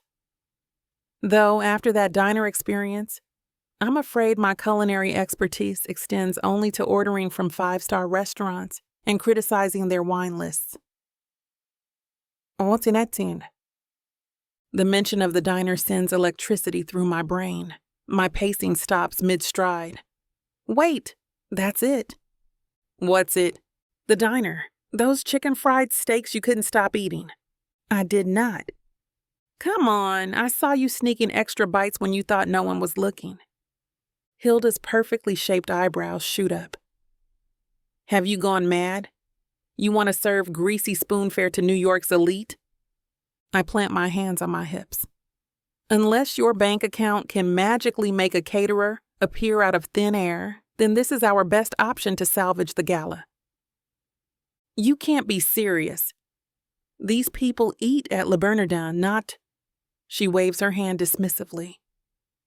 Whatever that establishment was called. Or, these people also love novelty. Imagine Christmas Eve at the Stones featuring elevated comfort food. We could spin it as intentionally rustic chic. I think I'm going to faint, Hilda gasps, clutching her pearls like they're a lifeline. Breathe, Hilda. You've faced worse than a diner. I roll my eyes, but can't help the smile tugging at my lips. There's something oddly satisfying about her distress. I dial the diner, my heart racing. I can almost taste the crispy chicken fried steak and buttery biscuits. The phone rings twice before a cheerful voice answers. Joe's Diner. What can I get you? Hi. I need to place a big order for a party tonight. Chicken fried steak, mashed potatoes, biscuits, a lot of everything. My fingers drum nervously against the counter. Hilda leans in closer, narrowing her eyes. How much is a lot exactly? We're not trying to feed the entire state. More like 200 people, I reply, keeping my tone upbeat despite Hilda's looming presence. There's a pause on the other end, followed by laughter. You're kidding me, right? Nope, just desperate enough to make it happen. All right, let me grab a pen and paper. The rustling sounds echo through the line as Hilda visibly squints at me with skepticism. I'll pay whatever it takes, I add quickly before they can decline. Hilda's brows shoot up. This is ridiculous. You really think those our prestigious guests will appreciate anything but caviar and truffles? I shoot her a glare that could curdle milk. They'll appreciate real food, Hilda. Real food, she scoffs, adjusting her silk scarf like it's a crown. You mean food that doesn't come with 3 Michelin stars attached? The voice on the line returns, breaking through our banter. Okay, so how many chicken fried steaks are we talking? 10 dozen? That should do it. My stomach growls at the thought of those golden brown morsels piled high on platters. And mashed potatoes?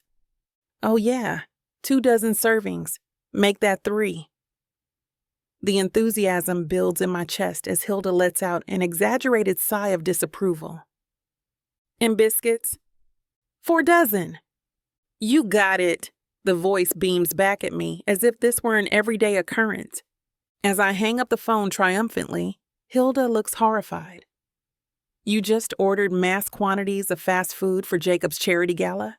What are you thinking? It'll be unforgettable, I reply with a grin, savoring the look of pure disdain on her face. Besides, sometimes comfort beats elegance.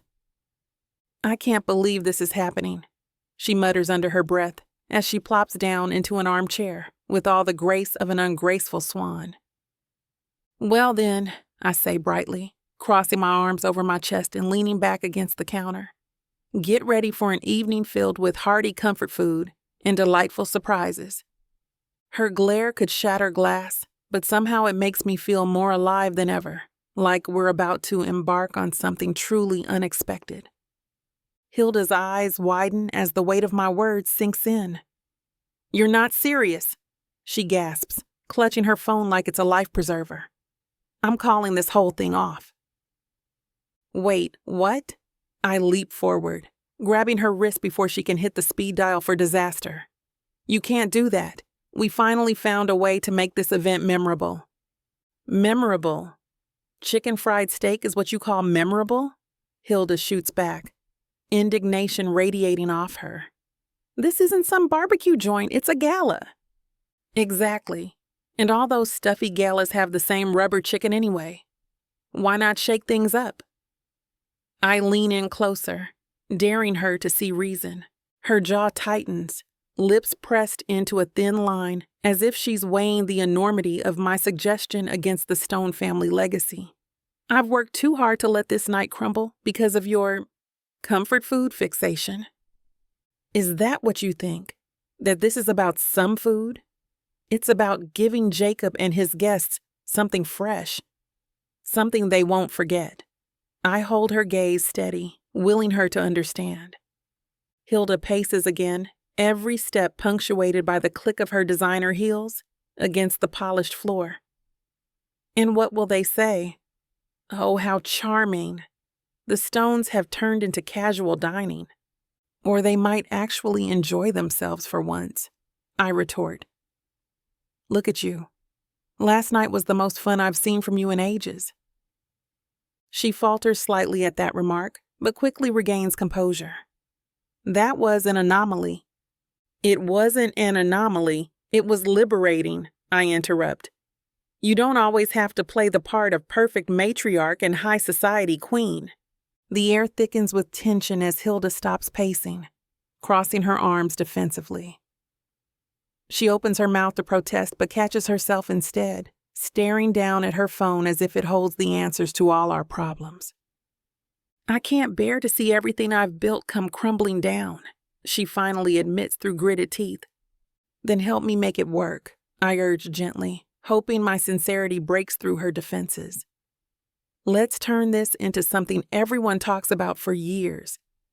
Something special that reflects Jacob's spirit." Hilda exhales sharply and rolls her eyes dramatically. "You really think chicken fried steak is going to do that?" "It might just be exactly what he needs right now," I insist. The glimmer of understanding seems to flicker behind those carefully constructed walls she's built around herself. "Fine," she concedes slowly, still visibly reluctant, but softened just enough by my enthusiasm. "But if this goes south, don't think for a second that I'll let you forget it." I can't help but grin triumphantly as Hilda reluctantly drops her phone onto the coffee table, resolving that maybe tonight could be more than just another gala after all. Chapter 15. Hilda. I hover near the grand staircase, my fingers drumming against the mahogany banister as Nyla paces back and forth across my imported Italian marble floors. The click of her heels echoes through the foyer, setting my teeth on edge. "They should be here any time now," she says, checking her phone for the 100th time. My stomach churns at the thought of greasy diner food being served at my annual gala. "Are you actually looking forward to this?" "After that chicken fried steak last night, you bet I am." She gives me a knowing look. "Don't pretend you didn't love it too." "That was different. We were desperate." I straighten my pearls, trying to maintain some dignity. "This is the Stone Christmas fundraiser." The distinct sound of tires crunching on gravel cuts through our conversation. My heart skips a beat as I peek through the curtains. A beat-up delivery van pulls up to my circular driveway, looking woefully out of place among the Bentleys and Rolls-Royces already parked there. "They're here!" Nyla rushes to open the door. The diner staff pile out, carrying aluminum containers that steam in the cold air. My nose twitches as the unmistakable aroma of fried food wafts through my carefully perfumed foyer. "Right this way to the kitchen." Nyla directs them with enthusiasm that makes me cringe. "Hold on," I call out, unable to stop myself. "Those containers can't possibly—" Next to me, her hand settling on my shoulder. Let them work." I press my lips together, watching helplessly as my pristine kitchen is invaded by these diner folk. The rich, savoury smell grows stronger, and my traitorous stomach growls, remembering last night's meal. "Fine," I whisper more to myself than anyone else. "But if the Vanderbilts complain, don't say I didn't warn you." I watch in horror as the diner staff bustle around my pristine kitchen, arranging food on whatever platters they can find. A stack of aluminum trays sits in the corner, looking utterly out of place next to my collection of crystal and silverware. "Not those serving dishes," I bark, stepping forward. "Those are for luncheons. This is a gala dinner. We need to use silver." Nyla raises an eyebrow at me, her arms crossed. "Hilda, let them work." I shake my head, incredulous. Let them work? They're treating this like a picnic. This is the Stone Christmas fundraiser. The Vanderbilts and Forbeses will be here any minute. "Exactly. And if you keep hovering over them like that, they'll feel even more pressure," she replies, her tone calm yet firm. My heart races as I glance at the stack of platters, delicate floral patterns meant for tea parties, not for an elite gathering. "They can't serve mashed potatoes in a dish like that," I mutter under my breath. The staff are unfazed by my objections, as they set down containers of chicken-fried steak and biscuits with no hint of reverence for the occasion. My stomach churns again. Not from hunger, but from the sheer audacity of it all. Nyla holds her breath beside me, clearly torn between trusting their expertise and bracing for the inevitable backlash from our esteemed guests. "I can't believe I'm actually doing this," I whisper half to myself. Nyla shoots me a sideways glance. "You're doing fine." I scoff lightly, though inside I feel the knot tighten in my chest. Fine? Fine isn't going to cut it when Mrs. Vanderbilt sniffs at her plate and proclaims this soiree unsophisticated. "Oh, please." Nyla rolls her eyes playfully. "This might just surprise you." As if summoned by my worries, one of the diner staff turns toward us with a confident grin plastered on his face. "We've got some delicious collard greens coming up next. Trust me, it's gonna blow your guests away." I can feel Nyla's smirk beside me while I shoot him a glare that would freeze lava. "Are you kidding?" I blurt out before I can stop myself. "Collard greens? What do you think this is? A family reunion?" The man shrugs as if it doesn't matter what people think.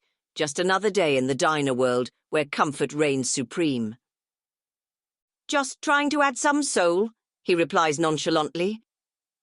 "Great," I mutter under my breath. "Soul food for soul-sucking socialites." Nyla stifles a laugh while I try to calm myself down before spiraling further into indignation. Suddenly she grabs my hand, squeezing it tightly. "Breathe," she whispers urgently. A heavy silence hangs between us as we both watch the staff continue their chaotic dance through my kitchen. Diner food, mingling with the polished surfaces and elegant decor of my home. And hope takes root amid our shared anxiety. "Where is the servicing staff when you need them?" I moan, my voice dripping with frustration as I glance around the chaotic kitchen. The diner crew scurries about, stacking containers like it's a game of Tetris, and all I can think about is how much I want this evening to be flawless. Nyla leans against the counter, arms crossed. They're probably stuck in traffic because of the storm. You know how it goes. "I shouldn't have trusted those idiots," I mutter, raking a hand through my hair. "If only we had real help. Just then Jacob strides in, his brow furrowed and jaw clenched. "Mum, the servicing staff aren't showing up." My heart sinks. What do you mean they aren't showing up? They're supposed to be here. Guess who cancelled? He crosses his arms and gives me that look, the one that says I've messed up yet again. My stomach drops as reality hits. I didn't mean for this to happen. Guilt floods through me like a cold wave. I thought switching caterers was the right move. It wasn't just the caterers, Mum, he snaps back. You pushed out the service team too. Nyla steps in, her tone soothing yet firm. Hilda, maybe this is just one of those things we can work around. No, it's not just one of those things. My voice rises as I turn on her. But Nyla holds her ground, eyes steady and calm. Jacob runs a hand down his face in frustration. This is not what tonight was supposed to be about. We were meant to impress people, show them that Stone events are unrivaled. I knows, I nearly shout back before softening my tone, but it's not all on me. He shakes his head vehemently.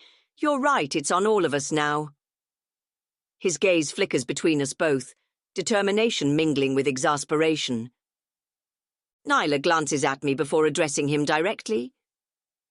Let's not dwell on blame right now. She gestures toward the diner staff, still bustling about, oblivious to our tension. We can make this work if we pull together. Pull together? I echo incredulously, eyeing those food containers with disdain. How are we supposed to serve 200 people? She takes a deep breath as if gathering strength from within. Sometimes, people appreciate authenticity over perfection. Jacob leans against the counter beside Nyla, clearly torn between frustration and admiration for her confidence. I can feel shame creeping up on me again. My need for everything to be perfect has only created more chaos. So what do we do now, I finally ask, resigned yet hopeful. What about a buffet? Nyla suggests, her eyes lighting up. We could set everything up family style, let people serve themselves. My knees nearly buckle. A buffet? The word tastes like vinegar on my tongue. At the Stone Christmas fundraiser? It could work, Jacob muses, and I whirl to face him. Have you lost your mind? The Astors don't do buffets, the Vanderbilts don't serve themselves. I grip the edge of my marble counter, steadying myself. This isn't some corporate lunch meeting. Mum Dash? No, I cut him off, pacing the kitchen. There has to be another way. We could... My mind races through possibilities, each more desperate than the last. What about the country club? They must have staff available. On Christmas Eve, Nyla shakes her head. Everyone's booked. Then we'll pay double, triple exclamation mark. I pull out my phone, scrolling frantically through contacts. Someone must be willing. Good luck with that, Nyla says, already heading for the door. I'm going to help set up the buffet tables. This isn't happening, I mutter, watching her leave. This can't be happening. Jacob sighs heavily beside me. Mum, we're out of options. There are always options, I insist, but my voice wavers. The smell of fried chicken and biscuits fills my kitchen, a constant reminder of how far we've fallen. This will ruin us. Everything I've built. Everything we stand for. Or maybe, Jacob says quietly, it's exactly what we need.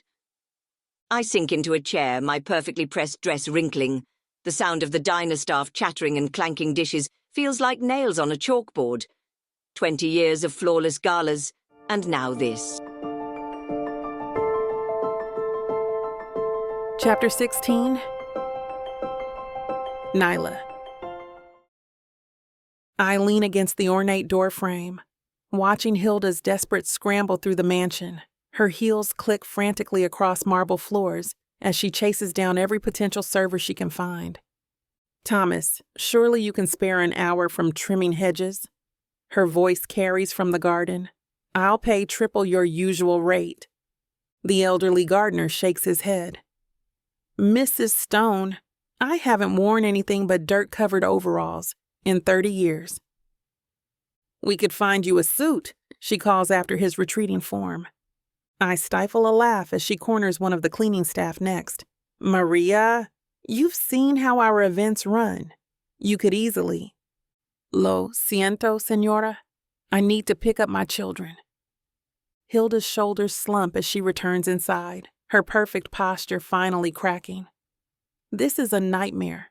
The Astors always expect white glove service. And the Vanderbilts? They'll never let me live down having guests serve themselves like some backyard barbecue. The world won't end if people have to lift their own forks, I say, remembering our night at the diner. Sometimes the best memories come from breaking tradition. You don't understand. She wrings her hands, pearls clinking. These people have attended my Christmas gala for decades.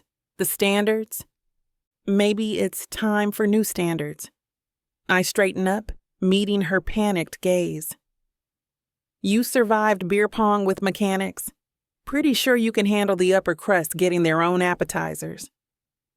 Her lips twitch, almost smiling at the memory before she catches herself. That was different. This is... A crash of pots and pans echoes from the kitchen, followed by raised voices. I leave Hilda to handle whatever new crisis has erupted, taking my chance to escape upstairs. In my room, I smooth down the silk of my emerald gown. The fabric cool against my skin. The dress hugs every curve perfectly, worth every penny of my splurge at Bergdorf's. My reflection shows elaborate twists of braids crowning my head, each coil secured precisely in place. You clean up nice, girl, I whisper to myself, adjusting a wayward curl. The diamond drops Jacob gave me for my birthday catch the light, sparkling at my ears. I grab my clutch and head down the hallway, heels sinking into plush carpet. Jacob, my voice bounces off marble walls. The study sits empty, his laptop abandoned on the mahogany desk. Has anyone seen Jacob? I call down to a passing maid. Check the wine cellar, miss. He went down there earlier. The cellar yields nothing but rows of dusty bottles. Same for the library, the conservatory, and his private office. Worry nibbles at my stomach. He should be greeting guests soon. Jacob Stone, where are you hiding? I mutter, peeking into yet another vacant room. The man's pulled a disappearing act at his own party. A door slams somewhere above. I whirl around, straining to hear footsteps, but only silence follows. Come on, baby. Don't do this to me now. I check my phone. No messages. 15 minutes until the first guests arrive, and our host is MIA. Something's not right. Jacob lives for being the perfect host, for making everything run smoothly. He wouldn't just vanish without telling anyone. I need to find him fast, before Hilda notices he's gone and really starts to panic. The wind howls as I step outside, the salty air biting at my skin. The sun begins to dip, painting the sky in bruised purples and fiery oranges. My heels sink into the sand, each step a little more challenging as I head toward the beach. And then I see him. Jacob stands alone at the water's edge, his silhouette framed against the crashing waves. He looks lost, like a ship without a compass. My heart sinks as I walk closer, sensing the weight of his thoughts from a distance. Hey, I call out, trying to inject some warmth into my voice over the wind. He turns slightly but doesn't fully acknowledge me. The ocean roars behind him. Didn't think anyone would come looking for me. His tone is flat, his gaze fixed on the horizon where sea meets sky. Of course I did, I say, stepping right beside him. You can't hide from me forever. He lets out a breath, frustration etched in his features. I just needed some air, this whole thing. It's not going how I planned. Yeah, you and Hilda are really killing it on the family bonding front. I tease lightly, nudging his shoulder with mine. He shakes his head, lips pressed into a thin line. This isn't a joke, Nyla. The fundraiser could mean everything for my career and my family's legacy. I get that, I reply softly. But you can't carry all this weight alone. I'm supposed to be in charge. He kicks at the sand beneath his feet like it personally offended him. And then she swoops in and changes everything without even consulting me. It's infuriating. I watch him struggle with his emotions, the sharp lines of his jaw tightening as he grapples with disappointment and anger. It sounds like you're scared of failing her more than anything else. His eyes flicker toward me, revealing vulnerability hidden beneath that tough exterior. Yeah, maybe I am. I watch Jacob stare out at the waves, frustration etched deep into his features. The way his jaw clenches reminds me of a storm brewing just beneath the surface. I'll never be good enough for her, he mutters, kicking sand into the surf. No matter what I do, it's never enough to meet her perfect standards. Just look at how she's already meddled with this party. I take a breath, letting his words hang in the air. She cares about you, you know. He scoffs, turning slightly to face me. Caring? It's all about appearances for her. Everything is a damn competition. Maybe she just wants to preserve what she thinks is important. I reply, surprising even myself with my own defense of Hilda. It's not easy being under that kind of pressure. Jacob narrows his eyes at me. You don't have to defend her. I'm not defending her, I say quickly, stepping closer to him, feeling the warmth radiating off his body, in contrast to the chilly breeze whipping around us. But think about it. She's spent decades building this reputation for your family. Maybe it's more than just wanting control. Maybe it's fear of losing everything she worked for. He shakes his head vehemently, but I can see the wheels turning in his mind. She doesn't get it, Nyla. She doesn't see how suffocating it is. And you don't get how lonely that must feel for her, I say gently, taking his arm reassuringly. His muscles tense under my touch, but he doesn't pull away. Lonely? He lets out a harsh laugh that echoes against the crashing waves.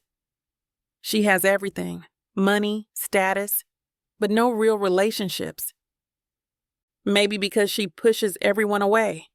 I give him a pointed look, watching as something shifts in his expression. I didn't realize you knew so much about my mother, he replies, softer now. I smirk playfully, hoping to lighten the mood a bit. Yeah, well, we had quite the adventure yesterday. He finally cracks a smile and it warms me from within.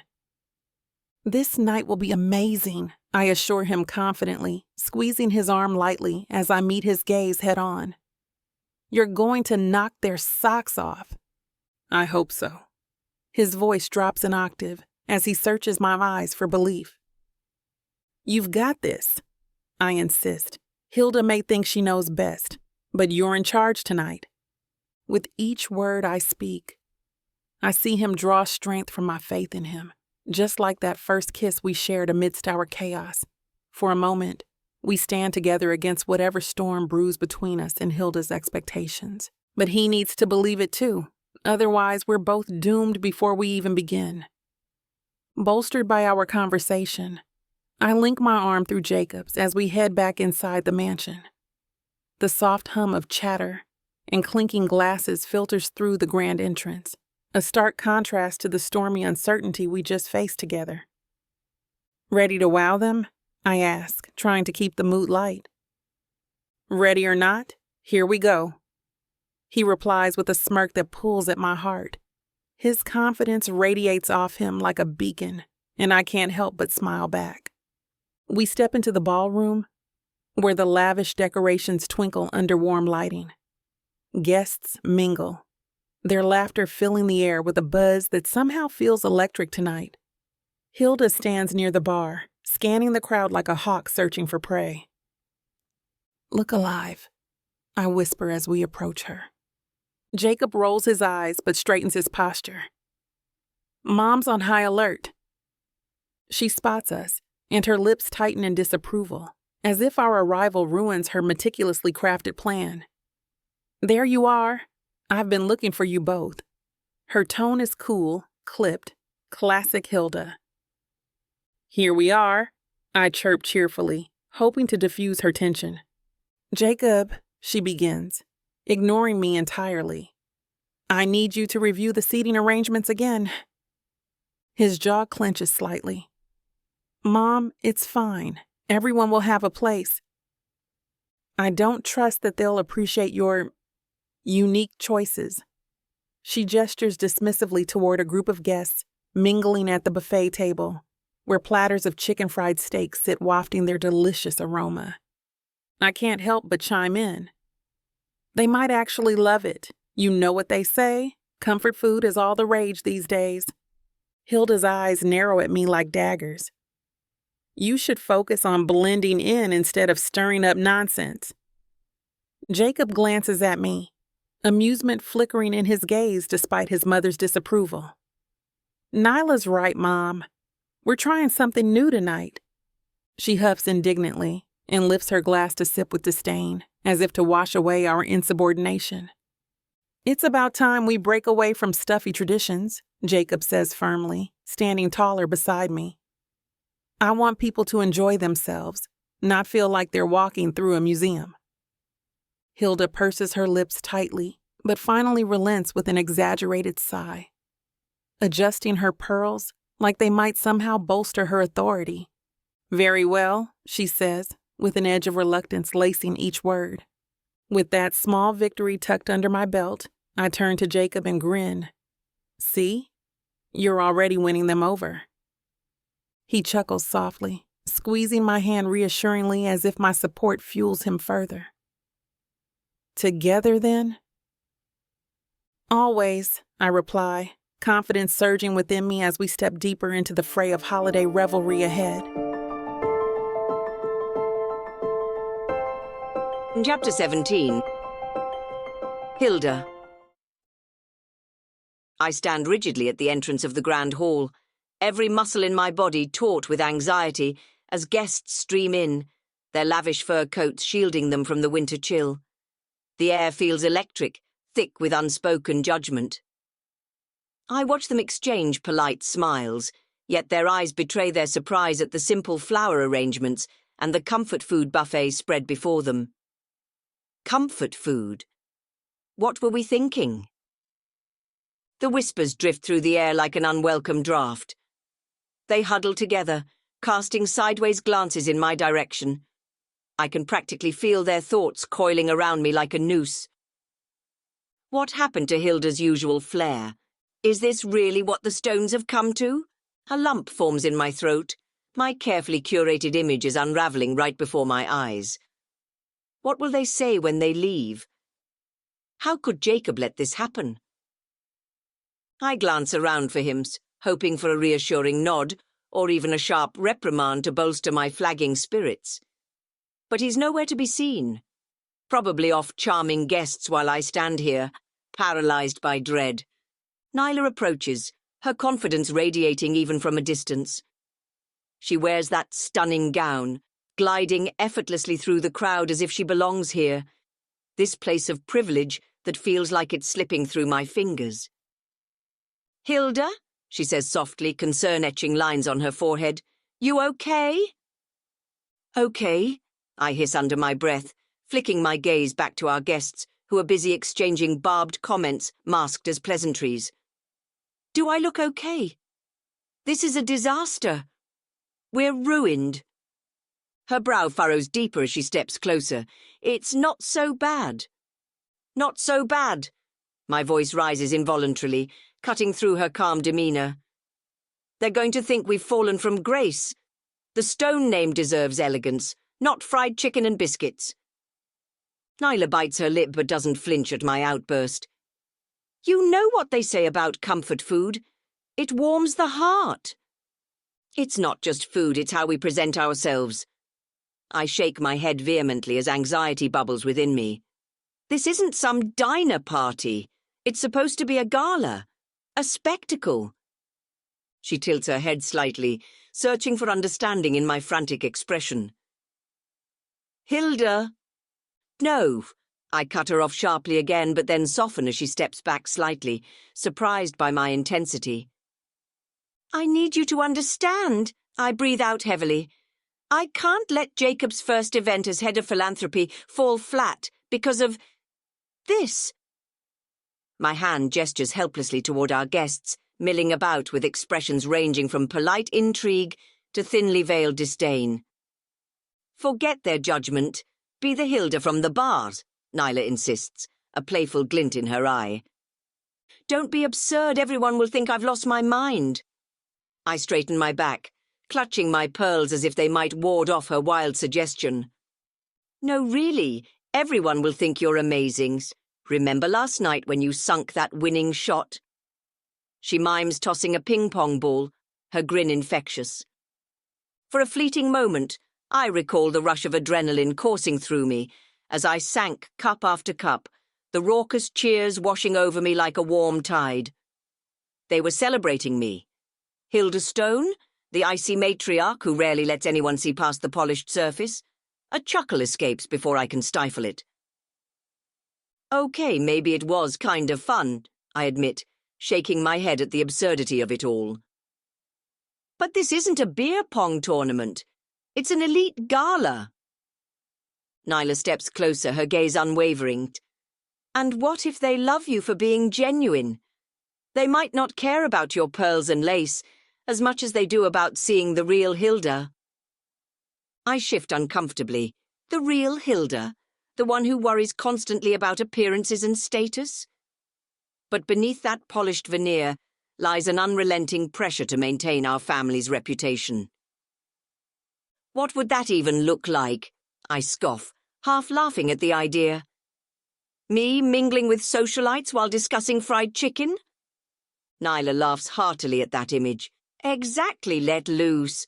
Who knows? Maybe someone will even challenge you to a dance-off. I raise an eyebrow at her enthusiasm. A dance-off? In this dress? My gaze flits down to my elegant gown, which feels more like a prison than an outfit. Why not? You've got spirit, she counters with determination. You just need to let go of all that stuffiness. She's right about one thing. There's a weight lifting off my shoulders just thinking about it. A brief escape from the demands of being Hilda Stone. All right, I say slowly, testing the words on my tongue like fine wine before committing to them fully. I'll try, but you better not leave me out there alone. Deal. Nyla beams, and in that moment something shifts between us. A camaraderie forged in this chaotic gala atmosphere. As we survey the room filled with skeptics and critics, excitement bubbles up within me, a small flame igniting in the midst of my anxiety-ridden thoughts. Just remember, Nyla whispers conspiratorially, when in doubt, just channel your inner beer pong champion. With newfound determination brewing inside me like fresh coffee on a winter morning, I nod toward Nyla. Together, we stride forward into this evening's unpredictable chaos, ready or not. With a deep breath, I square my shoulders and step into the fray, a whirlwind of designer gowns and perfectly coiffed hair. My heart races, but I keep my chin up and my smile bright. This is my party, damn it. And if I'm going down, I'll do it with flair. Ah, Hilda, a voice calls from the throng. It's Margaret Forsyth, her fur-lined wrap practically drowning her petite frame. I must say this spread is unexpected. Margaret, I say breezily, plucking a hefty piece of chicken fried steak from the buffet table and piling it onto my plate. You must try it. Sure, we love a bit of caviar, but nothing warms the soul on Christmas Eve like good old comfort food. I take a hearty bite, as if to prove my point. The flavours burst in my mouth, crispy, savoury perfection that almost makes me forget about all those snide remarks. Margaret raises an eyebrow, hesitating. Comfort food at a gala? How rustic. Rustic? Oh, darling, I laugh off her veiled criticisms. That's just what the elite want nowadays. Who wants stuffy when you can have flavour? A few guests around us look intrigued despite themselves. I catch Nyla's eye across the room. She gives me an encouraging nod, and I feel emboldened. Join me, I call out to others lingering near the buffet. I promise this isn't just your average diner fare. It's gourmet chicken fried steak. Only for tonight. I heap more onto my plate, handing out samples to anyone who dares approach me. A couple of brave souls tentatively take bites. Their skepticism begins to fade with every forkful. Oh, one woman says between chews, surprise colouring her tone. This is actually quite good. Right. I grin widely as others start piling their plates high with mashed potatoes and biscuits as well. The atmosphere shifts. Laughter begins to bubble up amidst the whispers. What else have you got? A man in a tuxedo joins our little circle as he eyes my plate greedily. We've got it all. Collard greens, mashed potatoes with gravy and even biscuits, I declare with mock seriousness, before gesturing toward the other trays laden with comfort food treasures. The energy in the room lightens as more guests join in on the feast. Who knew Hilda Stone could throw such an unconventional gala? Someone quips playfully. I can't help but laugh along with them. This may just work after all. I catch Nyla's eye across the room, and she beams at me like a sun breaking through the clouds. It's a simple smile, yet it carries a weight that lifts my spirits. I return it, feeling a flicker of something new within me, maybe even joy. For the first time in ages, I feel lighter, almost buoyant. I glance down at my pearls, still clutched tightly in my hand like a talisman. They've always been my shield against scrutiny. But tonight? Tonight, I refuse to let them weigh me down. I slip them back around my neck and adjust them with a newfound determination. This is my night, too. Let everyone else squawk about tradition while I embrace this unexpected chaos. Who knew you could actually loosen up? Nyla teases as she sidles up beside me, her laughter infectious. Don't push your luck, I reply, unable to suppress the grin spreading across my face.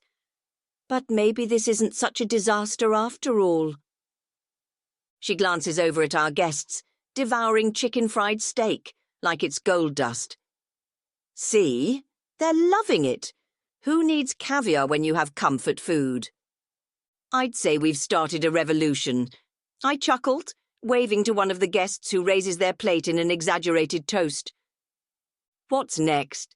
A dance-off, she suggests playfully, wiggling her eyebrows. Don't push it, I jab back with mock seriousness. Come on, she laughs, tossing her hair back dramatically. You're just worried I'd outdance you. You're dreaming if you think so, I arch an eyebrow at her challenge. Before she can respond, Jacob strides over, exuding his usual confidence, but with an added spark of pride in his eyes. Look at this turnout! Who knew fried chicken would bring the elite together? I can't help but beam at him as he surveys the room filled with laughter and animated chatter instead of disdainful whispers. Didn't you doubt me? He asks, with that charming half-smirk that makes my heart flutter despite myself. Let's just say I'm pleasantly surprised, I reply coyly, flicking my gaze between him and Nyla. I'm more than pleasantly surprised, Nyla interjects cheerfully before leaning closer to Jacob. Your mother has pulled off quite the gala here. Jacob's eyes meet mine. There's gratitude reflected in his gaze that warms me from within. In this moment, surrounded by people who might have once been critical of us all for different reasons, who could have predicted this twist? The music shifts to something upbeat. Someone starts clapping along and soon enough more join in. My fingers twitch as if they're itching for a dance floor. Shall we? I offer, glancing at Nyla. Her eyes sparkle mischievously as she nods vigorously. Let's show them how it's done. With Jacob leading us toward the impromptu dance area, amidst cheers from our guests, something profound settles over me. For tonight only, Hilda Stone won't be just a name associated with prestige and perfection. I'll be Hilda Stone, enjoying every moment without fear or restraint. Chapter 18. Nyla. I lean against the doorway, a grin creeping across my face as I take in the scene. The grand dining table, adorned with nothing but wildflowers, buzzes with laughter and chatter. It's a delightful departure from the stilted small talk I've come to expect at these gatherings. A couple of guests near me pass around platters, overflowing with fried chicken and biscuits. One man chuckles. "We're going to be honest with you. After that snowstorm, the last thing we wanted was to wear suits and gowns and attend a gala. But this is something different." His companion nods vigorously. "Yeah, it feels more like a Christmas Eve party, like family coming together." Hilda stands nearby, her usual air of superiority melting away as she warms up to the crowd. She laughs easily now, leaning into the conversation like she belongs here. "Sometimes all you want to do is let loose on the holidays," she announces with a flourish. "We thought of giving everyone a little treat." The guests respond with cheers, their plates piled high. I catch Hilda's eye and raise an eyebrow in disbelief. Who knew she had it in her? "Looks like someone finally figured out that not every event needs to be suffocatingly formal," I say, nudging Jacob, who's standing beside me. He smirks back at me, his gaze shifting toward his mother. "Guess this night isn't going how she planned," he replies. "Not at all," I chuckle. "I think she's actually enjoying herself." With a glass of champagne in one hand, I soak in the atmosphere. The murmurs around me are like music, filled with surprise and delight.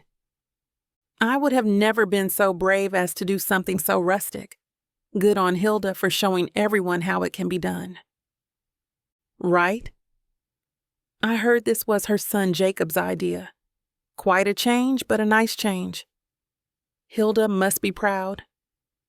The words wash over me, and I can't help but smile. For once, Hilda isn't the iron-fisted matriarch. She's a trendsetter, breaking free from her own constraints. I catch her across the room, animatedly discussing the mechanics of beer pong. With a group of guests, the pearls around her neck glimmer under the soft light as she gestures wildly, clearly reveling in their approval. "Looks like your mom's stealing the show," I tease Jacob. He chuckles, shaking his head slightly. "I didn't see this coming either. Guess she's finally loosened up a bit?" More than a bit. I take a sip of my drink, enjoying how the effervescence dances on my tongue. "She's practically the talk of the town." He leans closer, lowering his voice just enough for only me to hear. Maybe she needed a little nudge to realize life doesn't always have to be about impressing others. The jazz piano swells in the background, its smooth notes wrapping around us like an embrace as we watch guests mingling effortlessly, society matrons swapping stories about children and holiday traditions while tucking into biscuits with gleeful abandon. "Hey," he says suddenly, pulling my focus back to him. "How did you manage to convince her to go along with this?" I shrug playfully. "Maybe it was your mother's secret desire for adventure, or maybe it was just all those shots of whiskey last night." Jacob laughs heartily, his deep voice sending shivers down my spine. A group of older women passes us by, their voices ringing out amidst the celebration. "I think this is refreshing. We should do this more often," one declares enthusiastically. "I agree.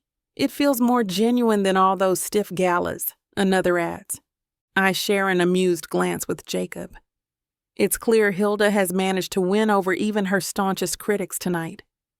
I watch as Jacob excuses himself, his eyes scanning the room filled with laughter and chatter. "I should address the crowd before everyone has too much to drink," he says with that charming smile of his, which makes my heart skip. He strides to the center of the room, every eye drawn to him like moths to a flame. Jacob clears his throat, the chatter in the room fading to a hush. I watch him move to the center of the space, the way he commands attention effortlessly, like he's been doing this forever. "Thank you all for coming tonight," he begins, his voice steady but warm. "It means a lot to see so many familiar faces gathered here." He pauses, scanning the crowd, and I feel a swell of pride. This is my man, taking charge. "This year, we decided to change things up," he continues, gesturing toward the rustic decor and hearty platters filling the tables. "We wanted to bring comfort during this harsh winter, not just with food, but by warming our hearts towards those who need our help the most." I can't help but nod along, feeling every word resonate within me. His passion is infectious. He glances at Hilda, whose eyes sparkle with an unexpected softness that's rare for her.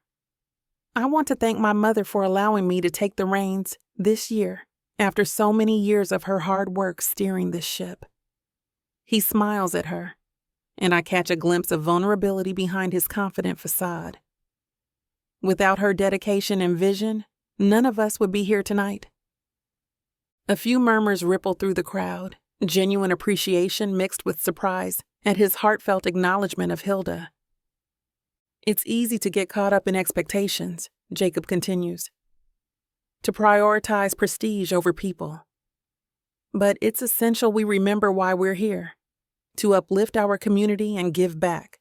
He leans forward slightly as if drawing everyone in closer. "Together, we can make a real difference." The sincerity in his voice hits me hard.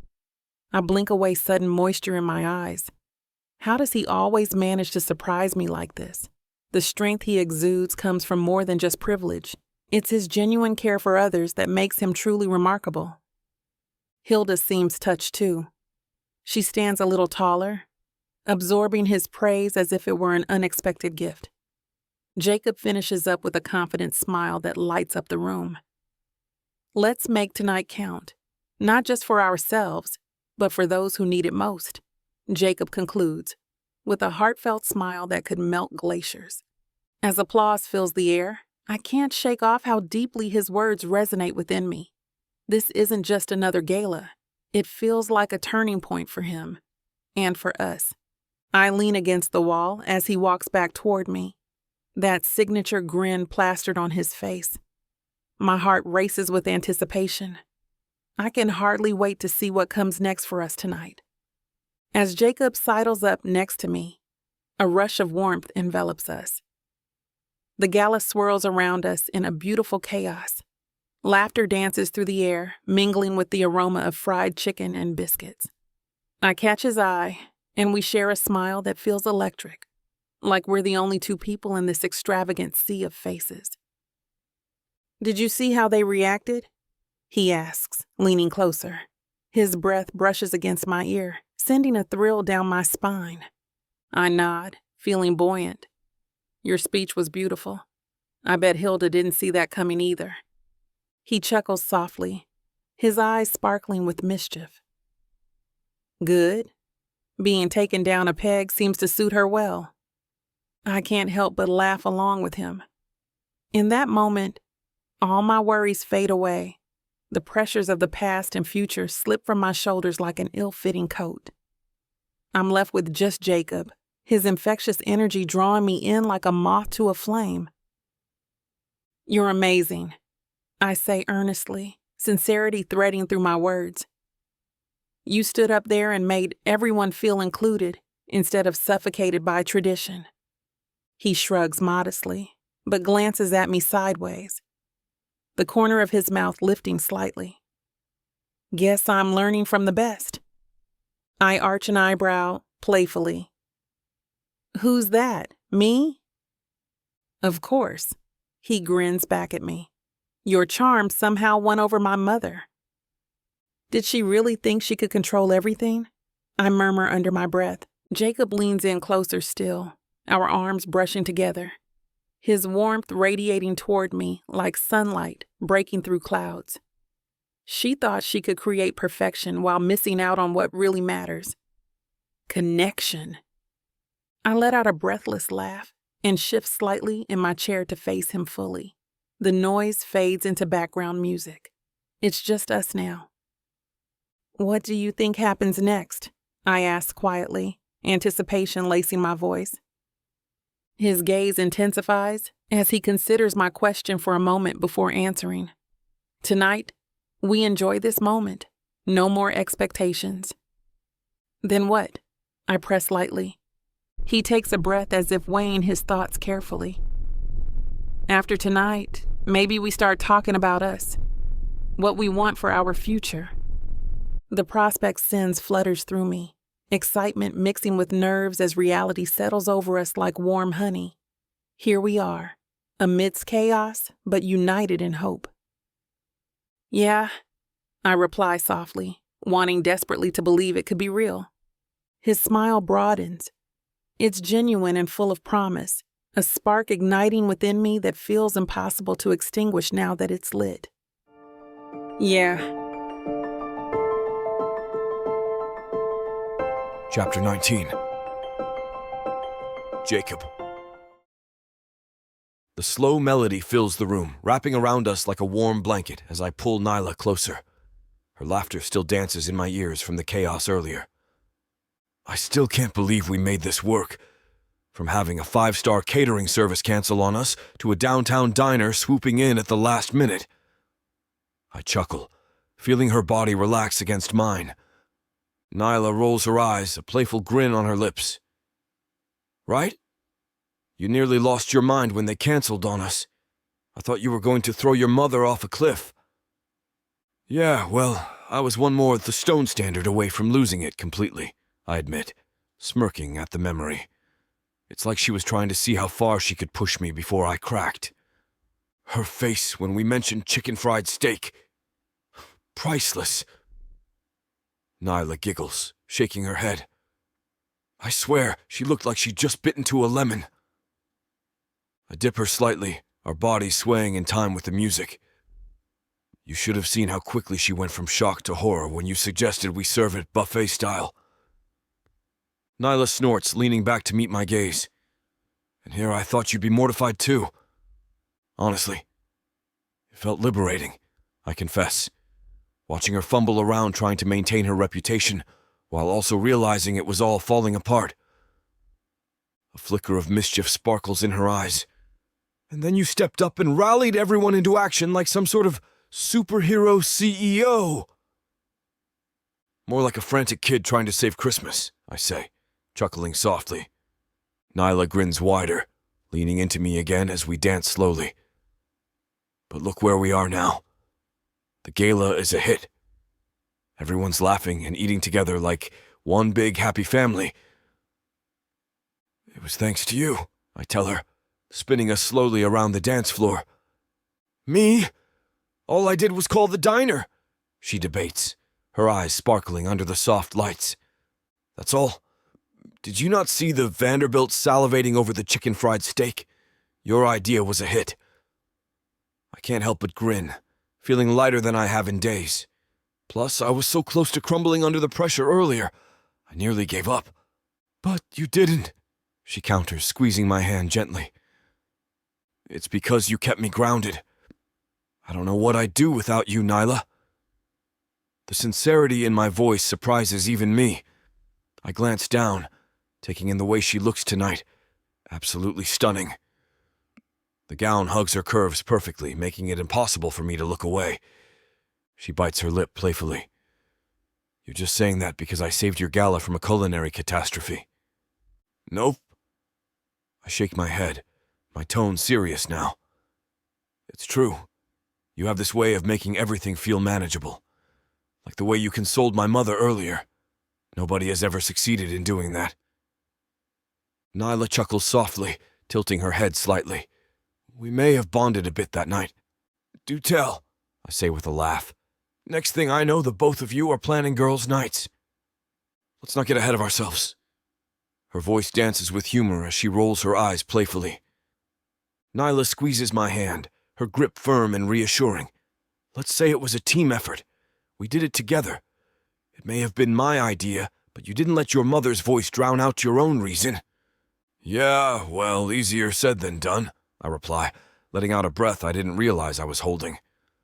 The chaos of the night still swirls around us. Laughter and clinking glasses mingle with the smell of fried chicken wafting from the buffet. She tilts her head slightly, a teasing glimmer in her eyes. "But you did it. You stood your ground. You've got to trust yourself more, Jacob. Your instincts are good. Just look at tonight. If you had let Hilda take charge completely, I would have ended up with a rubber chicken and a bunch of snooty guests whispering behind my back," I finish for her. "Exactly!" Nyla beams, and there's that spark again, the one that makes me feel invincible. The music shifts into something slower, and I pull her closer, feeling her warmth seep into me. "But you really stepped up tonight, too," I say, brushing a lock of hair behind her ear. "Without you, this place would be a glorified food fight by now." She laughs lightly, the sound brightening my mood further. "I just reminded you that people love comfort food, especially when it's served with a side of chaos." "True," I chuckle as memories of Hilda trying to wrap her head around our diner spread come flooding back. I thought she was going to pass out when she saw those biscuits. And yet here she is mingling like she owns the place. Nyla glances across the room where Hilda holds court among our guests. "I think she's finally learning," I say thoughtfully. "Maybe even having fun for once." Nyla nods appreciatively, but adds with mock seriousness. "And just think, next year's gala could feature tacos if we keep this up." "Oh, hell no," I laugh, shaking my head at the absurdity. "That'll get us blacklisted from society events forever." "Don't knock it till you try it," she teases back, pulling away playfully. Her infectious energy feeds into me as we dance under the twinkling lights overhead. With each sway and spin, I can't shake off the feeling that this moment, this partnership, could redefine everything. "It feels good to know we can handle anything together," I say earnestly. Nyla meets my gaze, sincerity reflected in her eyes. "Just promise me one thing. When things get tough again, don't forget you have me in your corner." "I promise," I say, my voice low and sincere as I pull her in for a dip, feeling the warmth of her body against mine. As I draw her back up, our lips meet in a kiss that sends a jolt of electricity through me. Her heart skips a beat, and I can almost feel it in sync with my own. For a moment, the world around us fades, the gala noise dims, and it's just us. But the sound of heels clicking against the marble floor breaks the spell. I reluctantly pull away, catching sight of the board members approaching. Nyla gives me a knowing smile before stepping back, allowing me to bask in this moment. "Go get 'em, CEO," she whispers playfully. I watch her retreat, wishing we could stay lost in our bubble a little longer. The board members queue up with eager expressions, faces lined with expectation like they're about to witness some great spectacle. "Jacob! Absolutely fantastic work tonight!" one of them gushes, a man with thinning hair and an overly tight suit. "The direction you're taking the hospital is just what we need." "Thanks, Roger." I nod appreciatively, but can't shake off the feeling that they'd be saying anything to stay on my good side. Another member chimes in, Sandra with her signature pearl necklace dangling like some badge of honor. "I've heard such wonderful things about your plans for community outreach. It's refreshing." "Glad to hear you think so." I keep my tone neutral, my mind still drifting back to Nyla's laugh. "You really have your mother's vision for philanthropy," Roger adds, clearly trying to score points. I suppress an eye roll. Let's hope it's more than just vision. They all chuckle as if they're sharing some inside joke. A part of me wants to scoff at their feigned camaraderie. Another part relishes their praise for a moment before reality kicks back in. As they move along, chatting amongst themselves and offering more compliments than I care to hear, I spot Hilda across the room. She stands regally by the buffet table, adjusting her sleeve as she inspects the spread like it's some fine art exhibit. "Make sure we don't run out of those fried biscuits," She commands a nearby server with that unmistakable air of superiority. I roll my eyes internally but keep my expression polite for the guests surrounding me.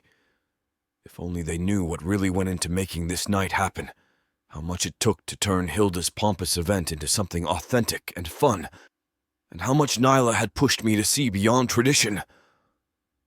I scanned the room, searching for Nyla amidst the sea of glimmering gowns and tailored suits. My mother is still holding court, basking in the attention like it's her birthright. But my gaze keeps drifting, a compass pointing to true north.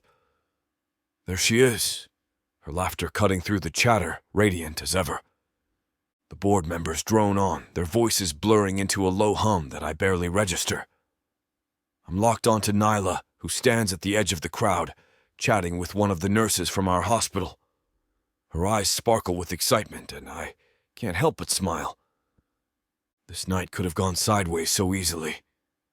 It almost did. The chaos of the last 24 hours feels like a distant memory now.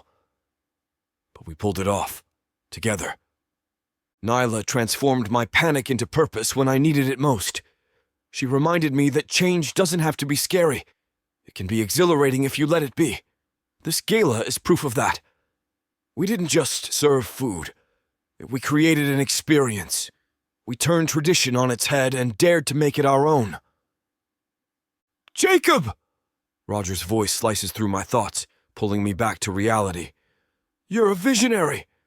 Thanks, I reply absent-mindedly, still watching Nyla interact with the crowd as if she belongs there. Because she does. In her presence, everything feels possible. She's strong and unapologetic about who she is. Watching her command attention without trying is mesmerizing. I know my mother would never approve. She'd see Nyla as an intruder in our elite world. But that's exactly what makes her perfect for me. She's not just some trophy girlfriend. She's my partner in this chaotic dance called life. Jacob? Another board member interrupts my reverie, but their words dissolve into background noise again. I shake off their praises and focus back on Nyla as she leans closer to her companion, laughter spilling from her lips like music I want to play on repeat. That's when it hits me. This partnership we forged wasn't just about saving tonight. It's about us facing whatever comes next together. I can't imagine moving forward without her by my side. This gala isn't just a success. It's a turning point for us both. A moment where our paths finally converge into something solid and bright. Suddenly, my mother calls out from across the room, waving me over with that authoritative air of hers. I glance back at Nyla before I step away, wishing more than anything to stay lost in her eyes for just a little longer. This is it, baby. This is what you can get me that'll make me happy. You know I'll get you whatever you want. All you need to do is ask me and I'll give it to you. This ain't just it. This is everything I could ever want. Now I'm curious. What does a strong, sassy woman like yourself want so badly? Baby, you know what I want? I can't wait to hear. The Big Baddie Bundle from Tyla Walker. It has everything I need. 20 ebooks with over 1 million words of sassy romance and spice that'll keep you on your toes. 10 audiobooks containing over 60 hours of that seductive voice telling me naughty things all night long. You don't need an audiobook for that, baby. Right here. You may be fine and all, but no one tells it like the way Miss Tyla does. And I need her in my life. The Big Baddie Bundle is everything you need. You can get it for 80% off. Go to TylaWalker.com to browse the bundles that earn you the best deals. It's time you treat yourself. Because you deserve it. Escape your life with Miss Tyla.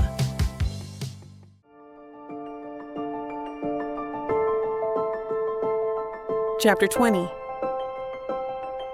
Nyla. The last of the guests trickle out, laughter fading into the night air, leaving behind a trail of memories, and a mess that the staff diligently begins to tackle. I glance around, taking in the remnants of what turned into an unexpectedly delightful evening. Hilda catches my eye, her expression softer than usual. Nyla, she calls, motioning me over with a wave that feels almost tentative. I approach cautiously, wondering if she's about to launch into another critique. Despite my doubts, she begins, folding her arms tightly around herself like she's warding off cold criticism instead of winter chill. You were right about this crowd warming up to comfort food and a rustic vibe. I blink in surprise. Did you just compliment me? Don't get used to it. She rolls her eyes, but there's a hint of a smile lurking at the corners of her mouth. But yes, I'm thanking you. It seems our guests appreciated your unorthodox choices. I appreciate you recognizing it took both of us to pull this off, I reply lightly. You embraced it too. You showed them what real fun looks like. Hilda hesitates for a moment, her facade cracking ever so slightly. Well, perhaps I did. See? We make quite the team when we're not trying to kill each other. I chuckle softly. She nods slowly, a thoughtful expression crossing her face before she finally sighs. This was just one night, Neela. The edge returns as she excuses herself with a slight wave. I've had enough fun for now. Watching her leave, I can't help but feel proud. There's more to Hilda than meets the eye. I shake off the moment and head toward the kitchen, where Jacob is still mingling with the diner crew as they pack up their things. His charm lights up the room even under fluorescent lights that flicker like they're fighting for life. Thanks for making it happen tonight, he says, clapping one of the cooks on the back while handing out tips from his wallet. Shall we? Jacob turns his gaze toward me and extends his hand. My heart does a little flip as I take it, feeling warmth radiate from him, even amidst all this chaos. He leads me upstairs through the echoing halls of his family's mansion until we reach his bedroom door. Once inside, he shuts it firmly behind us and leans against it with that confident smirk that always sends butterflies fluttering in my stomach. What now? He asks playfully. I arch an eyebrow back at him, daring him to make a move because right now, I'm all in for whatever comes next. I think someone deserves a reward for their hard work, I say, my voice dropping to a sultry purr contrasting as I step toward Jacob, feeling the heat of the evening's triumph still simmering between us. Jacob's eyes darken with desire, and he saunters over to me with that effortless grace that always makes my heart race. I didn't get a chance to tell you how great you look in that dress, he says, his gaze tracing the curves of my body, making me feel like the most exquisite masterpiece in any gallery. Thank you, I reply, my hands running over the fabric that clings to my hips. But I think you might like it better once I take it off. My fingers toy with the zipper at my side, the promise of what's to come hanging in the air. A low growl escapes him as he closes the distance, his hands finding my waist and pulling me against him. Our lips crash together in a frenzy of pent-up passion, the world outside this room fading to a mere whisper. With deft fingers, he tugs at the ties of his bow tie, loosening it before it falls to the floor, forgotten. Our clothes become a tangled heap on the plush carpet as we undress each other with a desperation that speaks of more than just lust.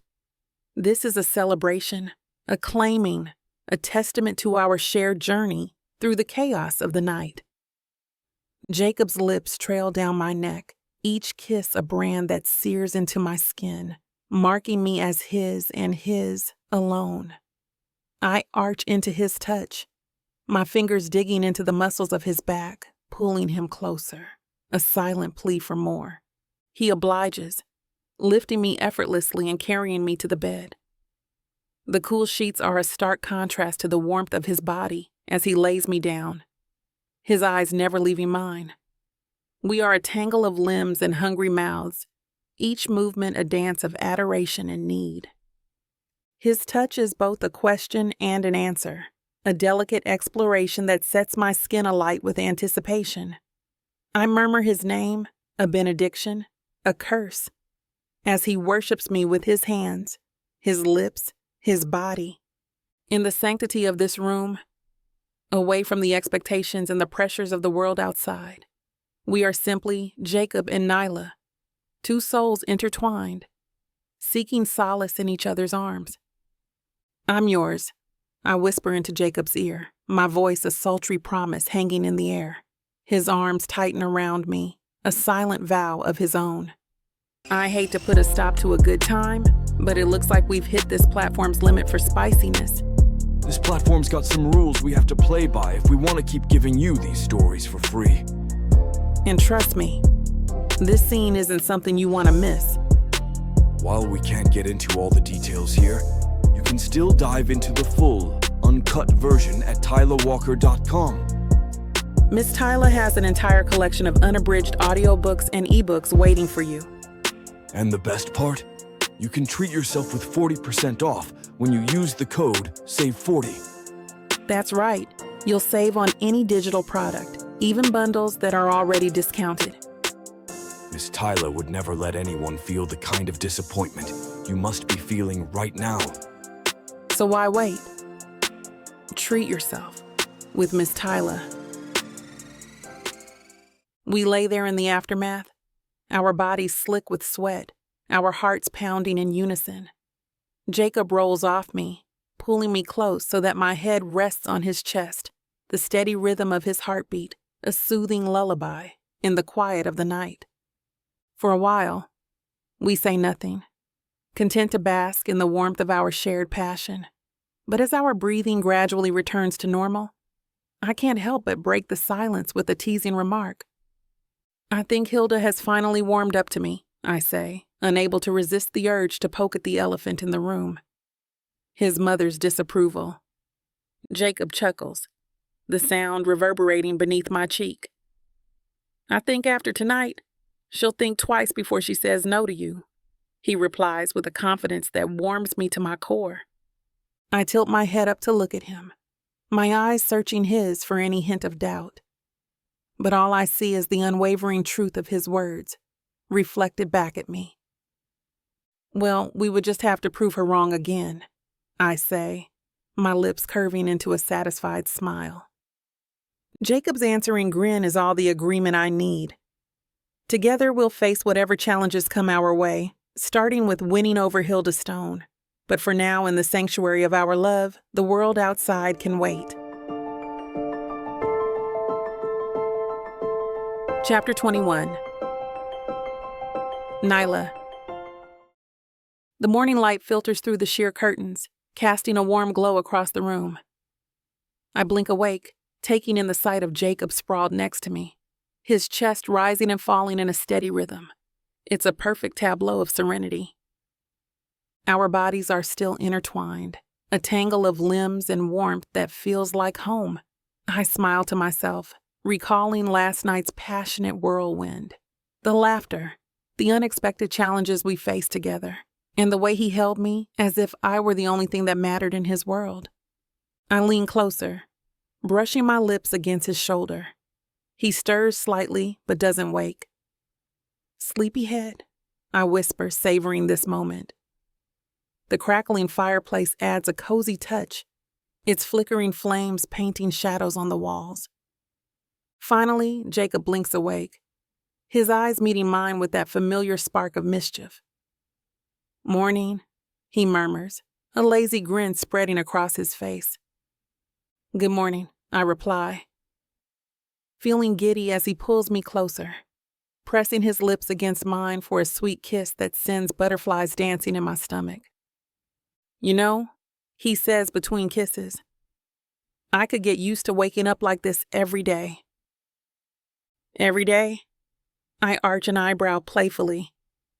That's quite a commitment for someone with your busy schedule. Not too busy for you? His gaze holds mine with unwavering intensity.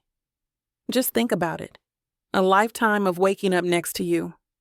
I chuckle softly, my heart fluttering at his words. That sounds dangerously close to romantic. Dangerously? He feigns shock before breaking into laughter. I'll tone it down then. Wouldn't want to scare you away with my sappy side. Oh, please, I tease back, poking him playfully in the ribs. You're already well past that point. He smirks and captures my hand, pressing it against his heart as if to prove a point. This heart, it belongs to you now. A warmth spreads through me at his declaration. How did we end up here? Just when I thought everything was falling apart with Hilda's meddling and the Gala chaos, here we are, two souls entangled on Christmas morning. I wish we could freeze this moment, I whisper softly. Why not? Jacob replies with mock seriousness. We can make it our holiday tradition. Sleep in and skip all family obligations. Now, that's a plan I can get behind. He leans down for another kiss, deepening it until all thoughts of obligations fade away into blissful nothingness. On that note, Jacob begins, his voice warm and teasing, pulling me from my thoughts. I'd like to start our own traditions.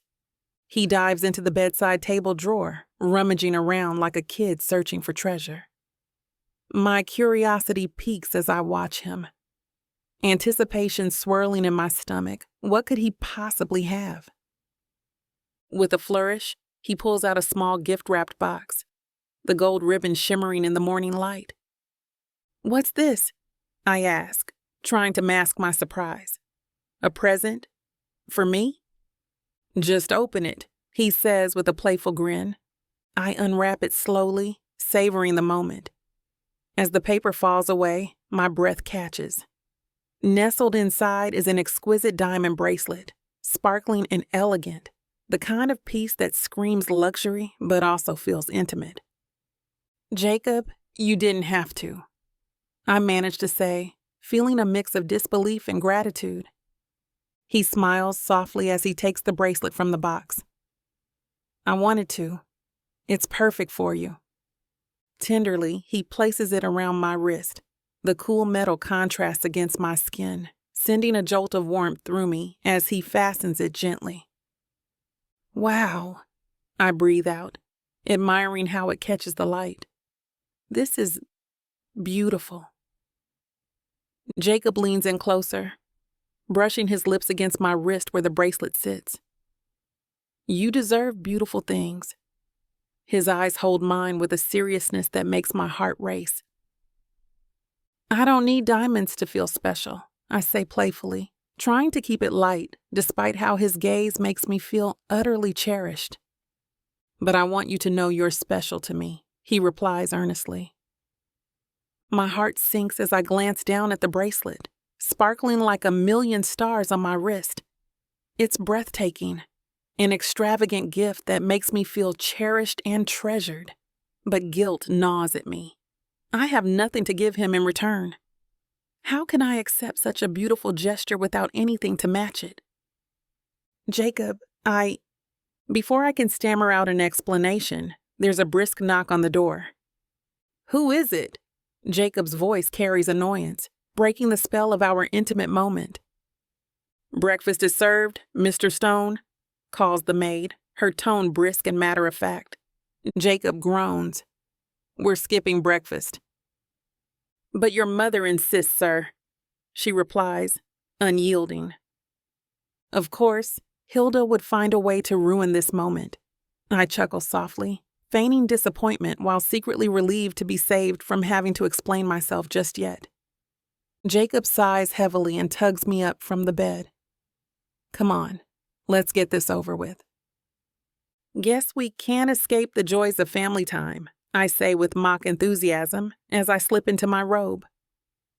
I swear she does this just to keep me from having any fun. He rolls his eyes dramatically. Your mom loves you in her own twisted way. Yeah, love is not the word I'd use. He shoots me a sideways glance, his expression somewhere between exasperation and amusement. I slip into my robe, the soft fabric enveloping me like a hug, but it does little to quell the whirlwind in my mind. A diamond bracelet? How can I possibly compete with that?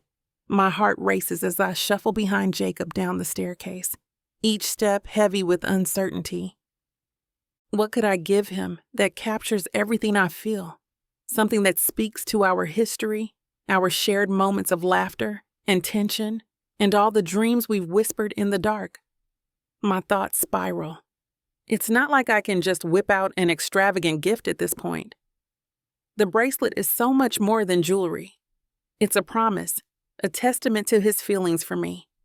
As we reach the landing, he pauses and glances back at me, brow furrowed in concern. "You okay?" His voice carries a hint of worry. "Yeah, just thinking," I say, forcing a smile that feels more like a grimace. "You know how it is, just processing all this." I wave my hand vaguely around, hoping he buys it. He narrows his eyes, unconvinced but too kind to push further. "All right then," he replies slowly, studying me like I'm an intriguing puzzle he hasn't quite figured out yet. Panic gnaws at my insides. How am I supposed to salvage this moment? We've just shared something beautiful, something real, and now I feel like a fraud for not having anything meaningful to offer in return. My throat tightens as we descend the last few steps. The faint scent of coffee wafts through the air as we approach the dining hall, where Hilda's likely orchestrating breakfast, like she's hosting a royal banquet. It doesn't help my nerves knowing she'll be there, ready to remind me of how she ruined my chance at giving Jacob something truly meaningful. As I approach the dining hall doors, time feels like it's dragging, each step a deliberate act of defiance against the knot tightening in my stomach. The golden light spilling from the room does little to ease the anxiety coiling inside me. This breakfast is bound to be tense, and I can already feel Hilda's scrutiny weighing down on me. I can't shake off how she ruined my plans for Jacob's gift, the signed first edition of The Great Gatsby, a treasure I had dreamed of giving him since we first met. It was more than just a book. It was a piece of his history, a reflection of everything he's been through, and Hilda snatched it away like a kid hoarding candy. "I can't believe her," I mutter under my breath, glancing sideways at Jacob. He catches my eye and raises an eyebrow. "What was that?" "Nothing," I reply quickly, forcing a smile as we stand just outside the dining room. He looks at me with concern. "You sure? You seem off." I wave him off, but can't help the bitterness creeping into my voice. Chapter 22. Hilda. The dining room is aglow with festive decorations. Crimson and gold garlands drape from the chandelier, while a towering Christmas tree stands proudly in the corner, adorned with twinkling lights. The table is an opulent sight. Fluffy pancakes stacked high, shimmering pastries dusted with powdered sugar, and bowls of vibrant fresh fruit glisten under the morning light. Jacob enters first, his hair still tousled from sleep. Nyla follows closely behind, her robe wrapped tightly around her. She seems quieter than usual, her vibrant spirit dimmed. "Good morning," I beam at them, though I'm still grappling with the odd energy in the room. Jacob plops down at the head of the table and stretches luxuriously. "Did you have to wake us so early? Some of us were enjoying a very cozy morning." He shoots Nyla a playful grin that momentarily brightens her expression.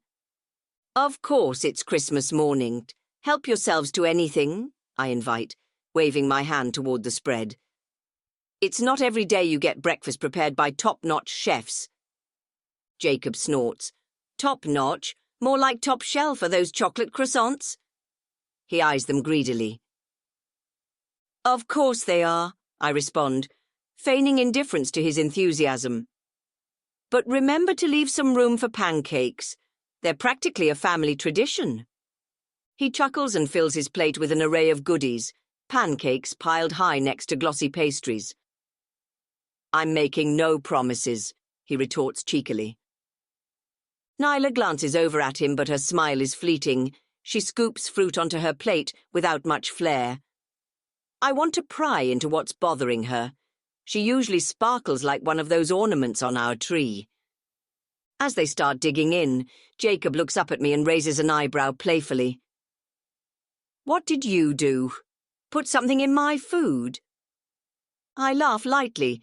It feels good to let loose, even if just for a moment. No guarantees here. If you suddenly sprout wings or feathers, don't blame me. Nyla finally lifts her gaze from her plate and manages a soft chuckle at our banter. But it doesn't last long before she falls back into silence again. The aroma of syrup and fresh coffee fills the air, wrapping around us like a warm blanket. I try to ignore the chatter around the table, focusing instead on the vibrant colors of the Christmas decorations. Each ornament seems to mock me, reminding me that despite my efforts to guide this event back to its former glory, I still have a mountain of work ahead. Just as I lift my fork to my mouth, William clears his throat, slicing through the breakfast hum. Everyone falls silent, curiosity knitting brows together. "May I have your attention?" He raises his glass like a gavel in court. "I have an announcement regarding last night's gala." Jacob's expression shifts from casual contentment to something more serious. Nyla leans in closer to him, her eyes sparkling with anticipation. It's amusing, really, the way she clings to him like he's a life raft in a turbulent sea. "Last night presented us with some unique challenges," William continues, glancing briefly at me before continuing. "We faced unexpected weather conditions and some differences in opinion about our approach. The hint is unmistakable. My interference isn't going unnoticed." Nyla shifts slightly beside Jacob, her fingers tapping nervously against the table. She seems genuinely invested in this outcome, and for a fleeting moment, I wonder if she truly believes her presence can alter our family legacy. William pauses for dramatic effect, letting tension build like a crescendo before the drop. "But despite those last-minute catering changes," he raises an eyebrow at Jacob, as if questioning his decisions directly. My stomach tightens with anxiety. Did I really screw up that badly? Then William smiles broadly. "We brought in record donations this year." His voice booms through the dining room like cannon fire. Murmurs ripple across the table, a mixture of shock and delight, and even Jacob looks momentarily stunned. Nyla's eyes widen as she processes the news. "Record?" Jacob repeats incredulously. "Are you serious?" "Yes, thanks to everyone's efforts, and perhaps some creative thinking," William adds with a nod toward Nyla and me. I can feel all eyes shifting between us now. There's no hiding from it. If anyone thinks I'm about to take credit for this achievement, while my son looks so bewildered by it all. "It seems your more informal approach was a hit," William says, his voice rising above the soft clatter of forks and knives. "Guests felt our new direction was warmer and more engaging." Jacob beams like a proud peacock, turning to squeeze Nyla's hand.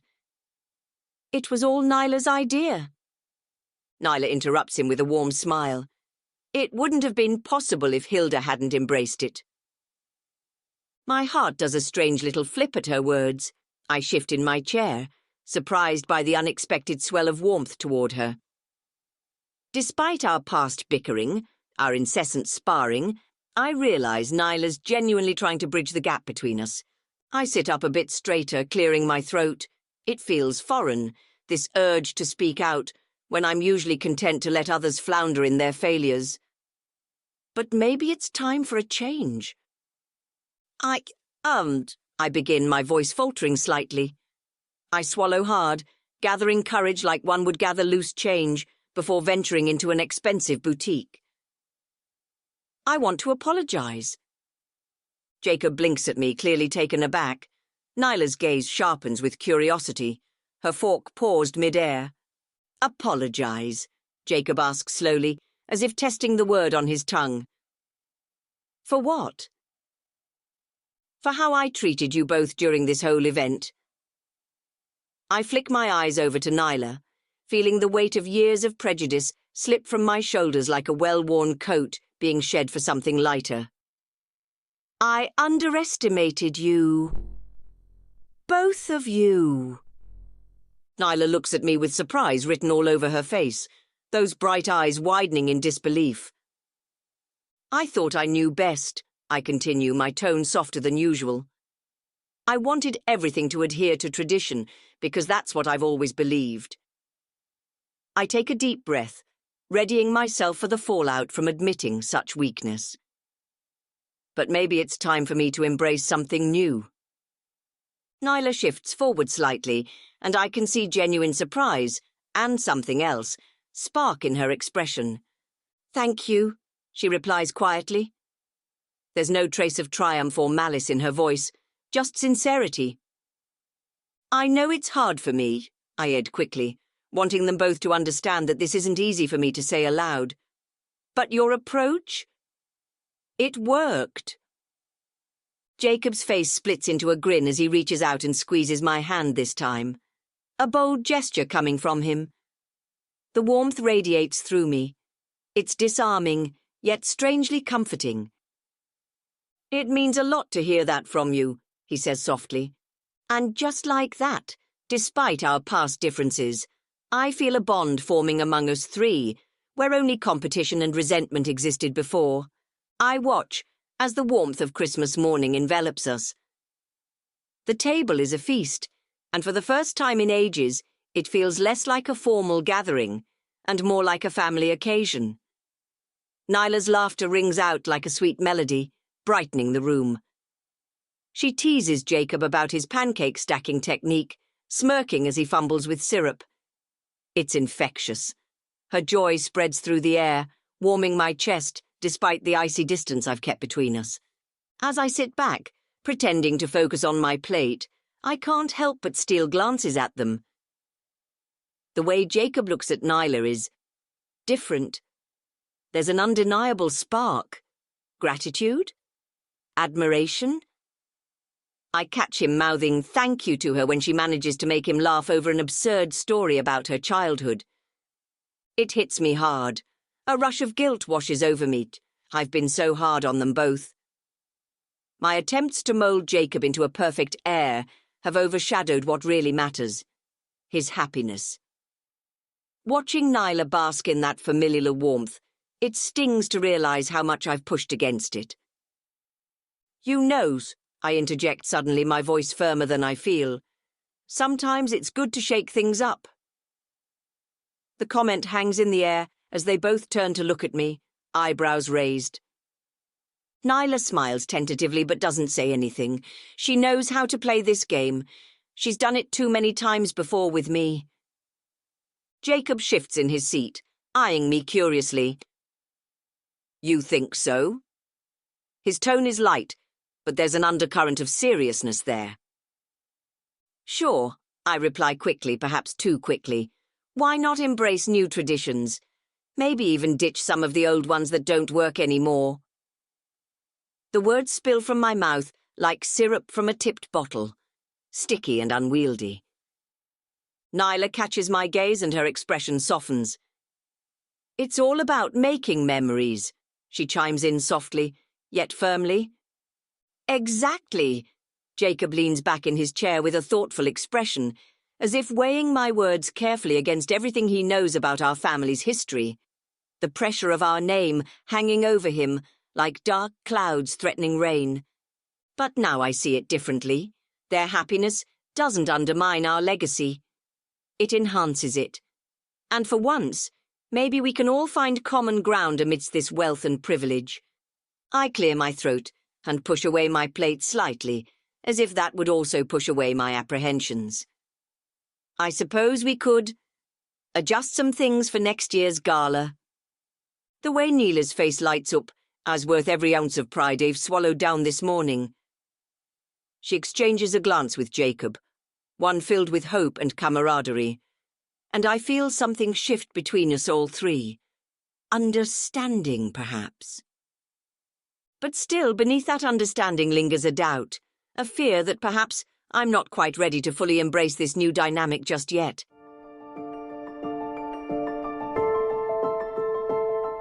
Chapter 23. Nyla. I sit cross-legged on the plush carpet, the scent of pine and cinnamon swirling around me, mixing with my nerves. The towering Christmas tree sparkles, its ornaments glinting like promises. Yet, I can't shake the guilt gnawing at my stomach. I don't have anything for Jacob. Not a single thing. All right, let's see what we've got here, Hilda announces, her voice cutting through the festive air like a knife. She presents William with a dazzling diamond-encrusted watch that catches the light just so. It's vintage, she says, a smirk dancing on her lips. You'll never find another one like it. William grins as he inspects it. Wow, you really outdid yourself this time. He winks at Hilda, who adjusts her pearls as if they need more polishing. Just wait until you see what's next. She gestures grandly toward another box nestled under the tree. As they continue exchanging gifts, an exquisite silk tie for William, a pair of emerald earrings for Hilda, I can only watch in silent despair. The pile grows higher, luxurious scarves and bespoke cufflinks that scream extravagance. Each item feels like a reminder of my inadequacy. Hilda unwraps an ornate jewelry box next. Oh, darling, it's just divine, she exclaims as she reveals an intricate diamond necklace. Just what I needed to complement my collection, she adds with a self-satisfied nod. I swallow hard and force a smile while William coos over each new treasure. Their laughter fills the room like confetti, bright and cheerful, while my heart sinks deeper into my chest. What's next? Hilda prompts, her tone dripping with anticipation as she eyes the remaining gifts. Jacob shifts, reaching under the tree. My heart pounds in my chest, and dread coils around my stomach like a vice. He pulls out a hefty box, wrapped in glimmering gold paper. I know that box. It's the same shape and size as the book I reserved, the signed first edition of The Great Gatsby, the one Hilda snatched from me at the bookstore. I believe that's for you, dear, Hilda says, her smile wide and satisfied. I feel the blood rush from my face. It's not enough that she had to rob me of a cherished gift. Now she's parading it in front of everyone on Christmas morning. My hands tremble as I clutch my own unwrapped gift, a half-hearted token of affection I hastily put together for Jacob before leaving New York. How can I compete with this? I can hardly breathe. The shared moments we had at that diner, the laughter over greasy food and terrible beer pong, feel like a sick joke now. Hilda's apology over breakfast seems hollow, an act meant to placate me while she plotted this humiliation all along. Jacob begins unwrapping the box, his expression shifting from curiosity to delight. The crisp sound of paper tearing fills the room, but all I can hear is the thudding of my heart, echoing my growing resentment. Jacob tears the gold paper away with fervor and my heart races. I lean forward, almost holding my breath. When he lifts the lid and his eyes widen, a gasp escapes his lips. No way! This is... His voice trails off as he pulls out the book, cradling it like a fragile treasure. A first edition of The Great Gatsby. The inscription, Fitzgerald's own words. I can't help but smile at his joy. It's like watching sunlight break through a stormy sky. But just as quickly, I feel a twinge of unease. What was supposed to be my gift for him now feels tainted by Hilda's machinations. I turn to face Hilda, half expecting her to wear that smug expression that says she's won this round.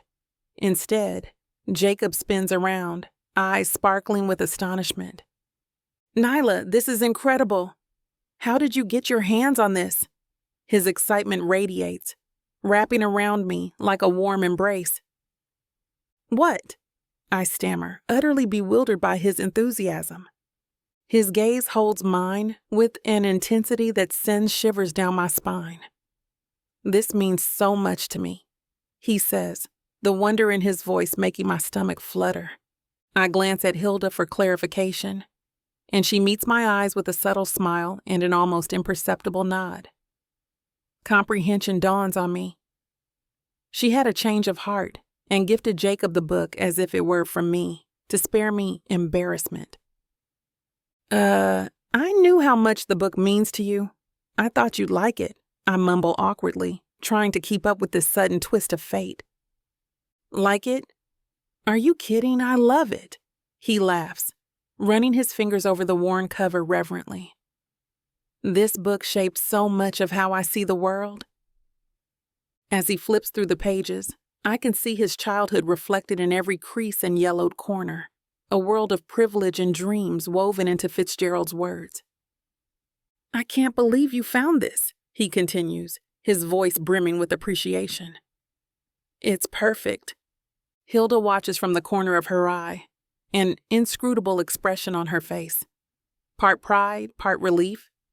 It's hard to tell. Uh-huh, I say noncommittally. It was nothing, really. But inside, my heart swells at how happy he is. If Hilda can set aside her disdain for just a moment, if she can recognize what matters most to him, maybe there's hope for us yet amidst all this glittering chaos. Jacob sets the book down carefully and strides toward me with purpose in his eyes. Thank you, he murmurs softly, his gaze penetrating mine in that way that makes everything else fade away, the room full of glitzy gifts and swirling tensions, evaporating into nothingness. He steps closer. I can feel the warmth radiating off him, like sunlight breaking through winter clouds. Jacob wraps me in his arms, his kisses warm and fervent. Each press of his lips against mine feels like a fire igniting deep within, radiating outwards until every worry I had just melts away. This is the most thoughtful gift ever, he murmurs, his breath warm against my skin. Over his shoulder I catch Hilda's eye. My heart swells as I mouth a silent thank you to her, and to my surprise, she winks back kindly. It's a small gesture, but it feels monumental. Hilda clasps her hands together, a glimmer of genuine pride dancing in her eyes. This all has certainly been a first for the Stone family, she declares with an air of finality. I hope this is the start of a new tradition in our family, one we all created together. Hear, hear, William chimes in, raising his glass as if we're toasting to this newfound acceptance. I can hardly process it.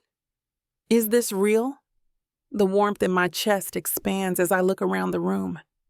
The glistening decorations, the laughter ringing through the air, and feel that maybe I am finally accepted into this family. For so long, it felt like I was always on the outside looking in. Jacob pulls back slightly, searching my eyes. You okay? He asks softly, concern etching his brow. Yeah, I reply with a smile that feels both hopeful and nervous. Just trying to wrap my head around all of this. Don't overthink it, he says with that confident smirk that drives me wild. We're here now, and we're going to make this work. I nod slowly, still processing how Hilda's demeanor shifted overnight.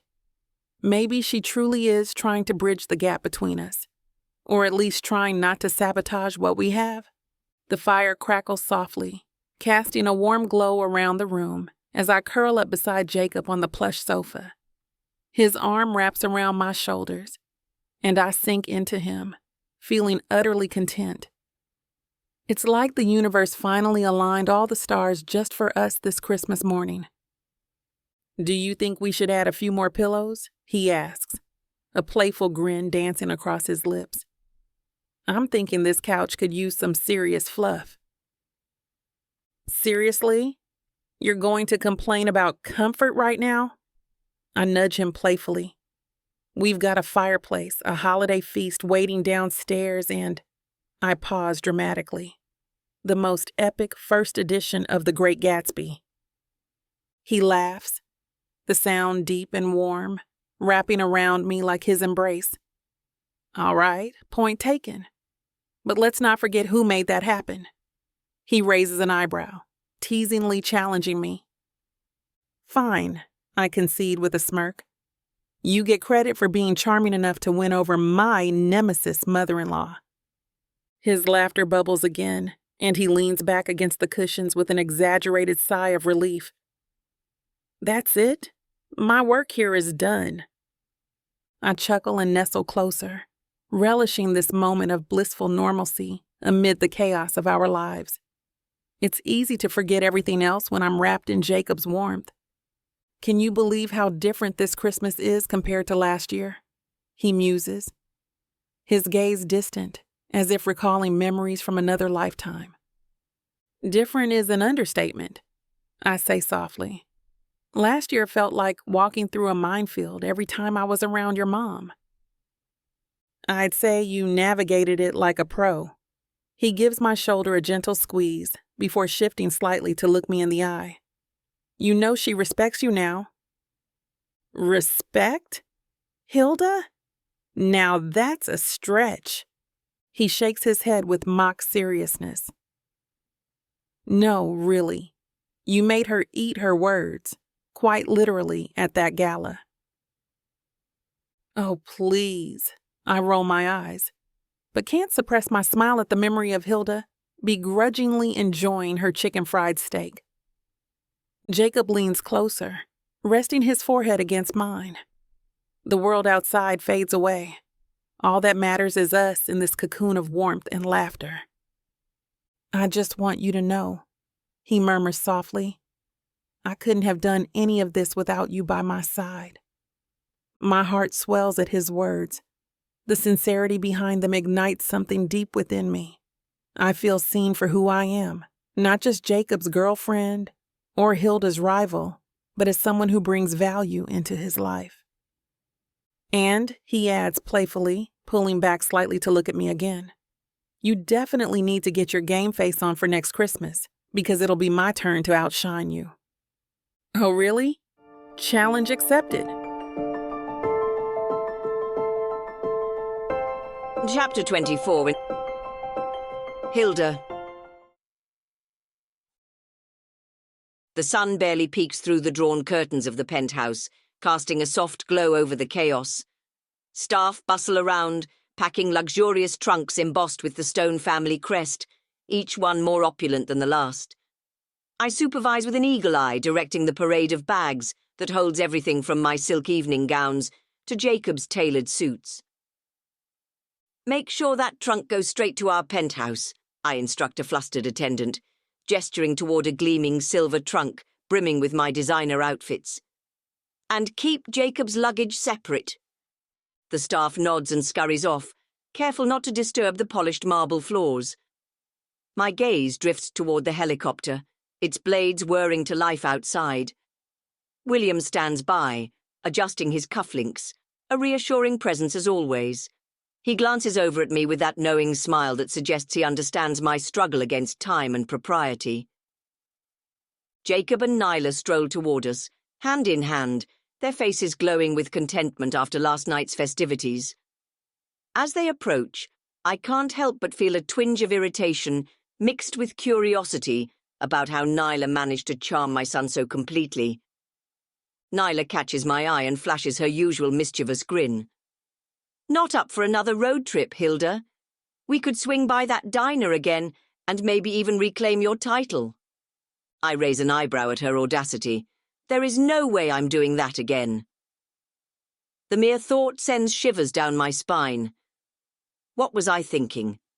Playing beer pong with mechanics and dingy diner folk was hardly how I envisioned wrapping up our holiday.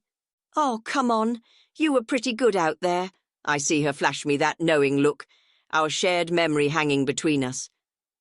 I cross my arms and shoot her a pointed look. I'd rather leave that all behind me. Some things are best left in the past. Nyla chuckles softly but quickly masks it under a serious facade. We should get going soon. I nod curtly. I have enough on my plate today without indulging in any more of Nyla's light-hearted banter. My reputation hangs by a thread after last night's unorthodox gala success. I can't afford any slip-ups now. The hospital board won't let me forget how I let my guard down, and God knows what those stuffy old men are already whispering behind my back. A stone doesn't mingle with the help, and here I was, acting like some college freshman at her first frat party. The sooner we put this whole incident behind us, the better. As they turn to leave, Jacob leans in for a quick embrace. The warmth of his hug makes me momentarily forget about my well-guarded facade. "Drive safe," he murmurs softly before pulling away. As Jacob turns to William to bid him farewell, I feel a tug on my sleeve. It's Nyla, her smile bright and genuine. "Hilda," she says, pulling me aside with a warmth that makes me slightly uncomfortable. "I just wanted to thank you, again, for the little gift switcheroo you pulled back there. I honestly didn't think you had it in you." I wave her off, trying to maintain my usual composures. "Don't flatter yourself. It was a one-time thing." Nyla laughs, and it's infectious. "You really surprise me, though. You're not who I thought you were." A smirk tugs at the corner of my mouth. "Well, don't get used to it," I caution, straightening my posture as if to reinforce the distance between us. "Things will revert back to business as usual in Manhattan. Don't think sharing one holiday makes us friends." "Hey, I expected nothing less," she replies with a playful roll of her eyes. "After all our clashing, I knew your prickly nature wouldn't vanish overnight." She's got a point there, the woman's got guts, but that doesn't mean I'm ready to lower my defenses just yet. "I've built a reputation for a reason," I reply dryly, crossing my arms as if bracing myself against her easy charm. "True," she concedes with a nod, but then adds, "But maybe there's more to you than meets the eye." I almost laugh out loud. Who does this woman think she is? Some sort of therapist? "Trust me, Nyla," I say with a flick of my wrist that indicates dismissal. "What you see is what you get." She steps closer, undeterred by my coolness. "Then how about we make a deal? Let's keep this side of you hidden until Jacob's birthday party next year." "Hidden?" I scoff, arching an eyebrow at her audacity. "Sure," she leans in conspiratorially. "Let them think you're all glitz and glamour while secretly being, well, human." Her lightheartedness surprises me. I can't help but soften just a fraction. "Human," I echo incredulously. "Absolutely," she urges enthusiastically. For once, Nyla doesn't seem like an opponent in some grand chess game over Jacob. She feels like someone genuinely invested in making this work, whatever this might be between us. But then reality crashes back in like an icy wave against warm sand. We're still two players on opposite sides of an entrenched battle line. "Don't count on it," I finally say with feigned nonchalance, as Jacob approaches again, concern etched across his face at our lingering exchange. "Are we ready?" he asks, glancing between us as if sensing the electricity hanging in the air. "Yes, absolutely ready," Nyla chirps too brightly, stepping away from me with practiced ease. Nyla and Jacob turn to leave, but Nyla leans in closer, her voice barely above a whisper. "Well, I'll be watching my back in the new year," she jokes, flashing that devil-may-care smile of hers. "Your competitive streak knows no season." I can't help the flicker of warmth that dances behind my carefully crafted facade. I adjust my fur coat, letting the plush fabric settle comfortably around me as I respond with a smirk. "You should know by now to always be on your toes when it comes to me." We share a moment, an unspoken understanding crackling between us like static electricity. It's strange and unexpected, this tentative truce we're forming. For all our differences, there's a hint of respect blossoming in the space between us. "Have a safe trip back to New York," Nyla calls back cheerily over her shoulder as they stride toward the mansion doors to the waiting limo. She glances back at me one last time before slipping inside. "Who would have thought?" I murmur to myself, a hint of disbelief creeping into my voice. Perhaps understanding is slowly taking root between us, though I refuse to admit it fully, at least not yet. As I make my way toward the chopper, thoughts swirl in my head like leaves caught in an autumn wind. My heels click against the asphalt with every determined step. They echo my resolve as I climb inside.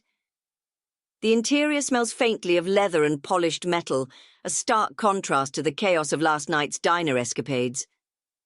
Settling into my seat, I catch a glimpse of Jacob through the window as he settles in the limo next to Nyla, a look of adoration softening his features. For a brief moment, I envy their connection, the ease with which they seem to fit together like pieces of an intricate puzzle, but then reality crashes back down on me like a thunderclap, sharp and unforgiving. I shake off any inklings of sentimentality that dare creep in and remind myself why we're here, to uphold the Stone name and ensure our legacy remains untarnished.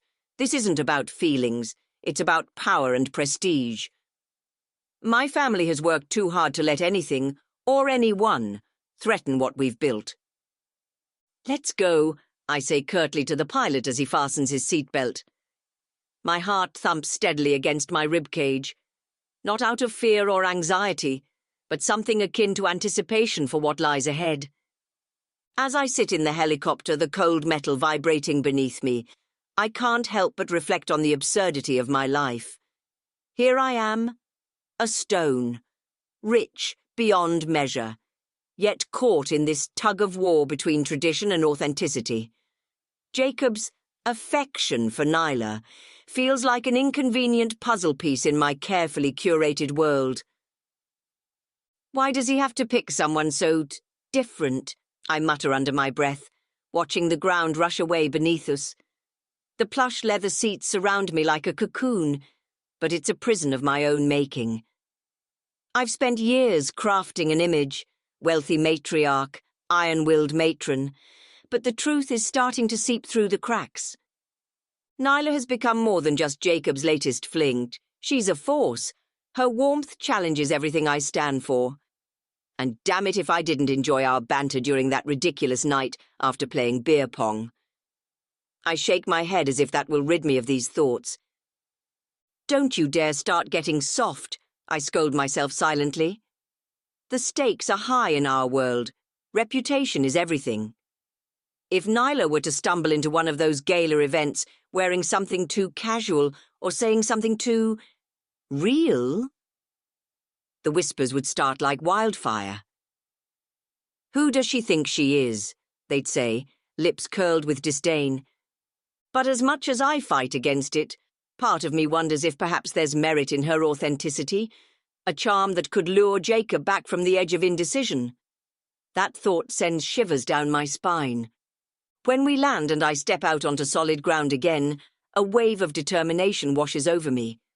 No matter how charming Nyla may be, or how close she gets to Jacob, this family legacy needs to be upheld, no matter what it takes. The winds whip around me as we approach our penthouse. Each gust feels like a reminder that the outside world will scrutinize every detail of our lives, the gowns we wear, the people we invite into our circles. "Remember who you are," I whisper as we cross the threshold into our home. The air inside is thick with anticipation. Every inch has been polished to perfection for years. I march forward through the opulent foyers, filled with floral arrangements and glimmering chandeliers overhead. Everything must be perfect, because perfect is all anyone ever expects from Hilda Stone. And yet, as much as I fight against it, there's still that little spark igniting deep within, a curiosity about what might happen if just once, authenticity were allowed to breathe among us stones. Chapter 25. Nyla. As we sink into the plush seats of the limo, a sense of relief washes over me. I clink my glass against Jacob's, champagne bubbles fizzing and popping in celebration of our successful holiday gala. "To us," he says, his eyes sparkling like the bubbles in his glass. "To us," I echo, feeling a warm rush of pride swell inside me.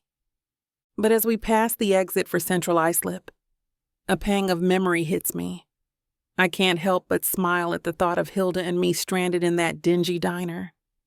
"I can't believe you and my mother survived out there," he comments, shaking his head in disbelief. I was so worried when your car broke down in that area, but if it weren't for that place, we wouldn't have saved the gala. Hey now, I retort. If it wasn't for that diner, we'd have had no food at all. I'll always be a Queens girl at heart. Jacob nods thoughtfully. You're right. It's easy to look down on places like that. And people, I add quickly, sensing where he's headed. He meets my gaze earnestly. Exactly. I refuse to become another stuck-up socialite who judges others from her ivory tower. I smirk and take a sip from my glass. Well then, just remember, fancy parties don't make you better than anyone else. He grins back at me, a genuine smile breaking through his usually composed demeanor. I promise not to forget. You're right. I made assumptions I shouldn't have, he says, his eyes narrowing playfully. But I still can't believe you and my mother survived alone out there. What on earth happened between you two? I can't help but smile, a secret bubbling just beneath the surface as we cruise past glittering city lights. What happens in Central Islip stays in Central Islip. Jacob leans closer, his curiosity piqued. Come on, spill it. You can't just drop that bombshell and walk away. Let's just say it involved a lot of girl stuff, I reply, unable to resist teasing him further. And some unexpected bonding over beer pong. His jaw drops. My mother played beer pong? No way. I laugh, mimicking Hilda's perfect throw and exaggerated victory dance. Oh yes, you should have seen her. She was relentless and surprisingly good. He bursts out laughing, the sound warm and contagious. I can't picture my mother slumming it like that. She wasn't slumming it, she was thriving. Who knew she had such competitive spirit hidden under all those pearls? I guess that explains why you two survived, he chuckles, shaking his head in disbelief. What else did you bond over? High society's disdain for common diners. I wiggle my eyebrows at him. Oh, we had a moment over mashed potatoes, too. Okay, you can't just drop that bomb and leave me hanging. Jacob presses, leaning closer, his eyes sparkling with mischief. What exactly happened between you and my mother at that diner? I smirk, shaking my head. Sorry, but some things are best kept between girls. You know, girl code or something. Girl code? Come on, I'm dying here. He moans dramatically, rolling his eyes. You can't tease me like that and not spill the details? I laugh, enjoying his frustration. Maybe I can let you in on some of it later, but right now, it's classified information. Fine, I surrender. He concedes with a playful pout. But don't think this is over. Oh, I wouldn't dream of it. I lean back in my seat, crossing my legs and taking a sip of champagne.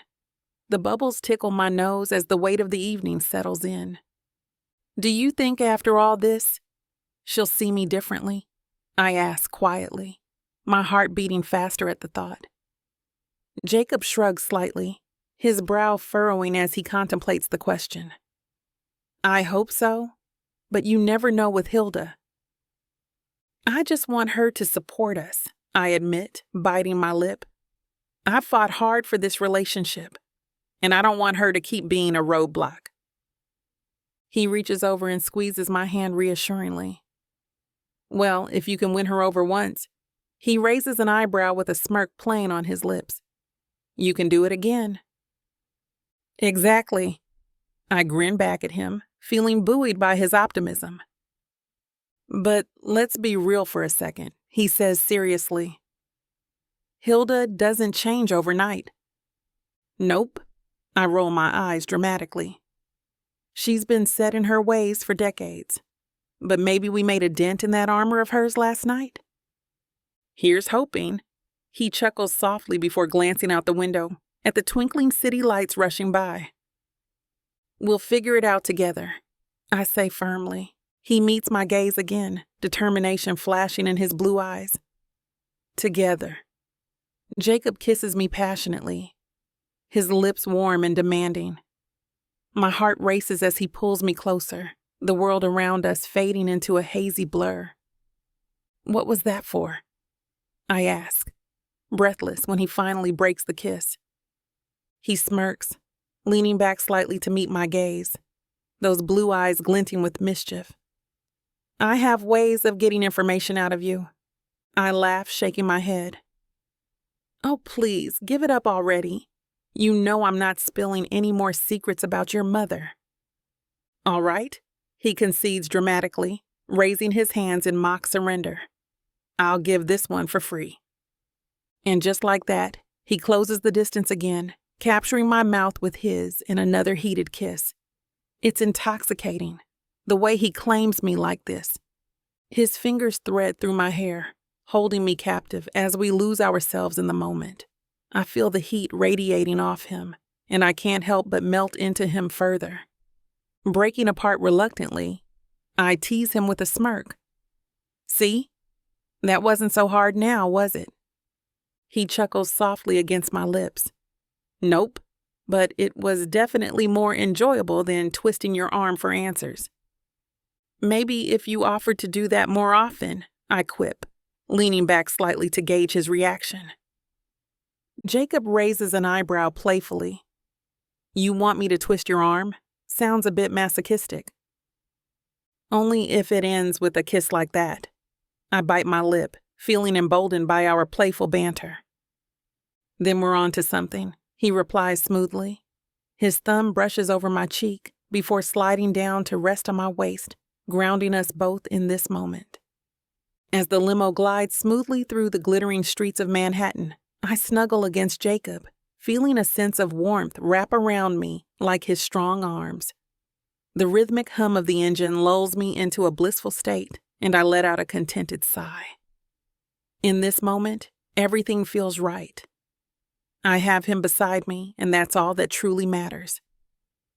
Comfortable? He asks, glancing down with a teasing smile. Very, I reply, returning his grin. But I could always use a little more cuddling.